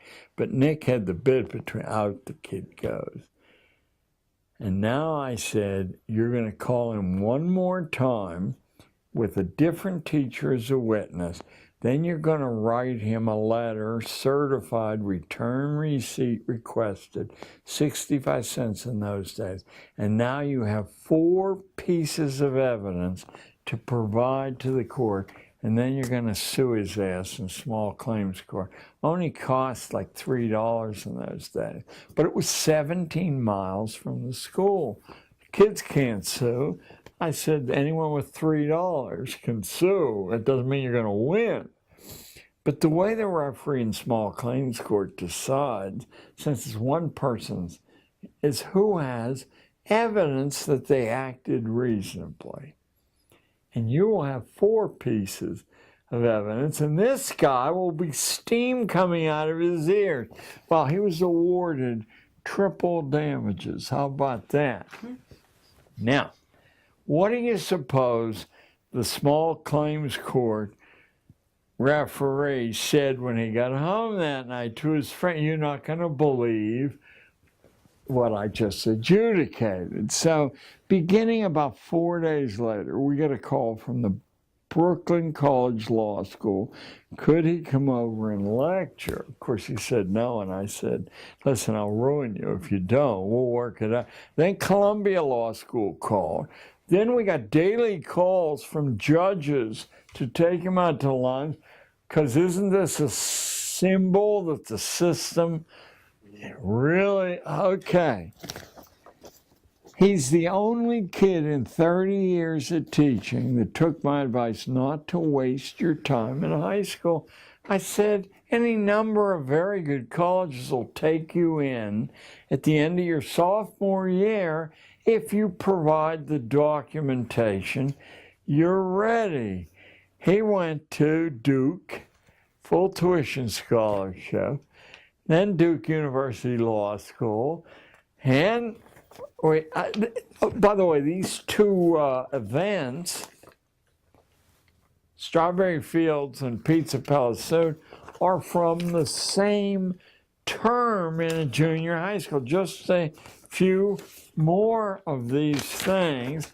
Here's a PhD from UCal. Here's a 13-year-old girl who came to me complaining that her mother was a liar, said she could go to Paris alone that summer if she could raise the money. She said, I just checked and nobody. I mean, she was a single-parent household. Mother was a secretary. She said, nobody. I said, well, you can't do it on a job, but there's not very much money if you have a little business. And she said, 13-year-old kids can't have businesses. I said, if you have something people want, they don't care how old you are. I mean, Sean Fanning almost ruined the music business with Napster. He was 17. So she takes a week out of school, figures out a really interesting exotic business that you can read my book and find out what it was, and raises enough money in a short time by cutting school for 6 consecutive weeks that she could afford to pay her mother's way to Paris. She came and said, I've got much more money than I need. I said, why don't you take your mother to Paris? She might appreciate it. On the basis of that, she went to what I believe is the finest college in the United States, Hampshire College, where you write your own curriculum and then you negotiate with the faculty. My granddaughter goes there, will be graduating next year. Hello, Christina. That's all I'll say. So, What phrase in Icelandic means writing of God? yes.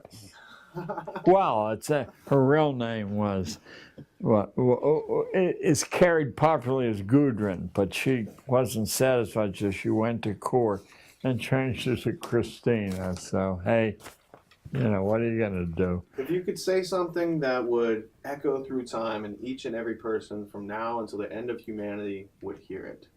Yeah. Sensible children do not wish to be incomplete human beings. And so when you impose a stage theory of human development upon them, you affect or tormenting them, you're limiting their opportunities.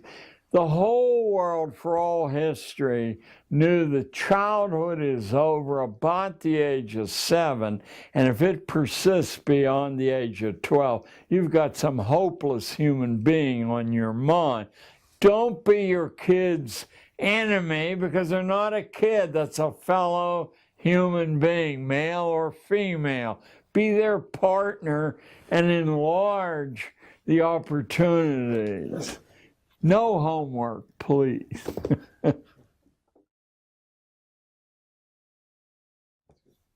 What does a college education really get you in the 21st century? I think it's consistently given less and less. It essentially was the last hoop to jump through, but it never delivered much to most of the people who jumped through that hoop. It is possible, if you understand that an education is something you have to take, to use the resources that are assembled there and actually stitch together an education for yourself and get some value. But most people, of course, follow a prescribed plan which has been put together by a committee somewhere, and in fact doesn't do much for most people. I went to Cornell, Columbia, and Reed College, and I can guarantee from Cornell and Columbia, I remember nothing except the babes, the alcohol, hangovers, etc. From Reed, I got a little bit out of a Plato seminar that I do remember, basically arguing with the professor who encouraged that. it doesn't give you a bang for your buck unless you commit, which who does? Isn't it supposed to produce a certificate that certifies you as eligible? The funny thing is that IT has accidentally exploded a lot of that because so many people, I remember when my daughter graduated from MIT, and she used to bitterly complain that her classmates would vanish for months at a time doing jobs for various companies, then come back as if nothing had happened and nobody punished them. You know, sorry to say that we were so slow picking up on, you judge people by performance, not by credentials. And real people, you'd be insane to hire on the basis of credentials, because the skew between memory and application is so large that eventually you're top heavy with people who don't know how to do anything much. I'm going to ask this last question. I'm going to go burn your DVD. That way you're not late. And so just answer to Jitu and Tony and Kevin. What is the value of persistence as juxtaposed to the learning process? About 10 years ago, I helped to set up a foundation that at Edison High School in New Jersey awards $10,000 a year to the most persistent student in the class. And persistence in the face of adversity is the final test. If you can stick to something, nothing is difficult to learn. I mean, nothing at all. But the natural selection process, operating on a low boredom quotient, on personal disrespect, I can't do that, and many other things, eliminates almost everyone except the persistent. Those are the ones who demonstrate merit. Now, obviously, a lot of the control mechanism is inherited or appointed, but the parts that aren't go to the persistent. And that includes the arts and the sciences as well as politics. I mean, who could imagine, for example, that an obviously inferior human being, I'm not speaking politically here, like George W. Bush, could pass through all the screens on the way up and then be elected not once but twice by the American population. He flunked his pilot's course 25 out of 100, and now he's supposed to be given a jet to fly in combat. But of course he pulled strings, he didn't do that. He clearly was an imbecile.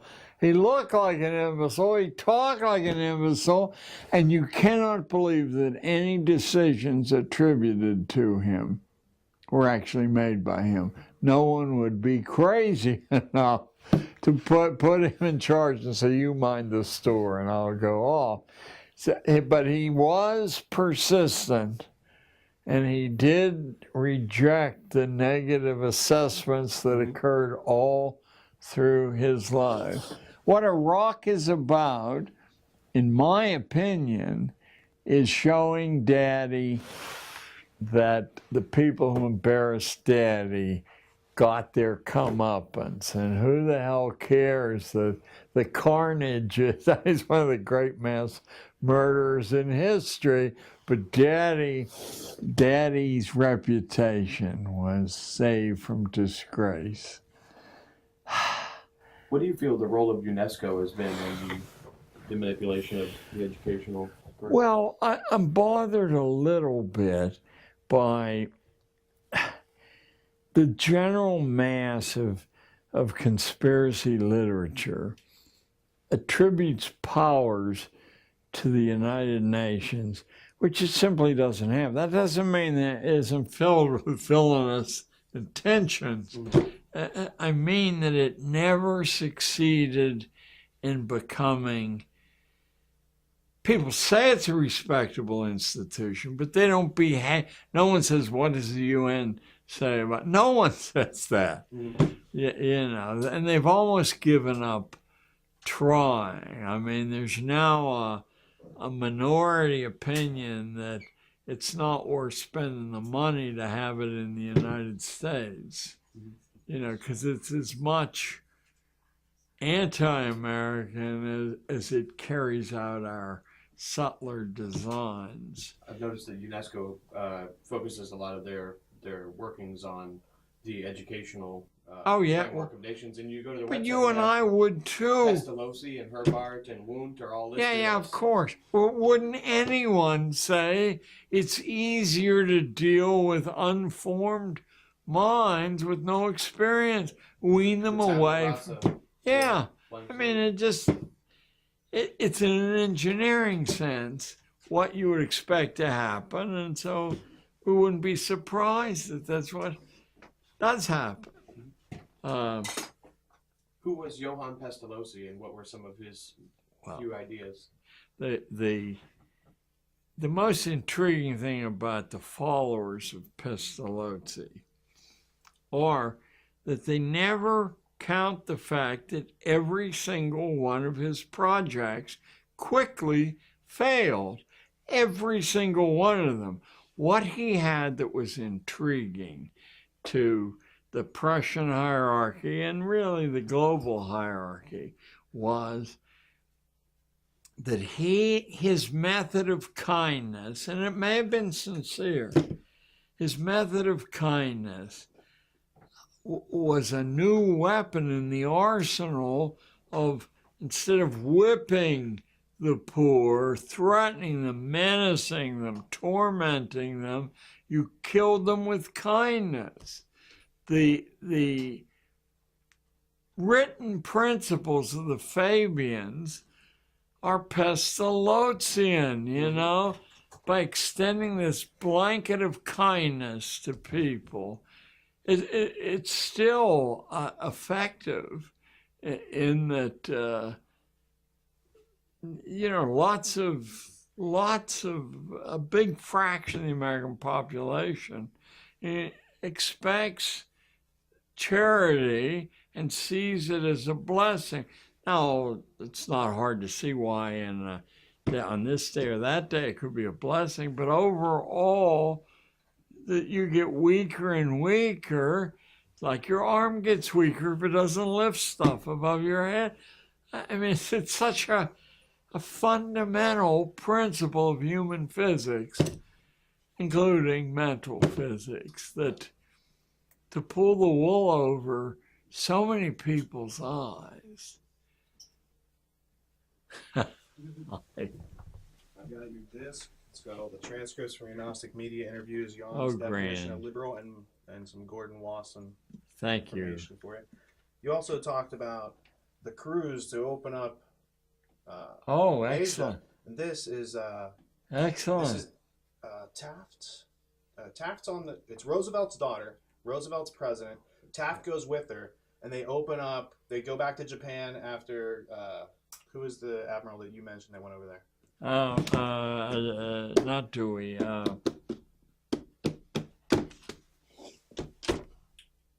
But you know what I'm saying? They had already gone over there, and this was the second one, and then this sets up the whole World War II, World War I, the whole scenario, the opium smuggling, it's all in there. And this guy wrote Flags of Our Fathers and Flyboys. Oh, yes. James Bradley.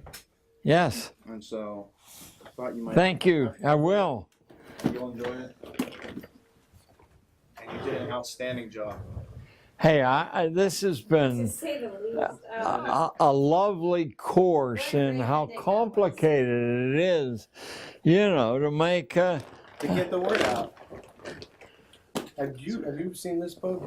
It's called The Perfectibilists. It's by Terry Mollinson. No. That was the name of the Illuminati before it was known as the Illuminati. It was the Perfectibilists, and they were a private club. And this means per me kaki vidant means through me the blind become sighted. So their top secret is the trivium and learning, but they use it out of order, so they don't establish what exists first. They assert logic without. No. If you look in the back, it has a full glossary of individuals. All the members. He's cataloged. Now this is my copy, but I want you to take it, and I can get another one, and then you can. God bless. Chris Milligan. And God bless. This here is the reference of Carl Wundt, and it goes into some of his colleagues, and you'll have a lot of references to your own material. Thank you all, and certainly. Now I got a heavy bag to carry. Now I got a heavy bag to carry. I'll take it for you. I'll get it. Let me get your mic off, yeah. Yes.